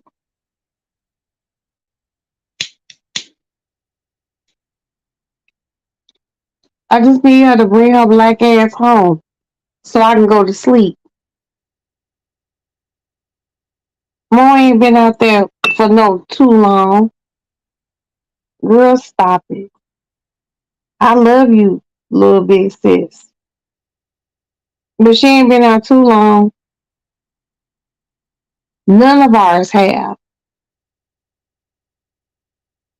And I don't want to just push her out.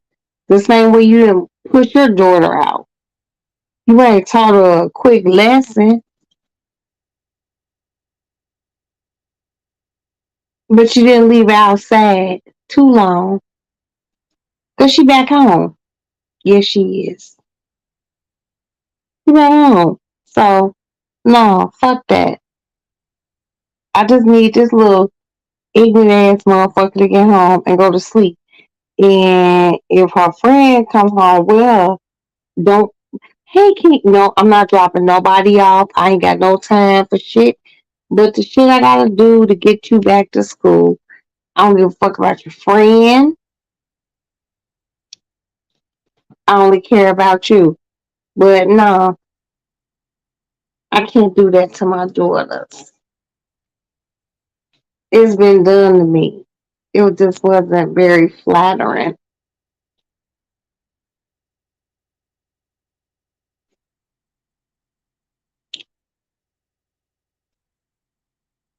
Mm-mm. No, no, no, no.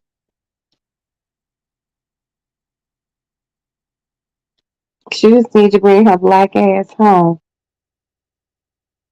Cause on my every other kids other than her, if this motherfucker get home and she lost her house key.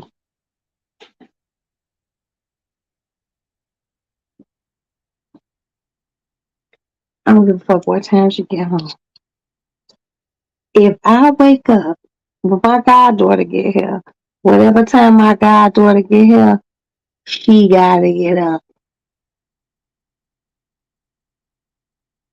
I don't give a fuck how long you been out. I done sit up and drank and been up at 7 o'clock in the morning. I don't give a fuck. You can get 15 minutes of sleep. You getting up. Cause it can get real gutter in this motherfucker with me. She know what it is. Her daddy know what it is. He sleep. They be done called the police on me. Like, seriously. I need to move this. Okay, Princess.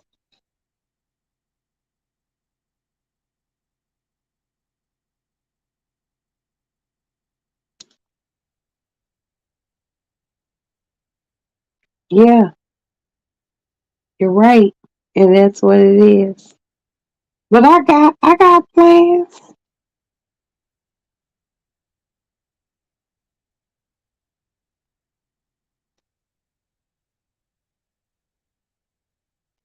Her friend. Ooh, I don't even want to go there.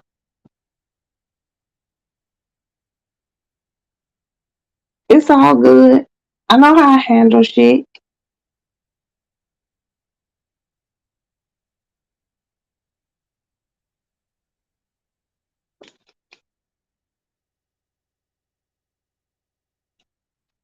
Should be okay. I know how to handle Miss Maddie.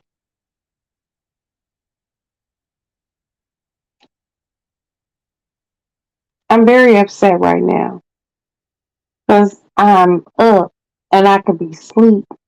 But my child, she ain't here. Addison at work, so I know where he at. I know where Alex is. I know where Adam is. I know where Amanda is. I know where Ace is. I know where Jack is. I just don't know where Maddie is. Maddie will make me fuck her up.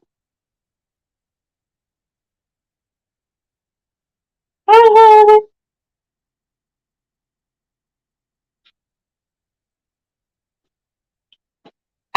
I know where everyone is, but her dumb ass.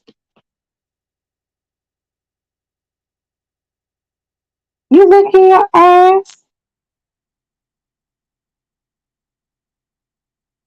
Kids are so cute.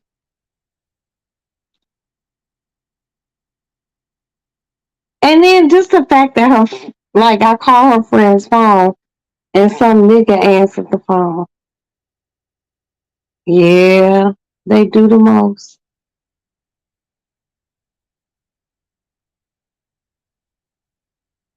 Maddie, if you see this live, by the time I finish with this cigarette,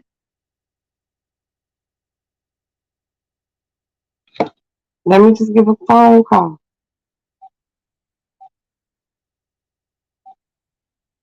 You little raggedy motherfucker.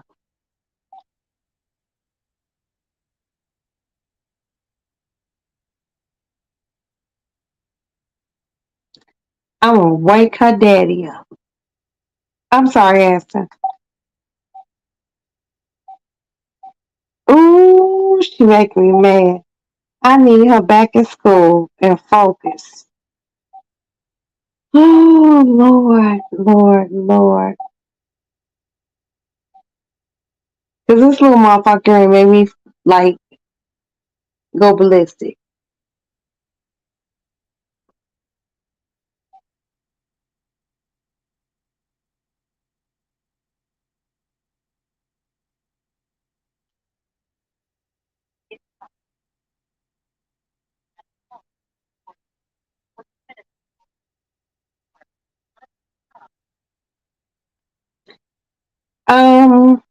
You're not picking up your phone. I need to know where you are. You don't have a house key. You need to be able to get in the house. If you don't hit me back, I'm going to wake your father up. And it's not going to be nice. You are really, really crossing the lines with me right now.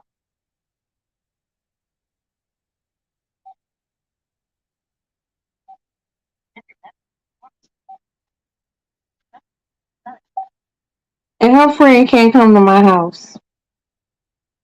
Because I don't want no friends who will get me in trouble.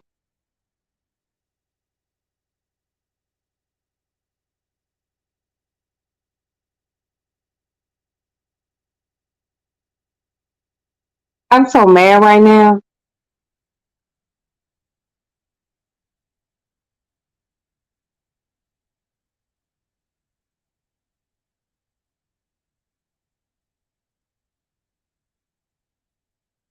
I literally,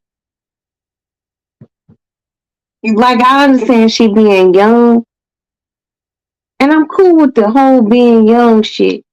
But answer your phone.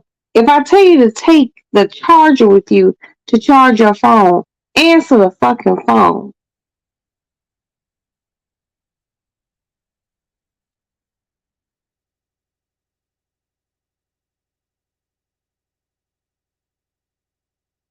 And then your friend got some motherfucker answer. Man, this little bitch. I'm really upset right now. I'm so mad right now. I'll wake my husband up, and that won't be good. This bitch.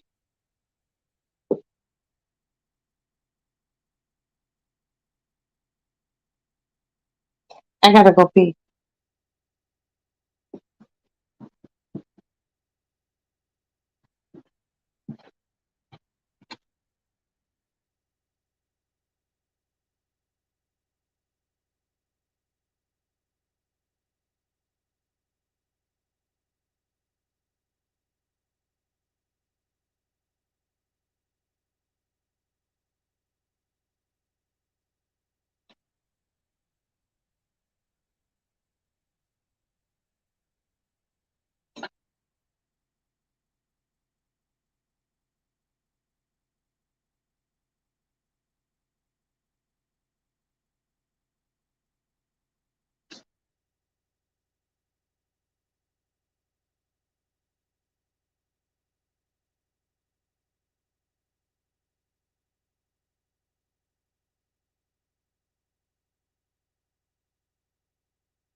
Call from Eugene Johnson. Call from Eugene. Hello.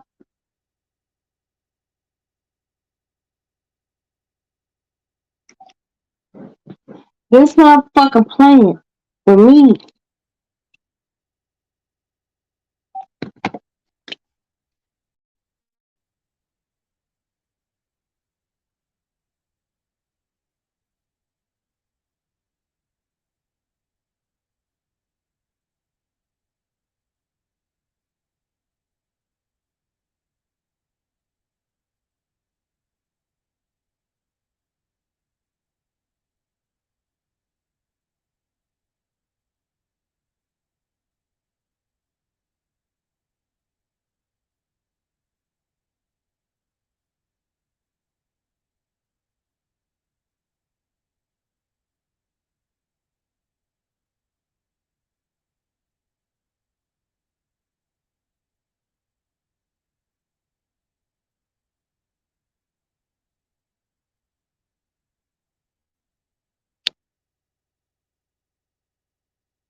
This little raggedy motherfucker.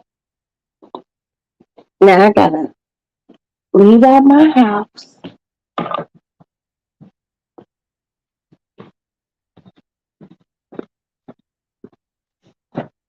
Ouch. To go pick her up.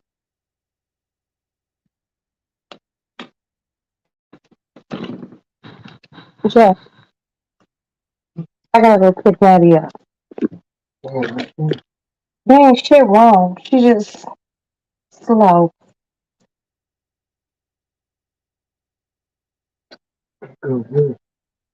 Got peace. I'm ready for her to go to school.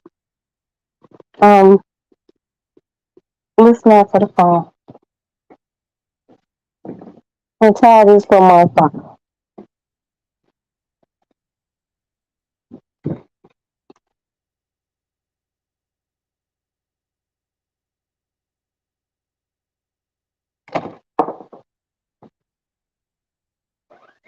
Okay, y'all ready? Let's go.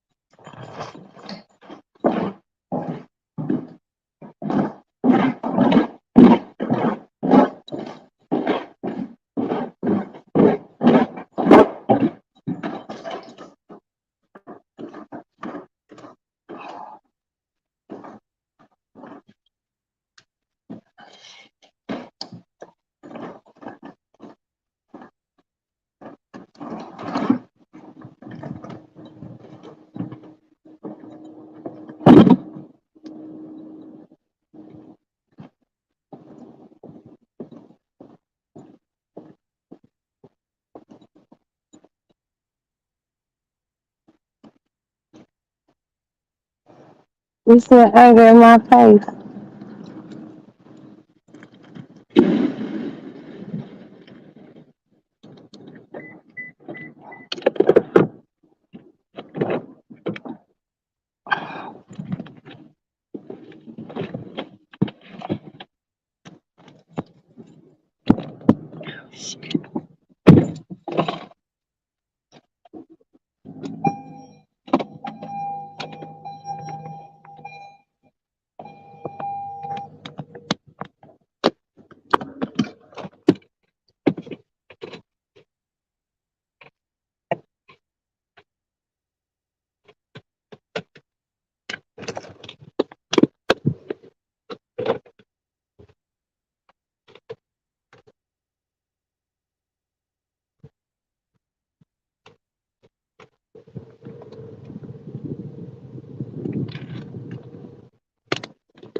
I'm so pissed right now. I could fucking spit.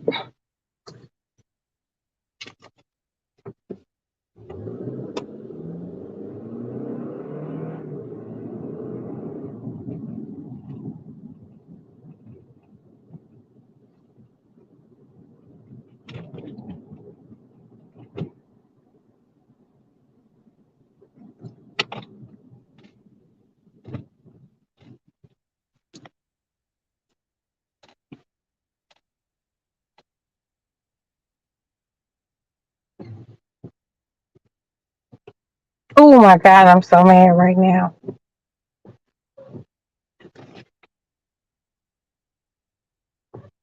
Maddie and her friend better just get in the car and don't say shit to me.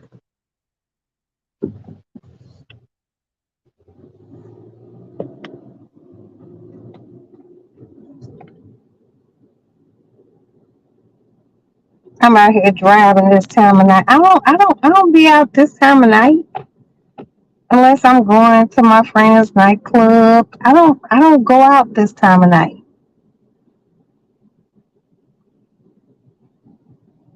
I'm in my house. She needs to go the fuck back to school. Or her friend looking like, I don't know, just standing waiting for a fucking bus. You ain't got a uniform on. Fuck you just out here for. But I'm not gonna go there.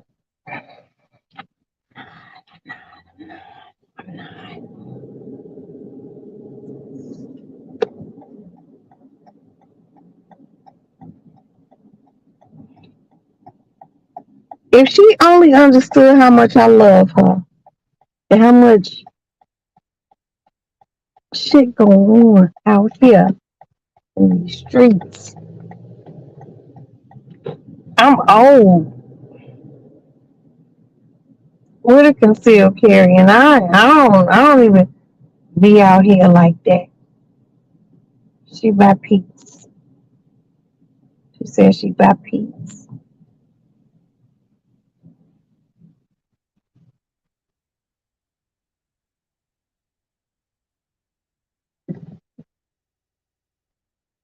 Okay, I'm right here at Pete's. Where you at? Okay, that's some homeless man. I'm mad. But I'm gonna be cool.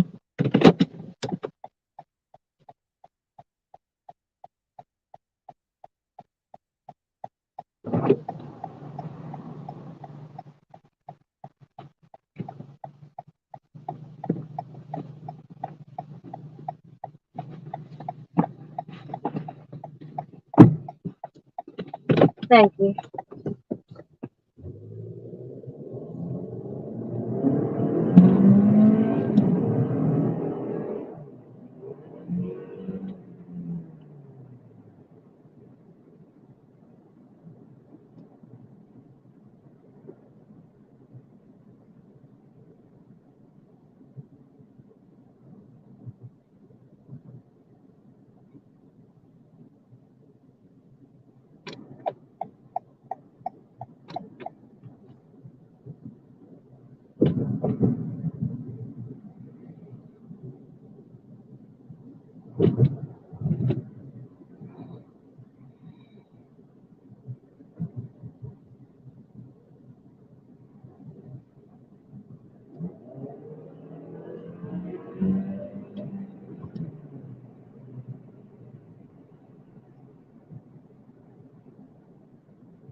You want anything to eat?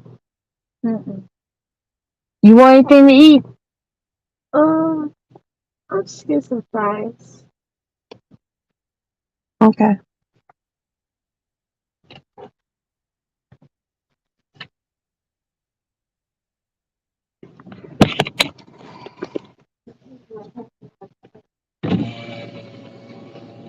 Hi, good evening. Well, good morning. How are you? May I please get a bacon, egg, and sausage um toast sandwich?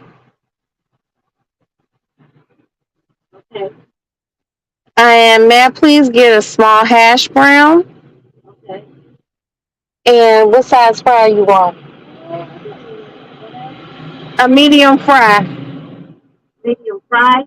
French fries, yes, ma'am. You don't want none of that? Anything else? No, ma'am. That would be it. Thank you so much. Okay. Thank you.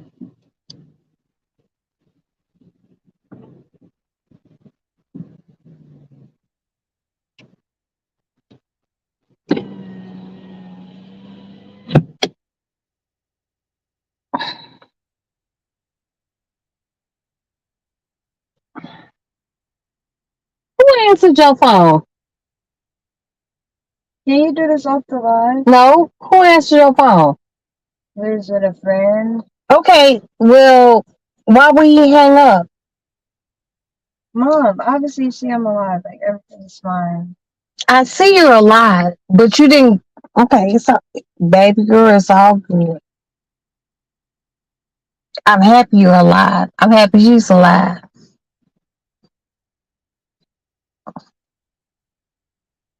But you really don't care.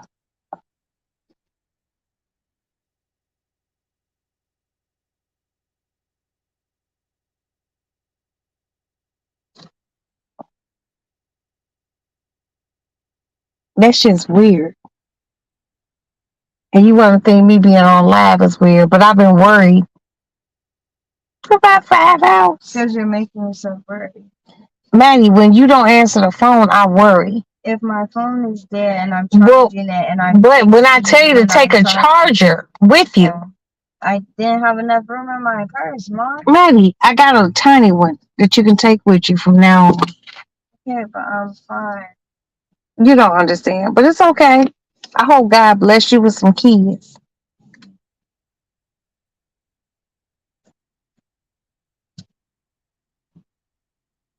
Just be up and be ready for everything later on today.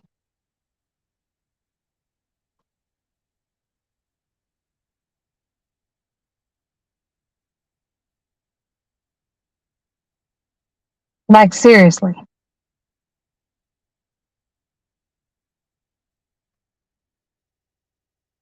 Just be up and be ready. We have a lot of things to do.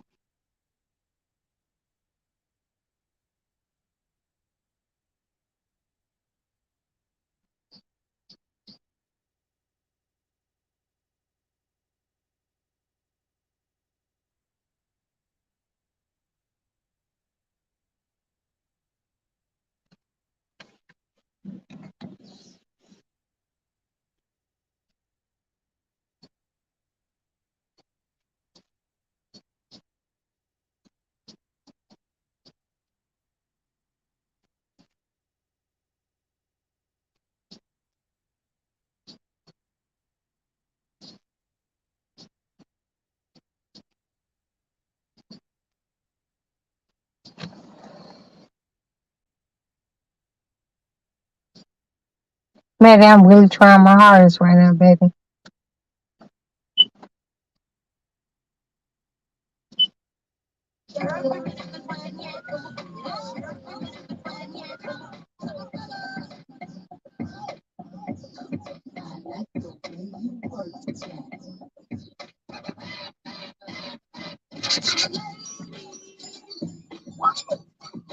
I'm mad at you, B.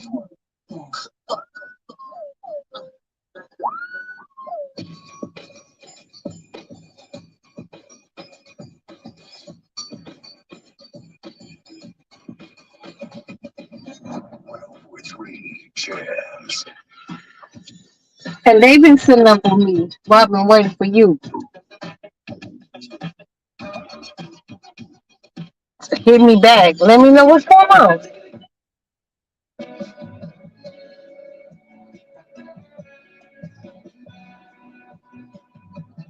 Today's best music for you and your food.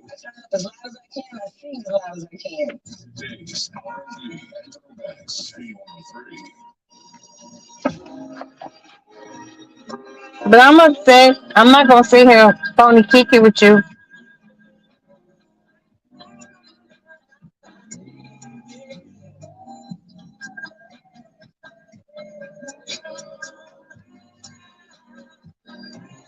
No, they don't. Absolutely not. They don't know.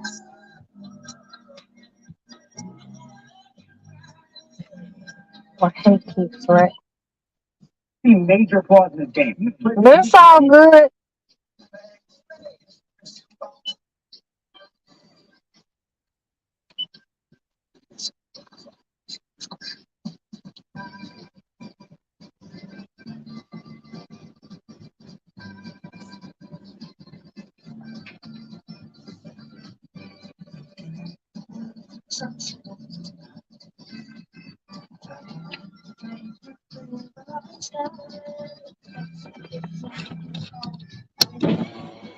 Hi.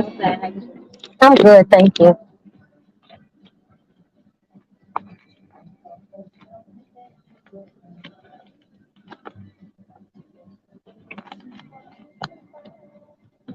And just the fact that you don't even understand. I ain't got it, bro. Huh? Now I got something at home, baby. Thank you. Just the fact that you don't understand that I was worried, it's good.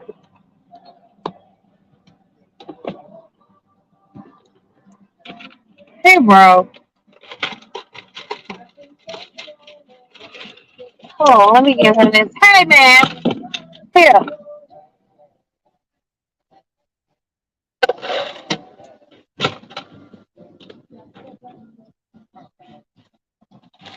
Thanks, sister. You too, brother.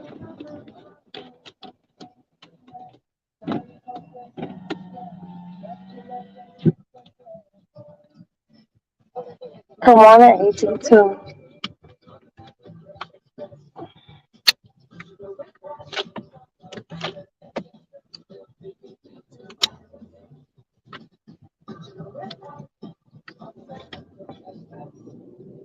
But I'm mad. I'm not even gonna lie to you, Matt. I'm fucking pissed right now. But I ain't gonna lose this stream. If you have your headphones on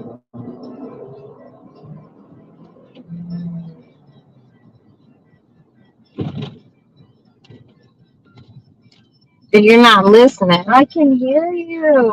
okay, don't talk to me like that, Like Andy. what? Bro, I can hear you. I'm not your bro. I've been listening to you. Like, But you don't understand. Like I call your I friend. did nothing wrong. And you No one going said you on. did anything I wrong. just asked But when I asked you to take a charger to charge your own I phone, didn't take it, and that's my bad. But like, you're blowing it out of proportion. I'm not blowing any. Okay. I'm just telling you how I feel. Like, Okay. you keep Okay. coming at me No, I'm right not now. ignoring you, baby. I didn't say ignore. I said you keep coming at me right now. Baby, I'm not Like, I'm coming at you. listening to you. You said I'm listening. I don't care because I'm listening to music, but I could clearly hear you. It's fine, sweetie. Like, You'll have everything you I one. say I is a hope one problem. day. No, it ain't a problem. I hope one day God bless you with children. I hope He bless you with children, and your kids don't just take a charger when they mama say it. Can't be able to get in touch with them and have some random ass nigga answer the phone and hang up on them.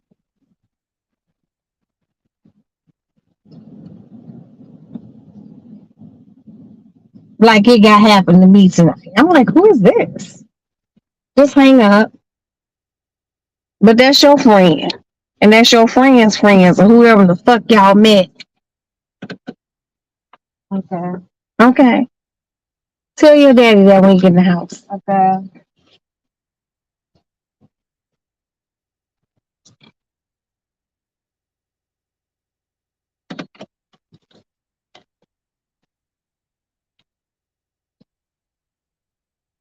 Just learn to listen, B.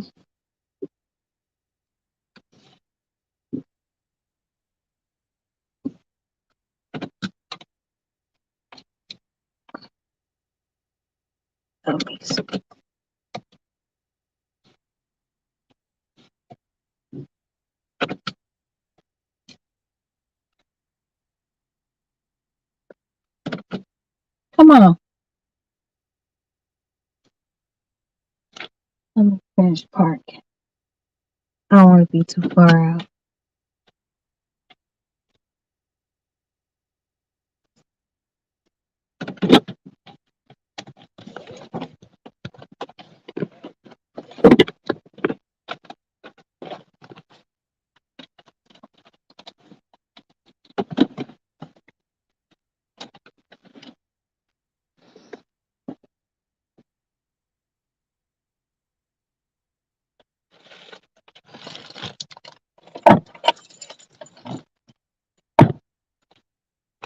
This little ignorant motherfucker, her little ignorant fat ass motherfucking friend.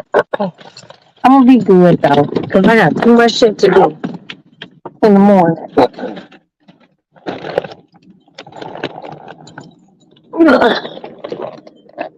This real family shit. It ain't scripted or none of that shit.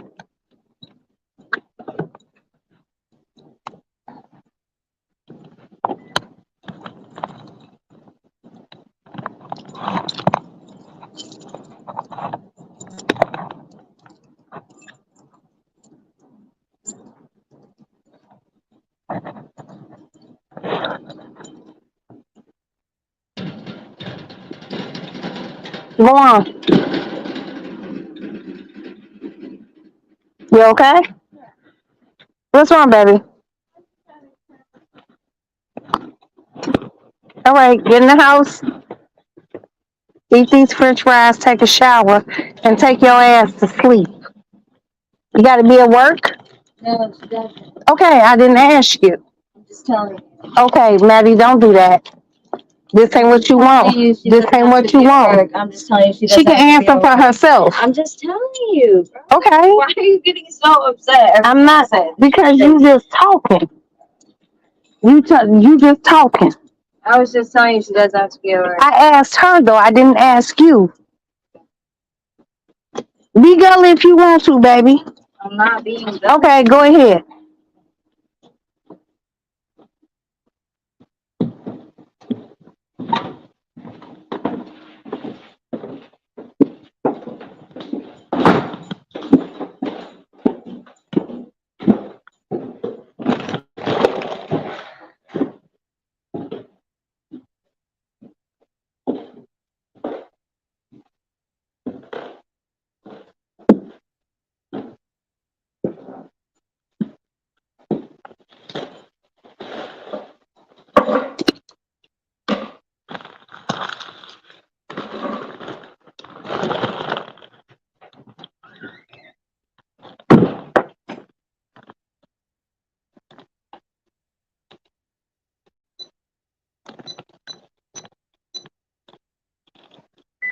Mark, stay.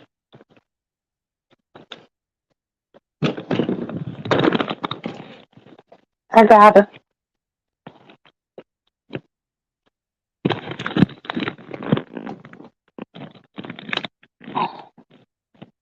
I'm tired of her.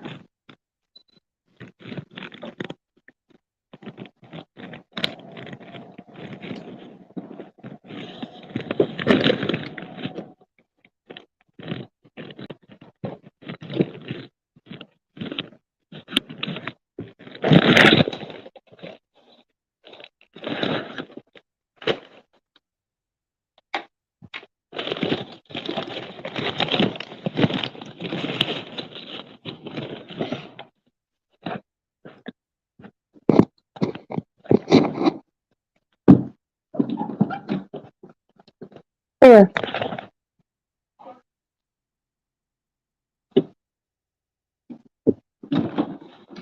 I'm gonna choke this little motherfucker. She don't even see it coming.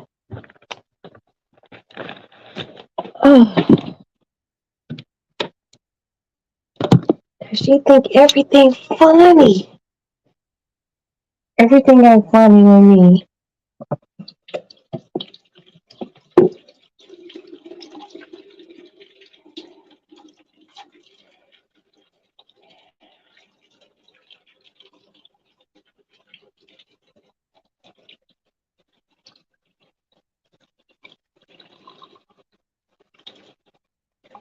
I can sleep better knowing that she's home. But she don't care. That she's a selfish, very spoiled. Move, cat.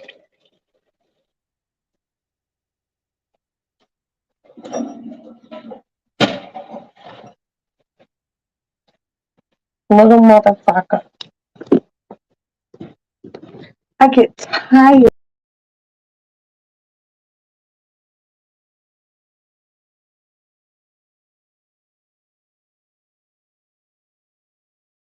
of spoiled little motherfuckers.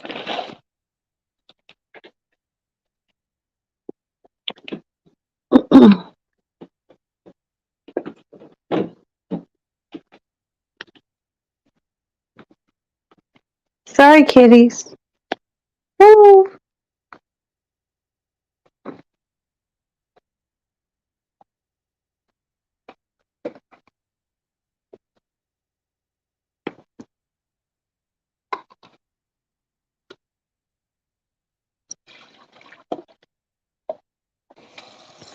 I just get upset because, whew, Lord have mercy, Jesus. I hate when I feel like a motherfucker don't understand me, but I ain't gonna set shit off. No, I'm gonna eat my breakfast sandwich.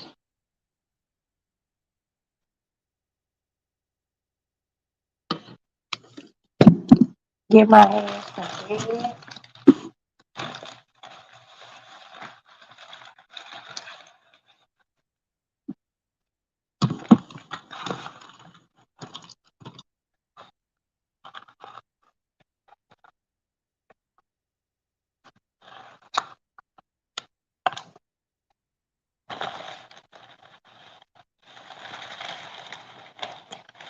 Move, move, you tiny kitten.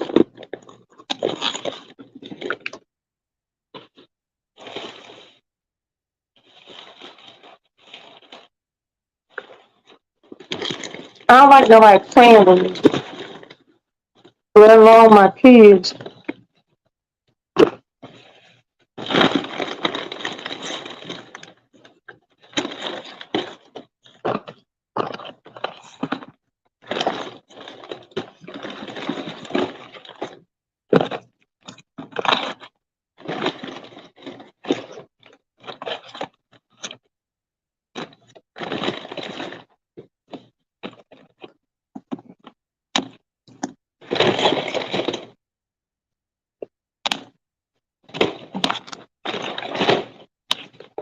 What are you doing up here, kitty?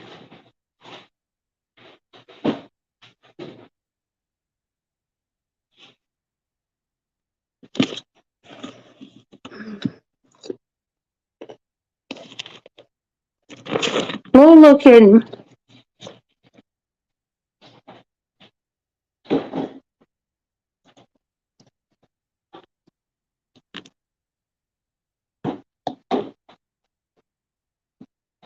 No, no, no. Look at this shit.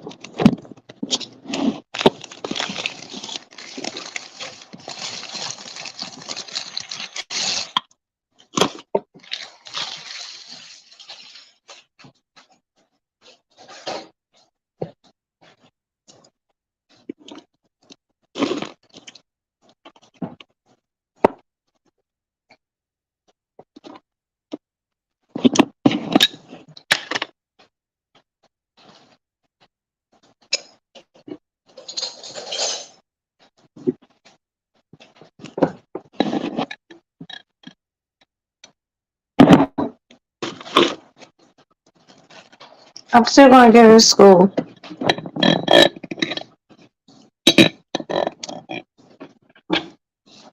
I'm gonna eat this food.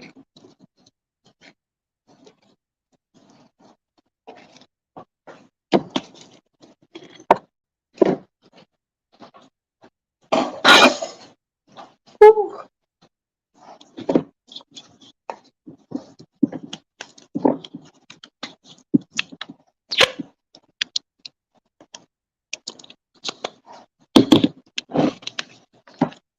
you doing, little chicken? You can't have any of my food.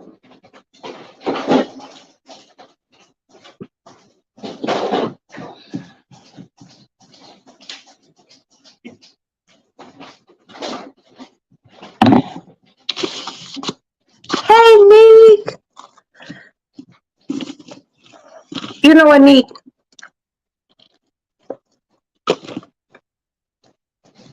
I don't want to tell you this all out. Shit.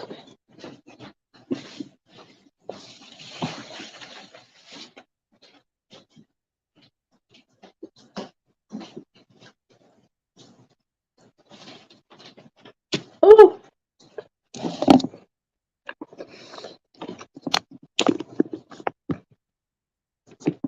Neek, you know what? Thank you.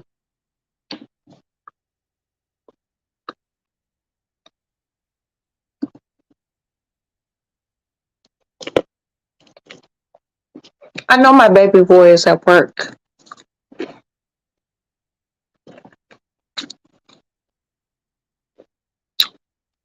but that girl, she don't get it.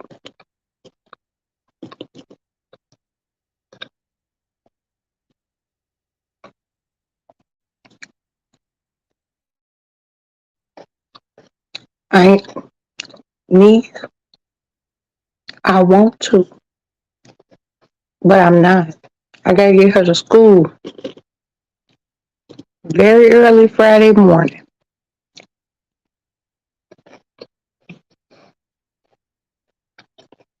Do you not think? I ain't worried about the police in no way, shape, or form.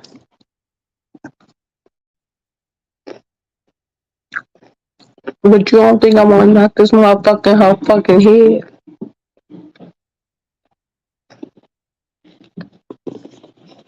I do,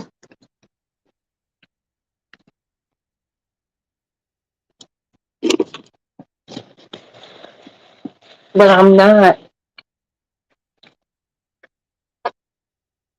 because eventually, sometime in her life, shit, hold on.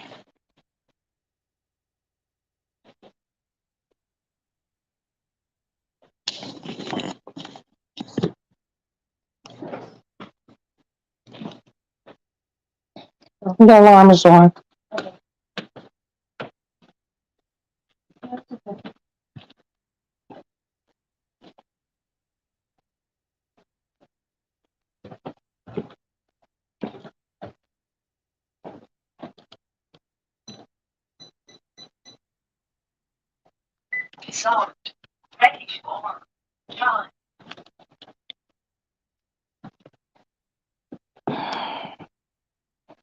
Shit. I'm sorry, y'all. I gotta get back up to the lady lounge.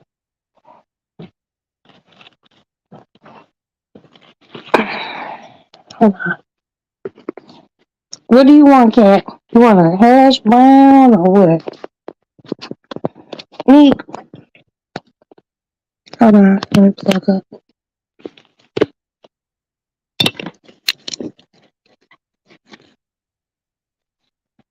Neek.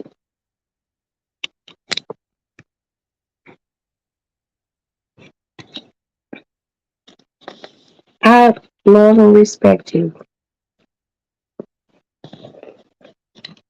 because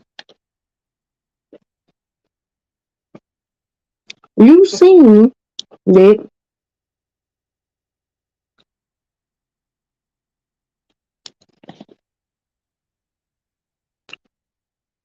what I really want to do.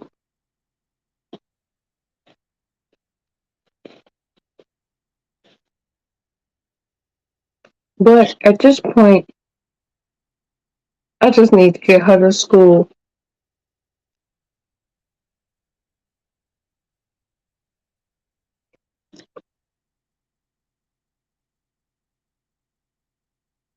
What?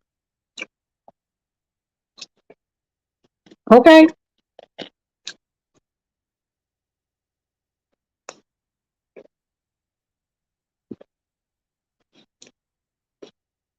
Okay, so let's agree on some things collectively.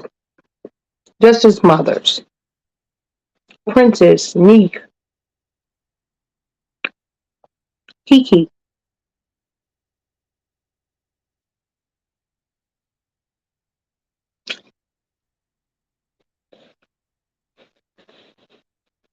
Think back.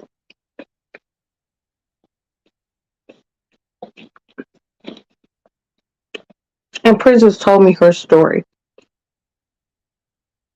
So the first time you ever had a person in you,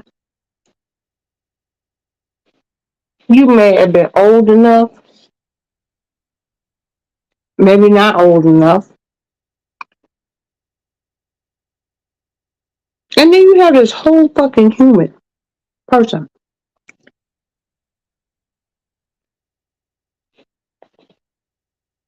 who you try to guide. And Maddie is not a bad kid. She just got mouth.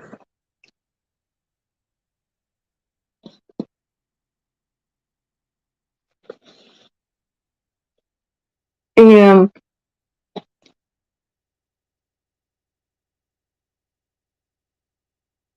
I'm sorry, y'all.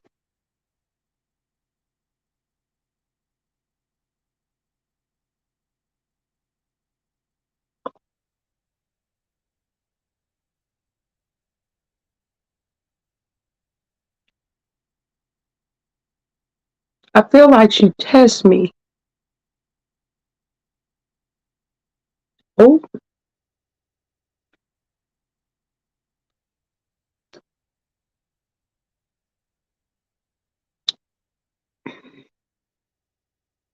okay. And I love that.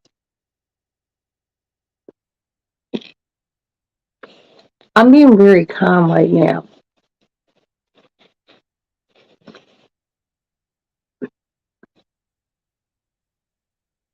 Very calm. I'm eating my sandwich. I'm talking to y'all.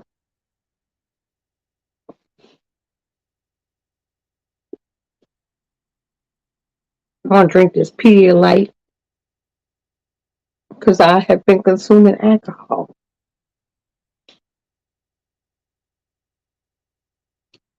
Ladies and any gentlemen,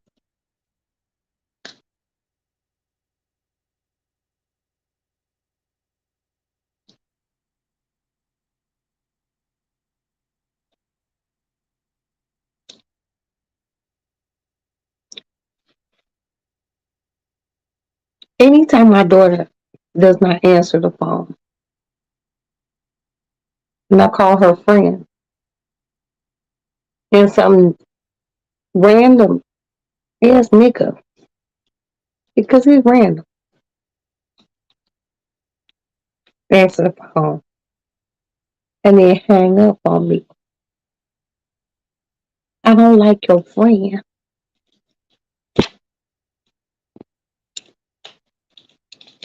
My daughter, she knows better.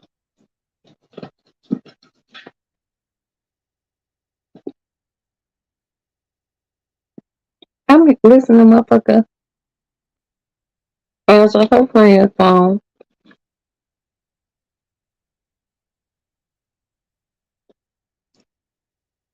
after you don't pick up your phone. So now I'm thinking you've been kidnapped. Because that's the day and age we live in. But it's all good on Black Stone, bitch. I got to. I got that. I got it.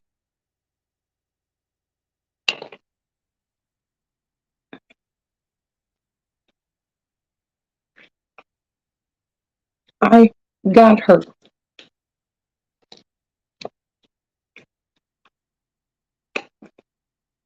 You know, Maddie's little friend. They went to high school together. Do you not understand? Maybe Maddie didn't give up the actual 411.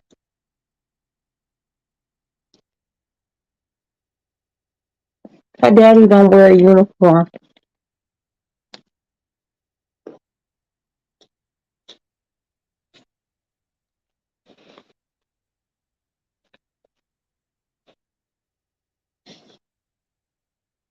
That's really all I gotta say. Anyone from Chicago understands the drawing on that.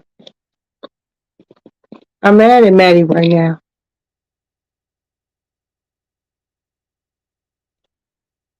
And I'm sorry, sis.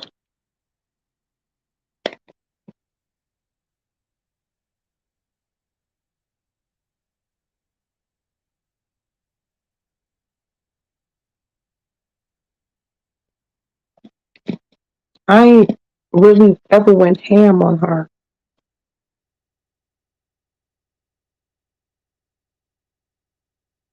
And I don't want to.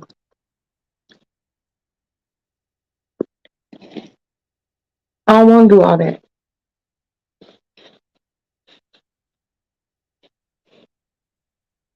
But I've been sitting up all this time to make sure my son made it to work and to make sure she made it home. And it's 3:40 in the fucking morning. I be asleep at this time. But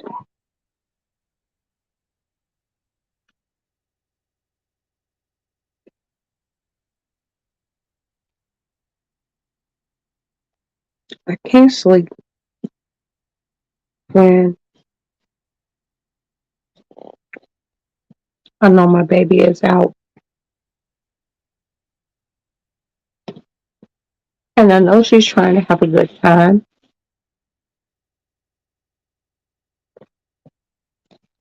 But I feel like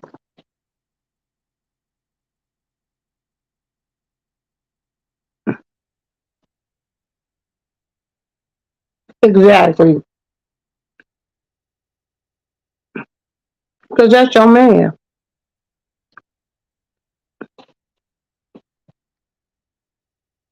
Maggie, hmm, this little sandwich just hit the spot. It's gonna take this lick off my stomach.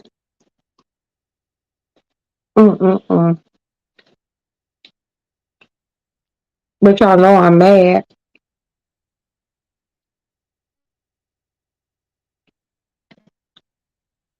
And she won't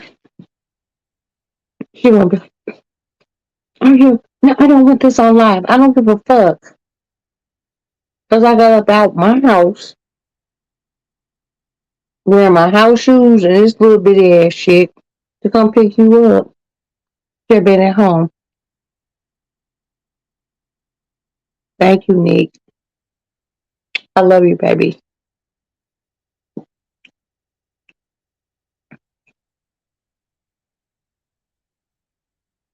These motherfuckers really don't fucking get it, man.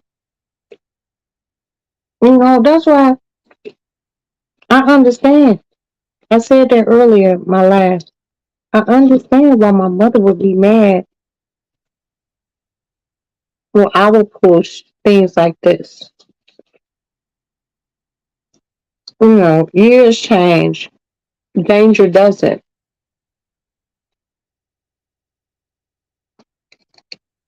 And you know, it doesn't make it any, excuse me, better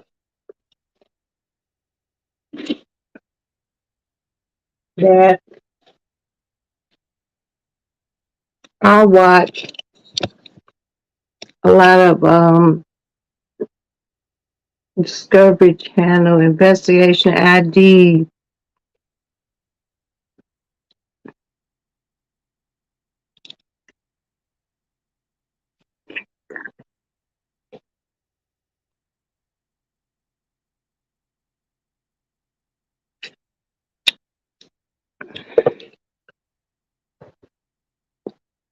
And watching those shows, has learned it me. Not learned it. Learned it me that men, black men, white men, Hispanic, don't give a fuck about killing women.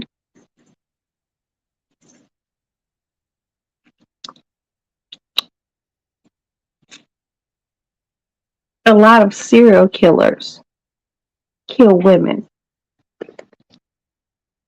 Well, the most prominent ones, like Ted Bundy,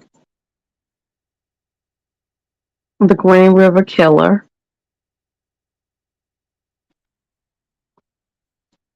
and then you had like the John Wayne Gacy's, the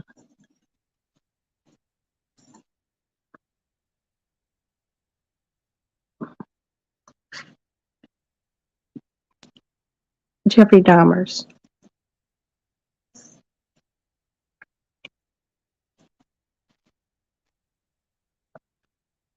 who focused on men. Right now in Chicago, we potentially have a serial killer. And he's not killing women, he's killing men. He's hanging out with them at bars in downtown Chicago.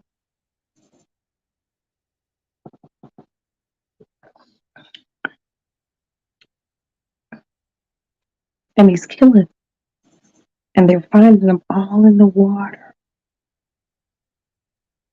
I watch a lot of weird, scary shit. And y'all do too. Because y'all just as weird as my weird ass.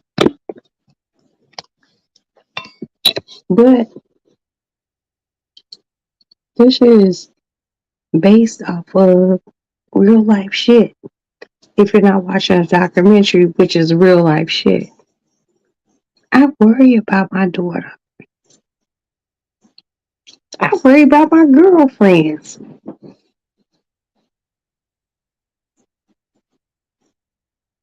Princess here in Chicago, everybody know that.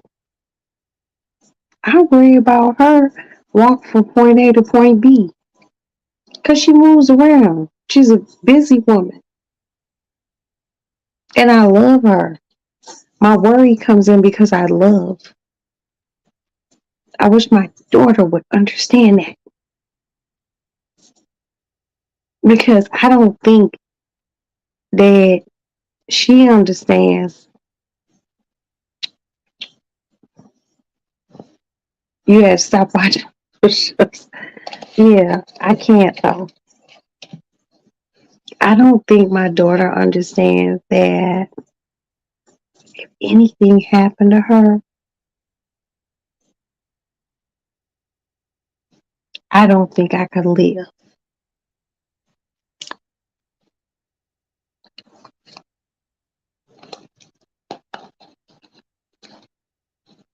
Princess will be posting some crazy ass shit if anything happened to my kids. Because I don't think I can move on. But there are things that you can do, excuse me, let me belch, to keep you safe, keep you out of harm's way.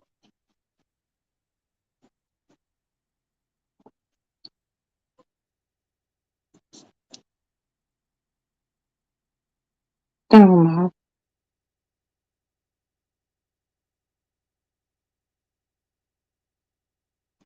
You're right. You're right, Nick. You're really right. And I'm not refuting that. But I be scared. You know, it's like I be scared because of the shit I watch, the things I see on the news. But I'm married to a cop, you know, and I just be like, what? I be scared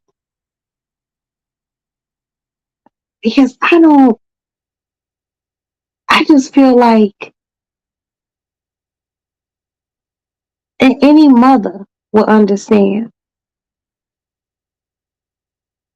I feel like can't nobody protect my kids like me. Like if someone broke in our home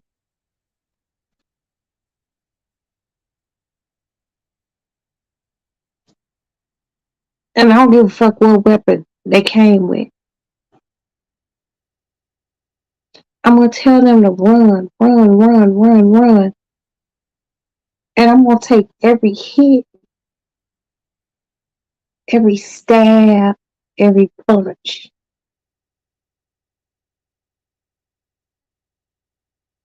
Because that's what God set me up to do. Because those mine, I just wish they understood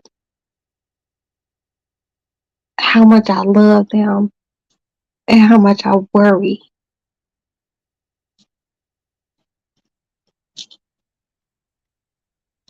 That's all.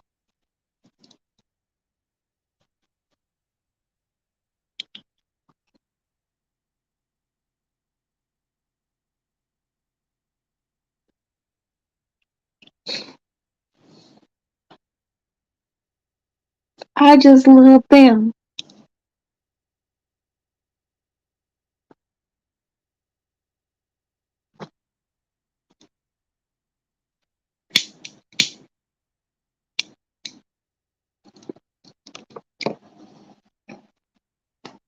Y'all know I ain't never up this late. Never. Like the other morning,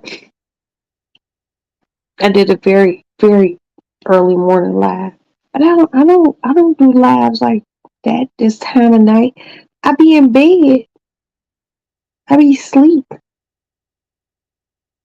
But I can't sleep. You know, it's 3 some in the morning. My youngest son, he would have got home like 2 hours ago. I would have been asleep.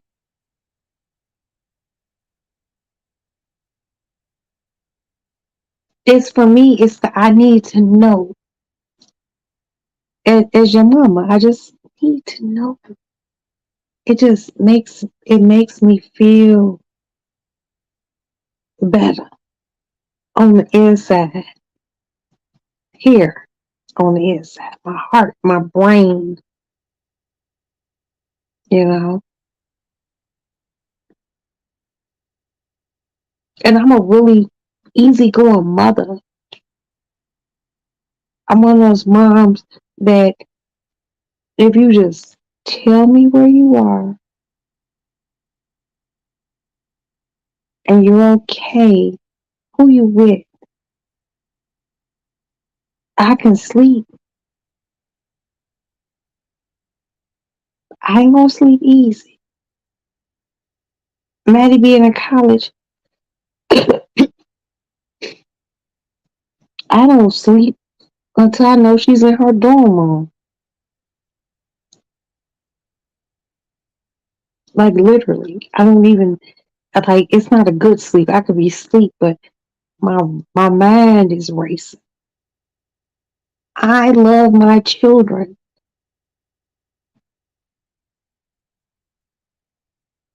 more than I love anyone walking this fucking earth.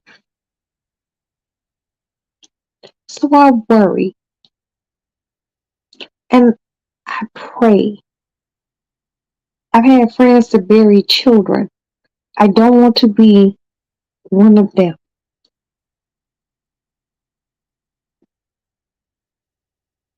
They ain't never been right. I'd rather God take me because I don't want to bear witness to none like that. I know anything can happen anywhere, but goddamn,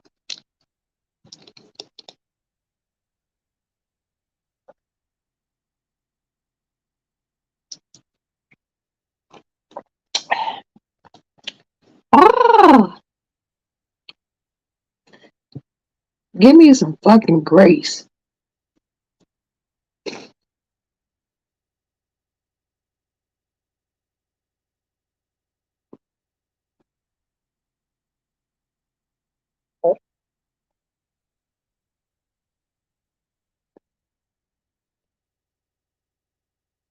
I worry.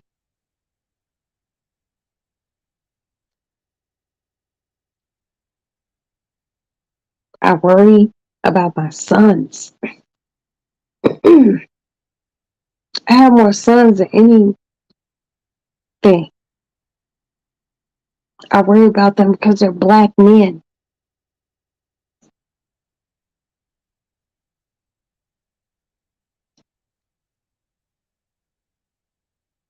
I worry about them being, walking home maybe from work, being profiled.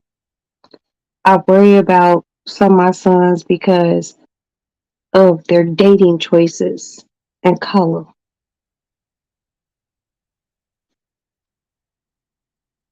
I don't want nobody killing my babies.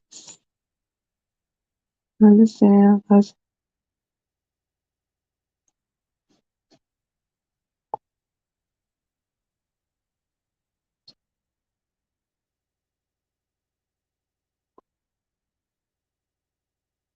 No, no, me, no, no.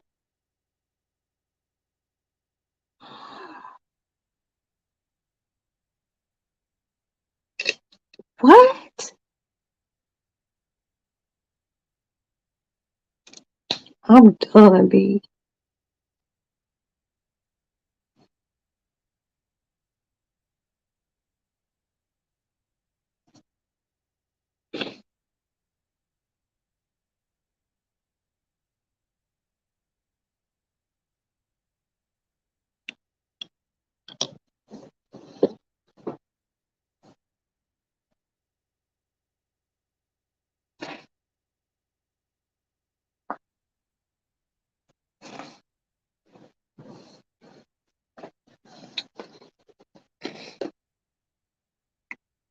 Give me a minute.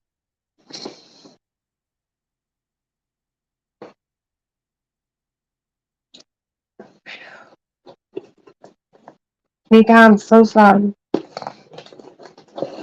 I didn't know till right now.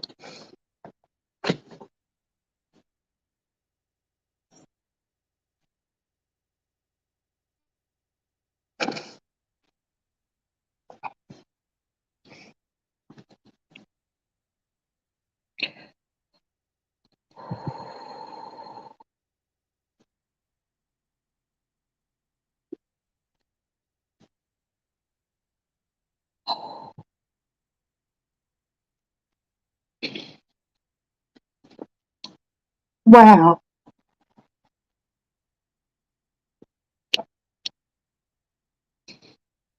Wow, wow, wow. Neek.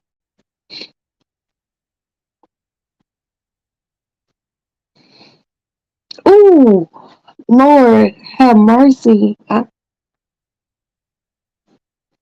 Lord God.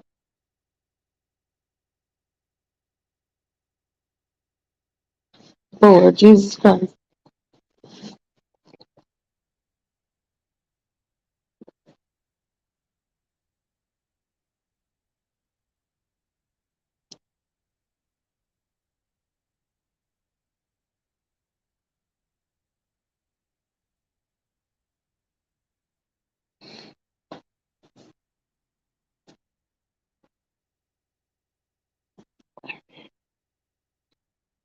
Neek, I didn't know till now.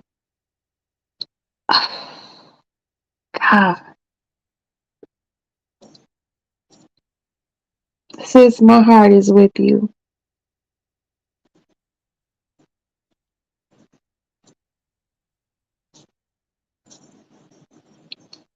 I don't even know what else to say. And I will pray even harder now, knowing that you always have the strength.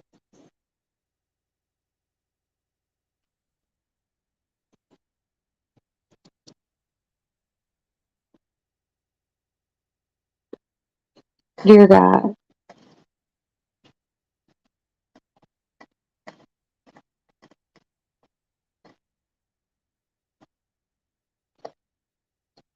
you have completely rocked my world. But if you need me, you ever need to talk, whatever, Jesus Christ,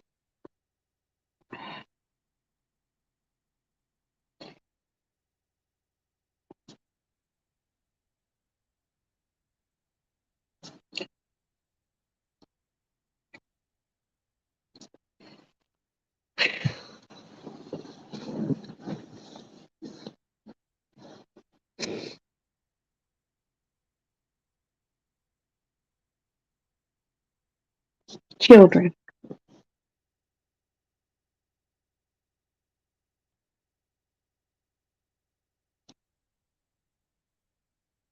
Mm, they don't get it.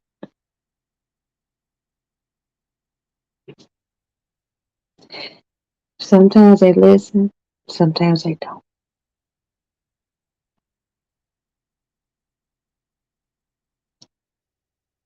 Even if I don't take my own advice, just my intuitive shit, I tell my kids,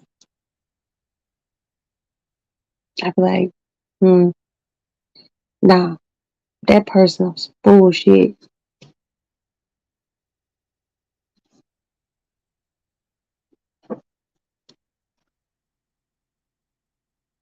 And when shit don't happen with that friend,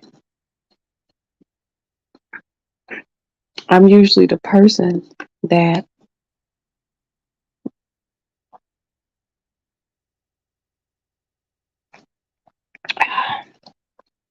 they come to.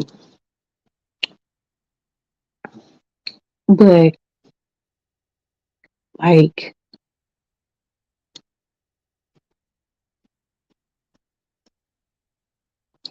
literally my only kid who ain't never came and told me no bullshit about a friend is my son Aston.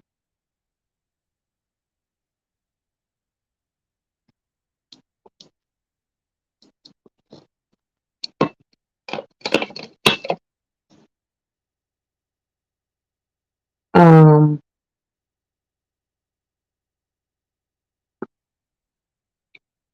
I try to do old school shit with these newfangled ass kids.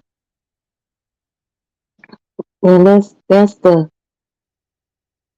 well, who they parents, what they do, where they at,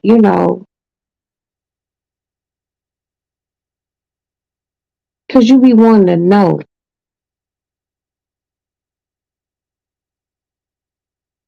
And I know kids tiptoe around and we ain't gonna know everything they do.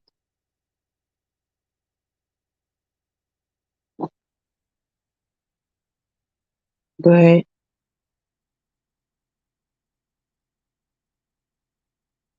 I try really, really hard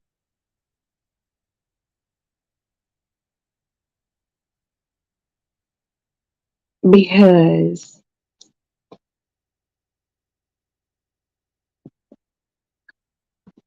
I don't want to feel like I want to die. Like, seriously.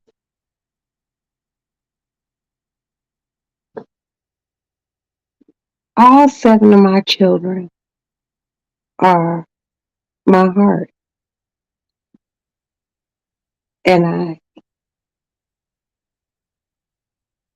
I don't think I'm strong like that. I just don't think. I just don't want to be here.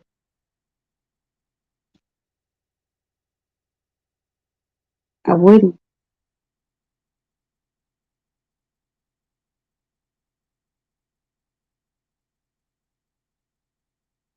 So when Maddie doesn't call me back, my brain goes someplace bad. Like, you know,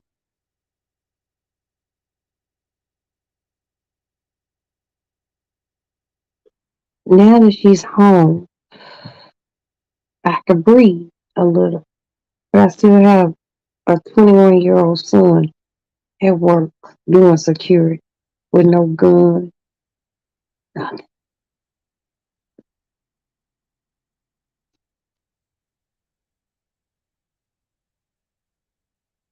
My husband sleeps because I sit up and work.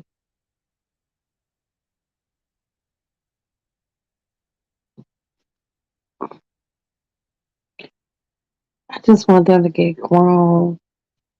Or the older ones pay bills. I worry about them, but they don't give me too much. It's her. It's the two girls. It's the two girls. They drive me crazy.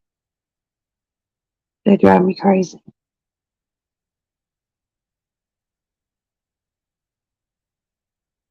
My husband, he lost his sister many, many years ago. And it was while we were been married. And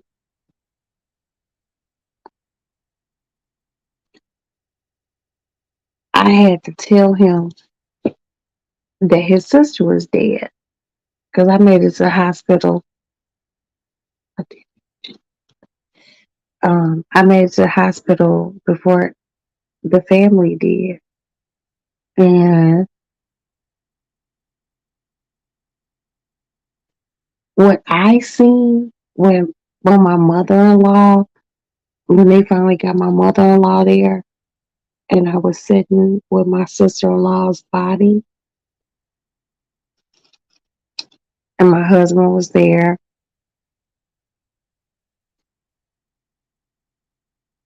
I don't want to feel that, you know. I don't.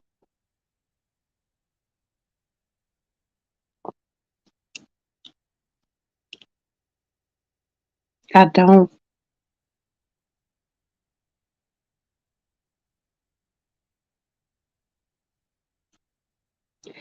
You know,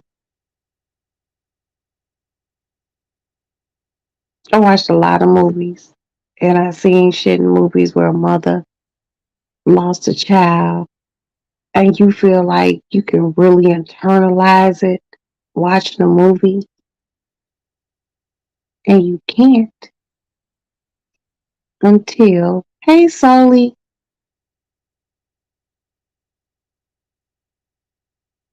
you have a wonderful day, baby. I love you. You can't internalize it until you see it. And my mother-in-law, and I love her,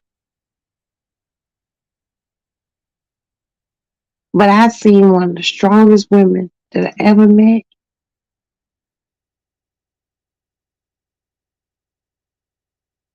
be reduced to something I never want to go to. I'm a strong motherfucker, but like I be done took a whole handful of pills. Like I'm good. My kids will handle everything. My husband will handle everything. My mom and my sisters. I want the natural order.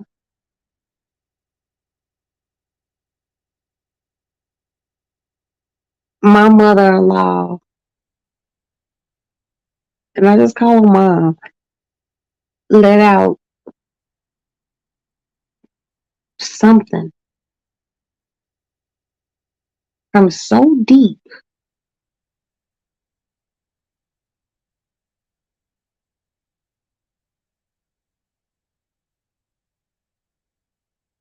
And it was so painful.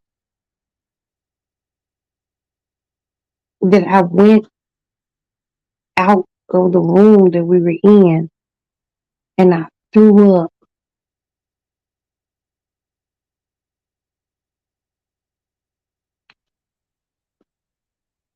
Don't nobody, no one, ever, ever love you like your mother.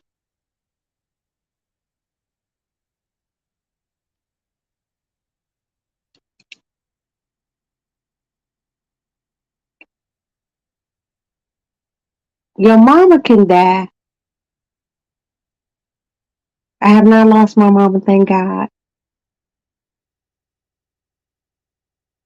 And I didn't have the best relationship with my biological father. And my stepfather raised me from 4 beyond.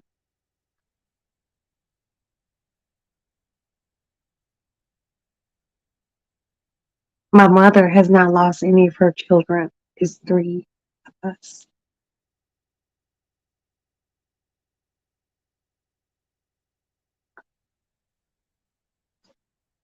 But I see how bad that hurts. My mother and I in the same sense.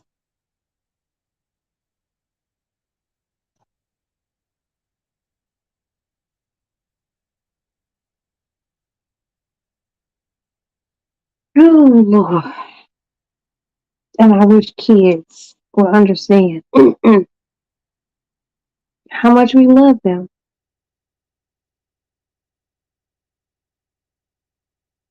You can't prevent certain things from happening because it's just the world of life. But if you can avoid some, avoid it. I don't want to have to go pick Maddie up this time of night.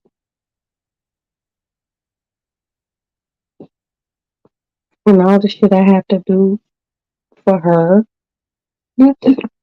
Oh, not for me, for her. Later on today. Every move my husband does is for our children and me.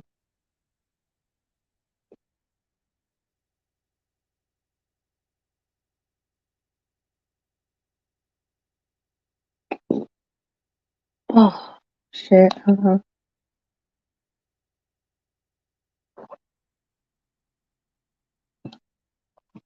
I just wish she would have a better understanding. She don't get it.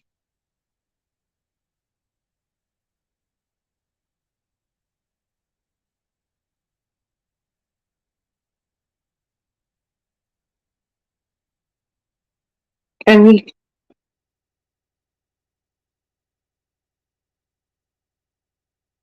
you blew my shit back. I don't even know what the fuck to say.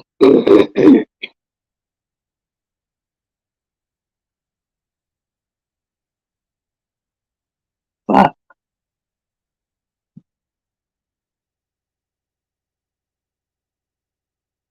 Whew. Lord, have mercy.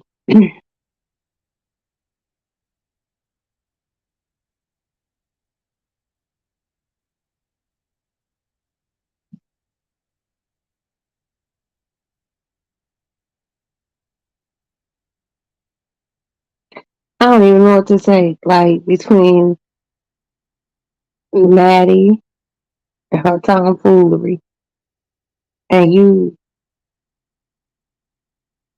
telling me about your loss.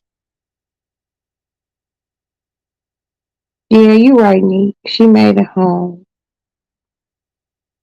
But I be wanting her to, like, understand.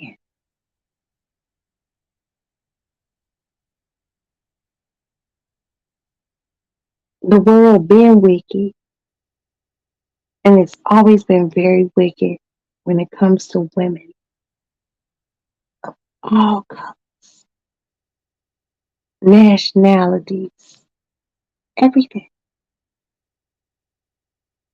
You know,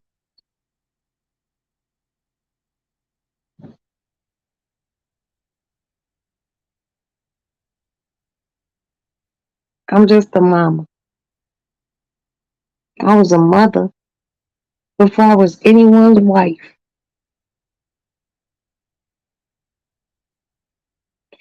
And even bringing that first and second baby in the world, I didn't, third and fourth, I didn't understand motherhood. I just knew that I loved someone more than I loved me.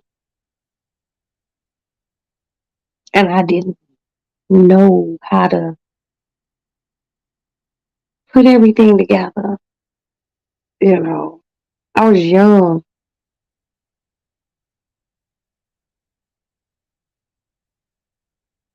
but the one thing I know for certain, beyond a shadow of a doubt,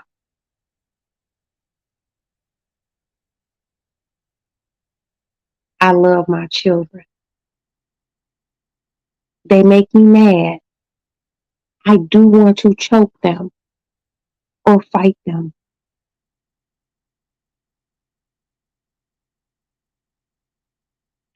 But that ain't gonna help anything, you know.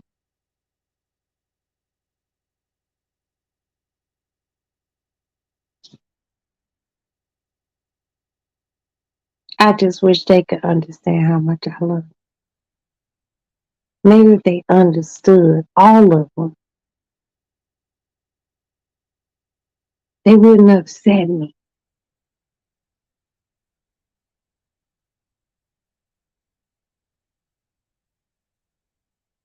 Like, you raggedy motherfucker. Do you understand how much I love you? Do you understand if it was between your life and my life, they could take mine so you could be here? Because I believe the world is a better place with you in it.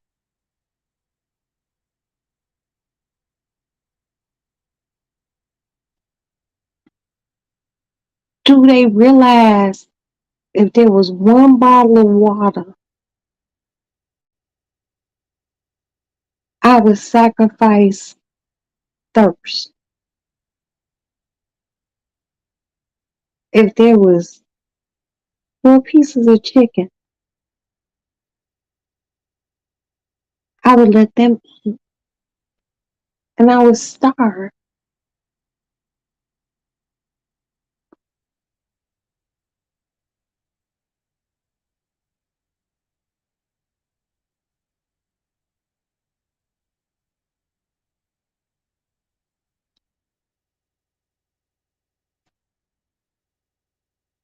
If the only way my kids could get out of a burning building was for me to hold up something for them to go underneath to get out, I'd burn to death.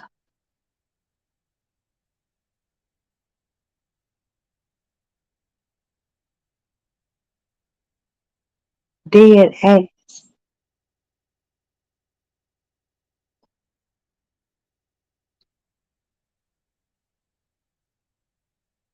I don't want love nobody as deep as I love my children. I just wish they would understand.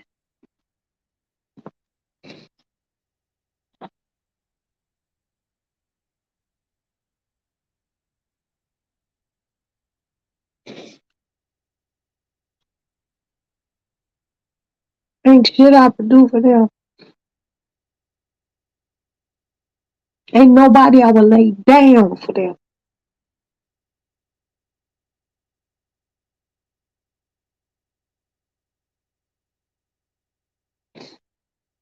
I just wish they understood. And none of them are parents.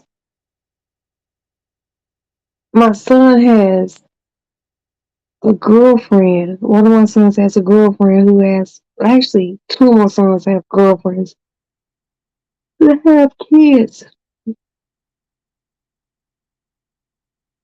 you know.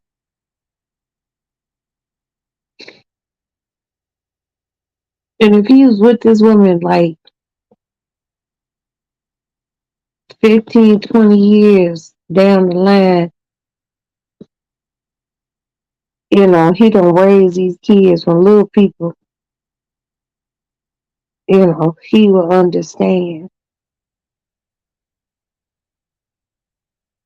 But, you know, like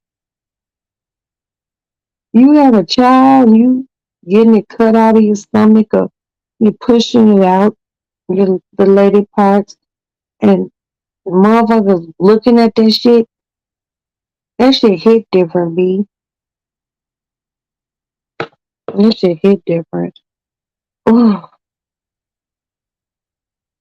I just want to get this girl to school.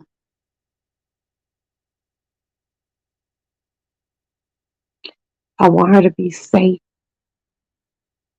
I want her I want her to have a good time, but I also want her to respect that I'm your mother and I lose sleep over you.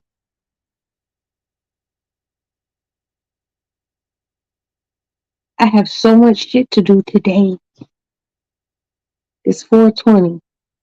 Hopefully by 5 o'clock I'll be asleep. 5, 6, 7, 8, 9, 10, 11. If I can get 6 hours, a good solid 6 hours, and handle my motherfucking business.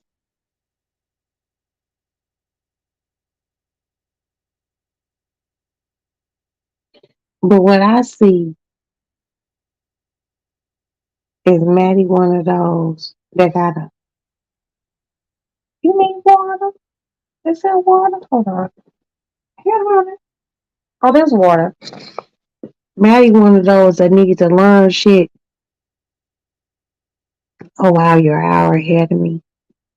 Maddie one of those that really gotta learn it the hard way.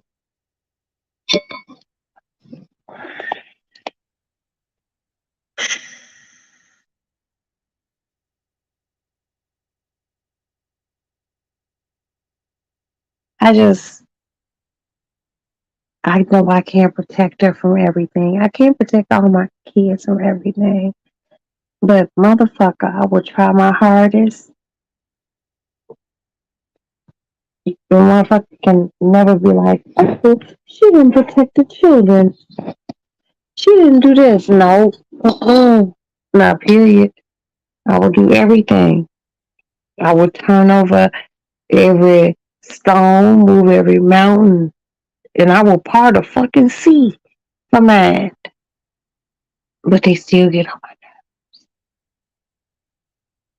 I'm a little hurt tonight, y'all. I was cool until it really set in that Maddie wouldn't hit me back and shit like that. I don't like her friend, but she here tonight. She here.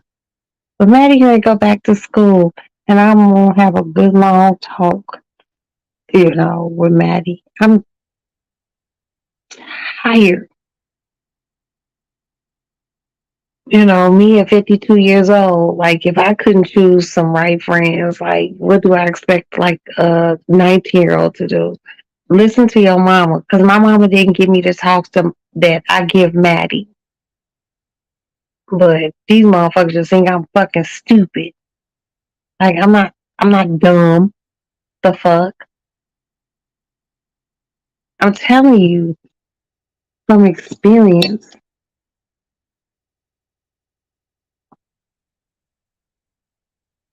But I'm gonna take care of everything.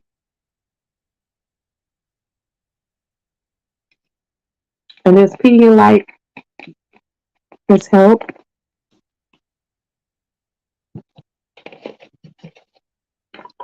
Clean up everything.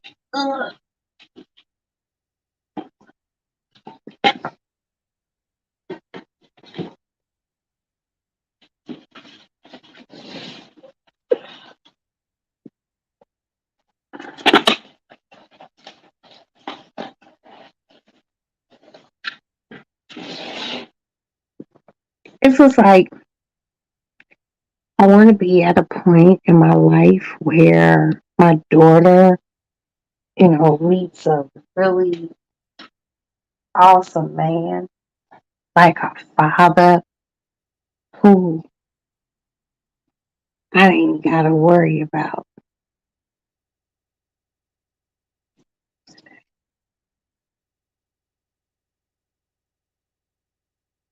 I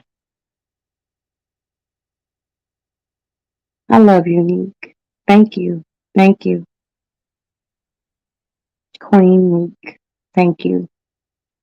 Lord have mercy. Girl, you got my weave. You got my tracks gonna slip now. I'll talk to you off air. I don't even know what to say.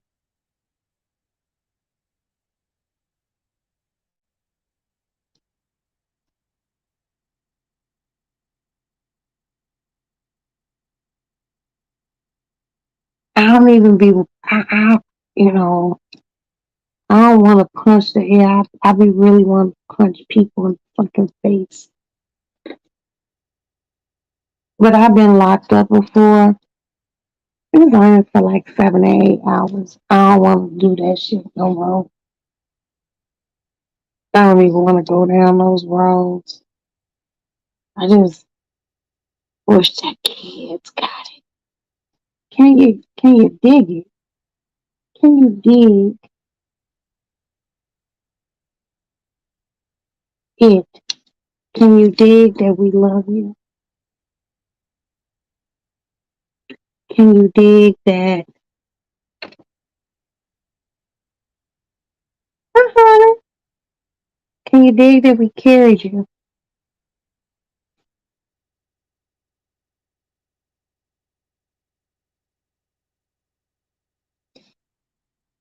What can kids dig?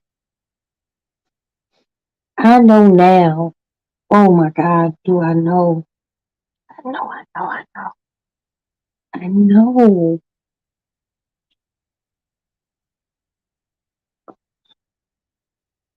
And I'm getting a complete introduction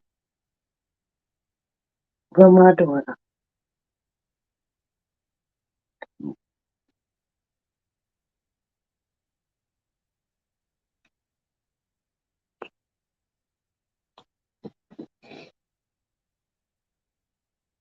At least I was nice enough to ask her friend, does she want something to eat? And you know what's so crazy? If you see I'm mad at your friend, like if I was in the back seat of someone's parents' car and they asked me, I'd be like, no, I'm fine, thank you. Can I get some French fries?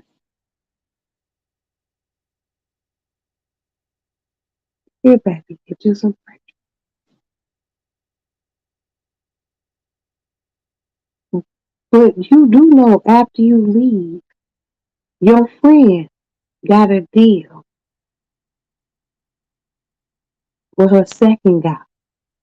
So there's the first guy, then there's the one that carried her.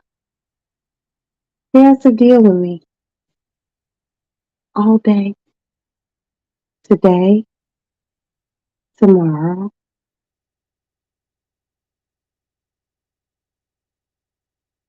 Today is what, Wednesday? Oh, what's today? Wednesday or Thursday? I don't know. But I know we're going to leave out to drive to her school on Friday. You have to deal with me. They have to deal with me Friday, Saturday, and Sunday.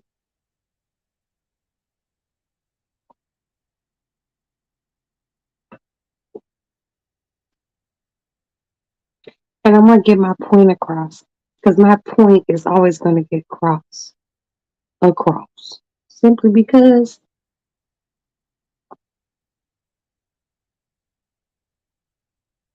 I'm your mama. I'm mama, you baby. I don't give a fuck if I was 100 and my child was 70. I'm mama, you baby. The fuck?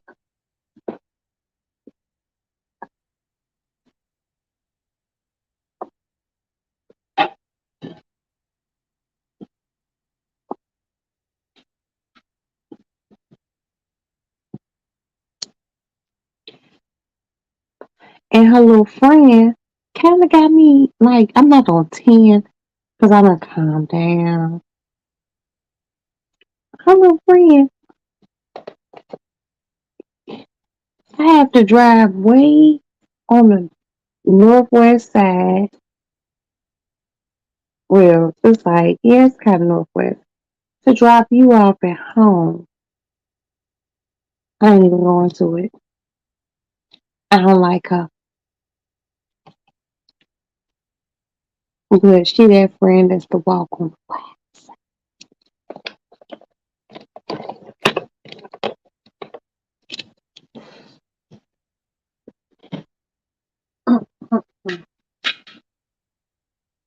I just don't like her now. I used to like the girl, now I don't. If you know I'm mad at my daughter, even if I ask you, do you want something to eat? Bitch, say no with your hungry ass. No, ma'am, I'm good. If my daughter says no, you say no.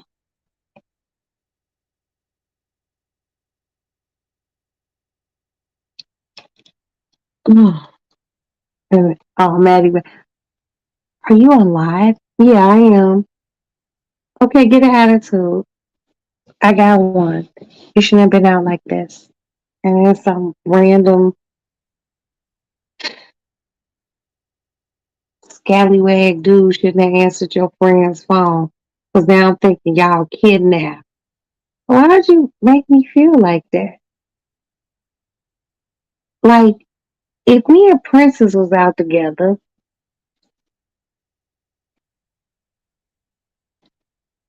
and some random man answered Princess' phone, well, it wouldn't be no random man.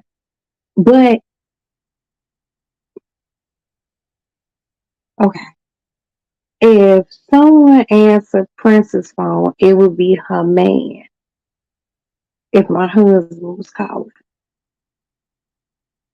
But if it was a voice that my husband doesn't recognize, and my husband's really good with voices, names, he's crazy because that's what a lot of his part of his job had to deal with.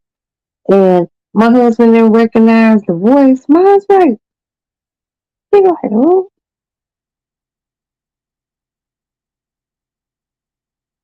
he'll be worried. But her friend don't care because that girl really ain't no friend.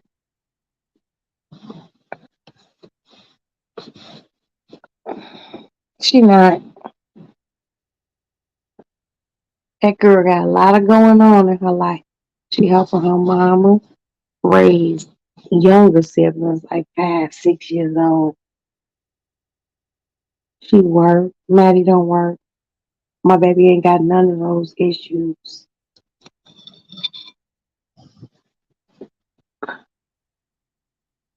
I just don't trust nobody. My trust is, ooh, my trust funny. It's funny acting. My trust is a bald head hoe. Mm, yeah, it's true. Oh, why my cat's coming in here like that? Hold on. Oh,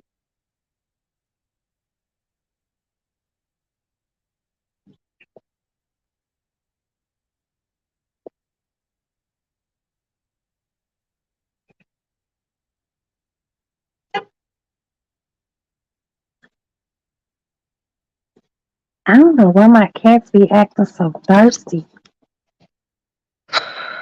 Blue water fell on the floor. They acting like they ain't got no water. Okay, hold on.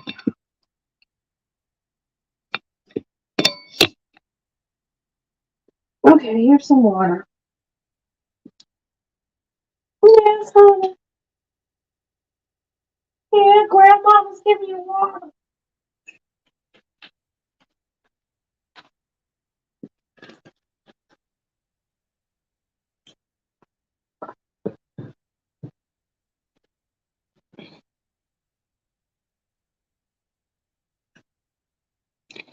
okay, me. Don't apologize, baby. Just don't apologize for shit.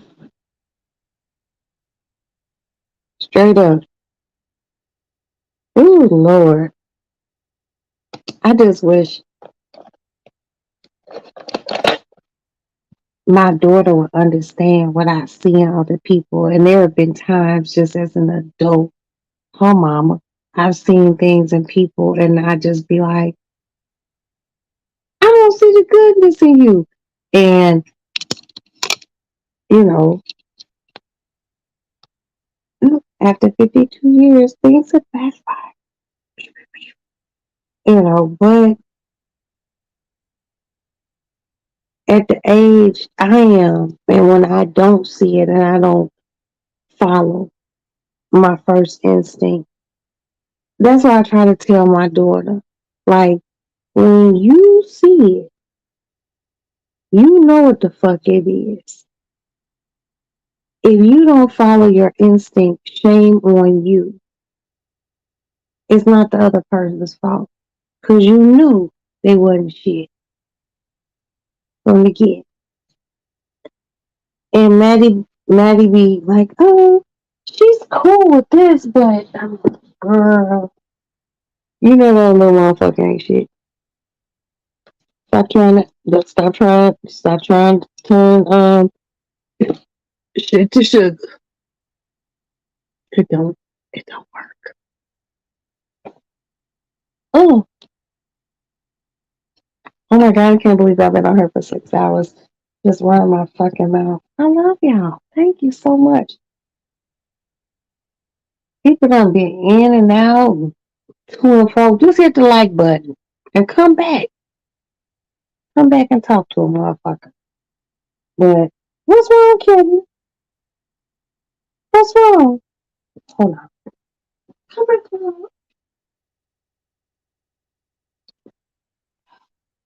This is my favorite kitten. Hi, honey. Hi. Hi. You want to sleep with me tonight? You want to sleep in my bed?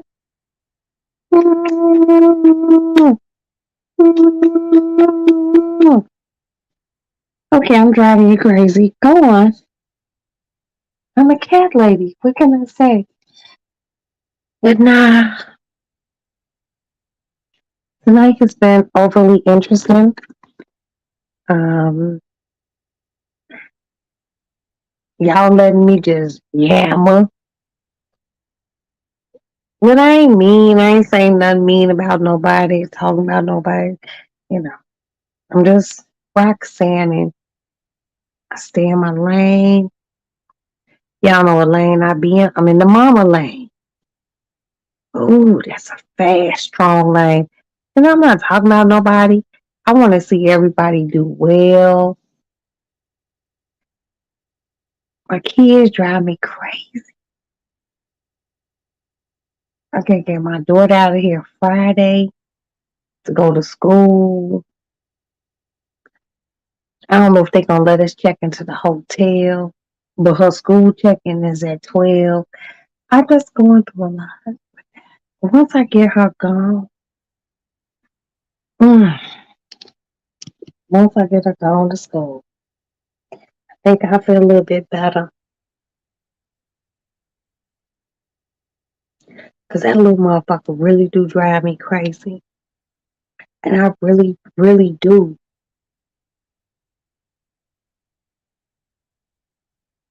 Maddie tested my gutter one time, and she ain't went there like that ever again. She was sitting in her room, and she's giving me a smirk. And I was like, Maddie, stop playing me. I was like, because you really make me feel like I want to hit you. She was like, hit me.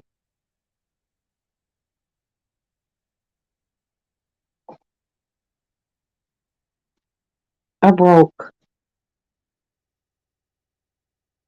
these 2 nails. I broke these 3 nails. And it took my husband and my son to get me off of her. And anytime my husband got to put me in a police hold, that's a bad thing. And then he was talking to me like I was a criminal. I was just like, nigga, what the fuck? Stand, hold still. Stop. The nigga told me, stop resisting. Stop resisting. I'm like,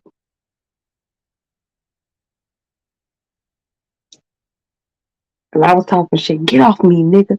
Get the fuck off me.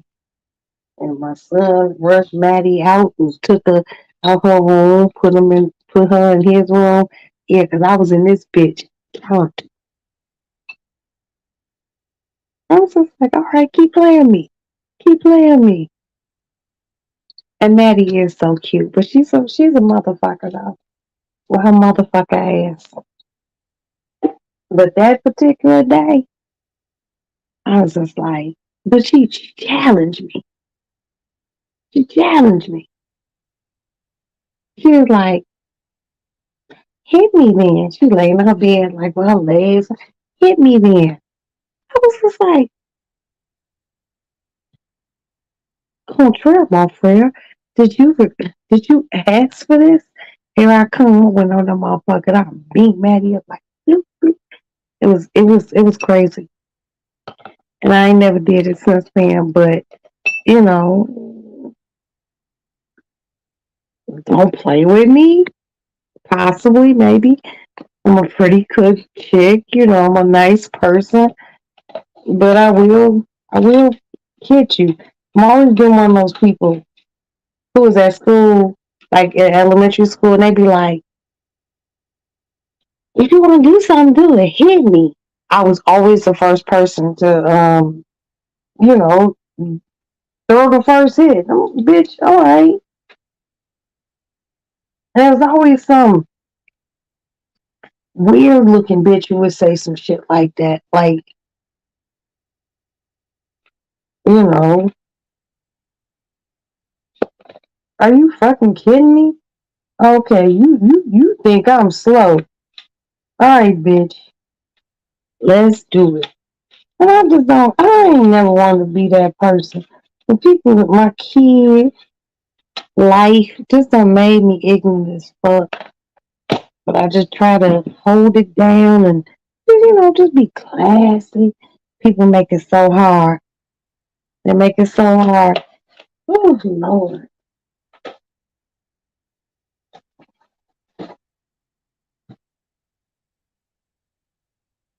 I used to be feeling like, leave me alone. Leave me alone, Joe Jackson. Just leave me alone.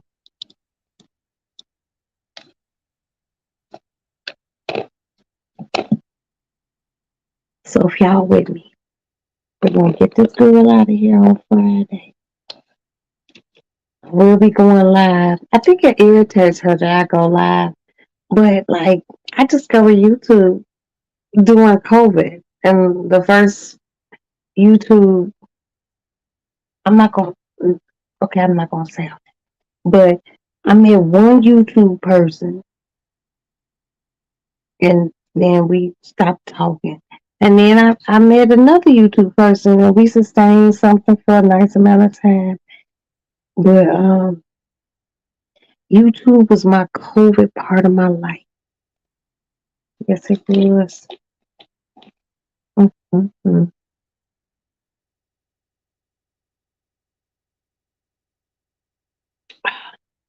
Get with me, y'all. It's the difference. I promise you.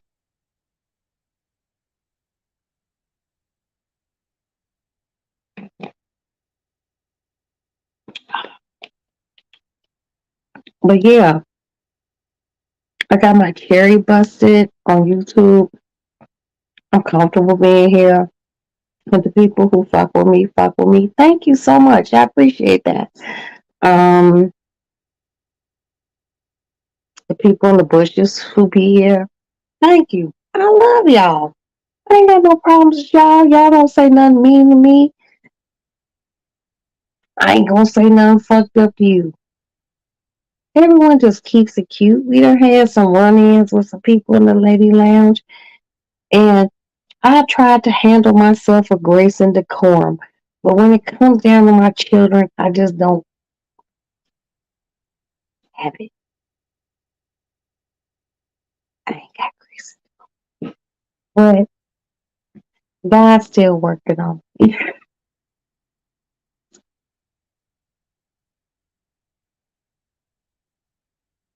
Oh, girl.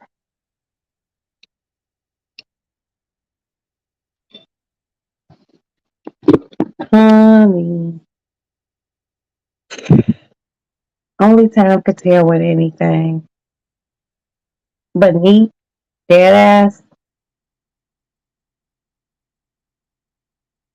if you ever need to talk to me, I am so here. I did not know.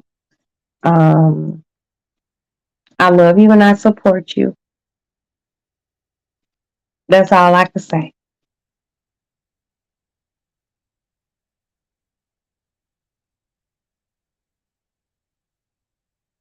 And you didn't bring me down, but you shared something with me.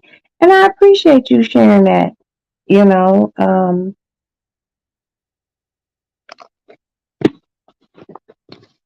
I appreciate, oh shit, I appreciate that.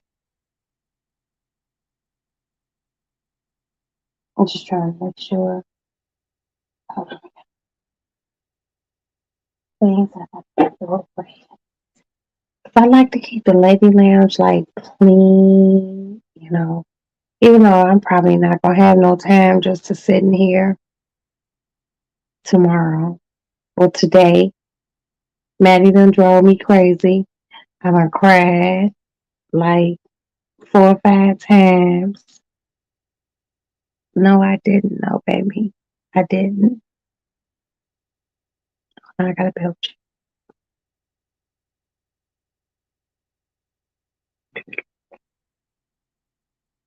I try to keep my belches real ladylike and cute. No, I didn't know. And now I know.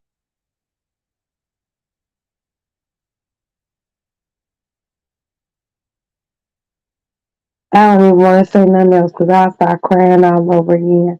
Because Maddie done upset me severely. And I'll just be like, you know, she only weighed like 98 pounds, 97 pounds. I will throw you out this motherfucking window. Stop playing with me. My little round ass. I got more weight on you. I'll sit on your ass. You like that. You better leave me alone. You better leave me the fuck alone. And the thing is so crazy, Maddie. I've been like, I've been telling her a long time. I like to fight. I don't fight no men, but I always just loved a good fight. I love a good hit in the mouth. Mouth stop bleeding, and let's go. You know, I'm one of those ignorant motherfuckers, and I don't want to do that to my. I don't want to take that shit out of my kids because of my ignorance. You know, but Maddie should. The movie ended. She should have been home at least 9 o'clock, 10. And your little goofy ass, stupid ass, dumb ass, fluffy ass friend got some nigga answer her motherfucking phone. And then he hang up. What am I supposed to think? I'm thinking they kidnapped. I'm always gonna go to the worst. Nothing's ever positive when it comes to my kid. You know, he's like, hello. I was like, where's Maddie? Click. I'm like, oh wow. So her friend, after tonight, I'm gonna tell her daddy. Little mama ain't welcome over here. I know her address. Yeah. Her mama be worried about her. Maybe I need to talk to her mama.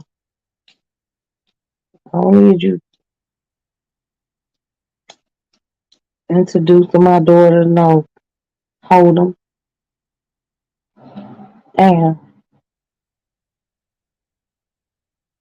They speeding. I don't know what happened. It ain't none of my business. Ooh. All right, y'all. Look, Meek, thank you for being here.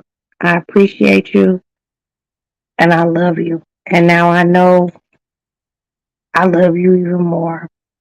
I'm gonna check my DM because you said you hit me. Let me just scroll back and just give thanks. Solely, you got here late. Good morning. Thank you so much for just even stopping in. I appreciate you. Mhm. Little sister Princess, thank you so much. I know you got to be at work, and I know your ass probably sleep. I will talk to you later on today. I want to choke your niece. Yes, yes, God.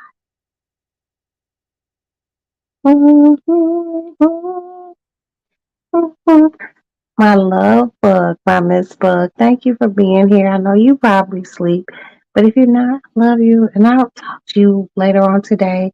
I'm gonna do a live because I gotta take Maddie shopping. Tawana to inspire, thank you. Shot town, big up, dropping rags, dropping rakes. But anyway, I love you and thank you for coming by, sweetie. Do, do, do, do, da, da, da. I love you. Thank you for being here, Kiki. You, man, Kiki, like I said, I would just grab you by your shoulders and hug you. God damn it. Sparkle, thank you for stopping in earlier. You stopped in, you told me to drop the link, and then your ass, I don't know where in the fuck you went. Let me just make sure. I swear, I seen AT2 in here. Oh, I'm not tweaking. But if he was like, hey, thank you for being here. There he goes. He's like, where are you driving to? I went to get Niecy Poo, bro. But I made it back home. I was upset. But I'm here in the house. She here in the house. And I'm just gonna go lay down and do what I gotta do later on. But I will be doing a lot. Thank you all so much. Thank you everyone in the bushes who, breezed through the bushes, shook the bushes, came through. I appreciate you all. Please, everyone, hit the like button. You gotta hit it before you quit it. Can you please just do that for me? I don't understand the whole algorithm thing, but I hear everyone else say it, so I just say it. So it must be something important. So hit it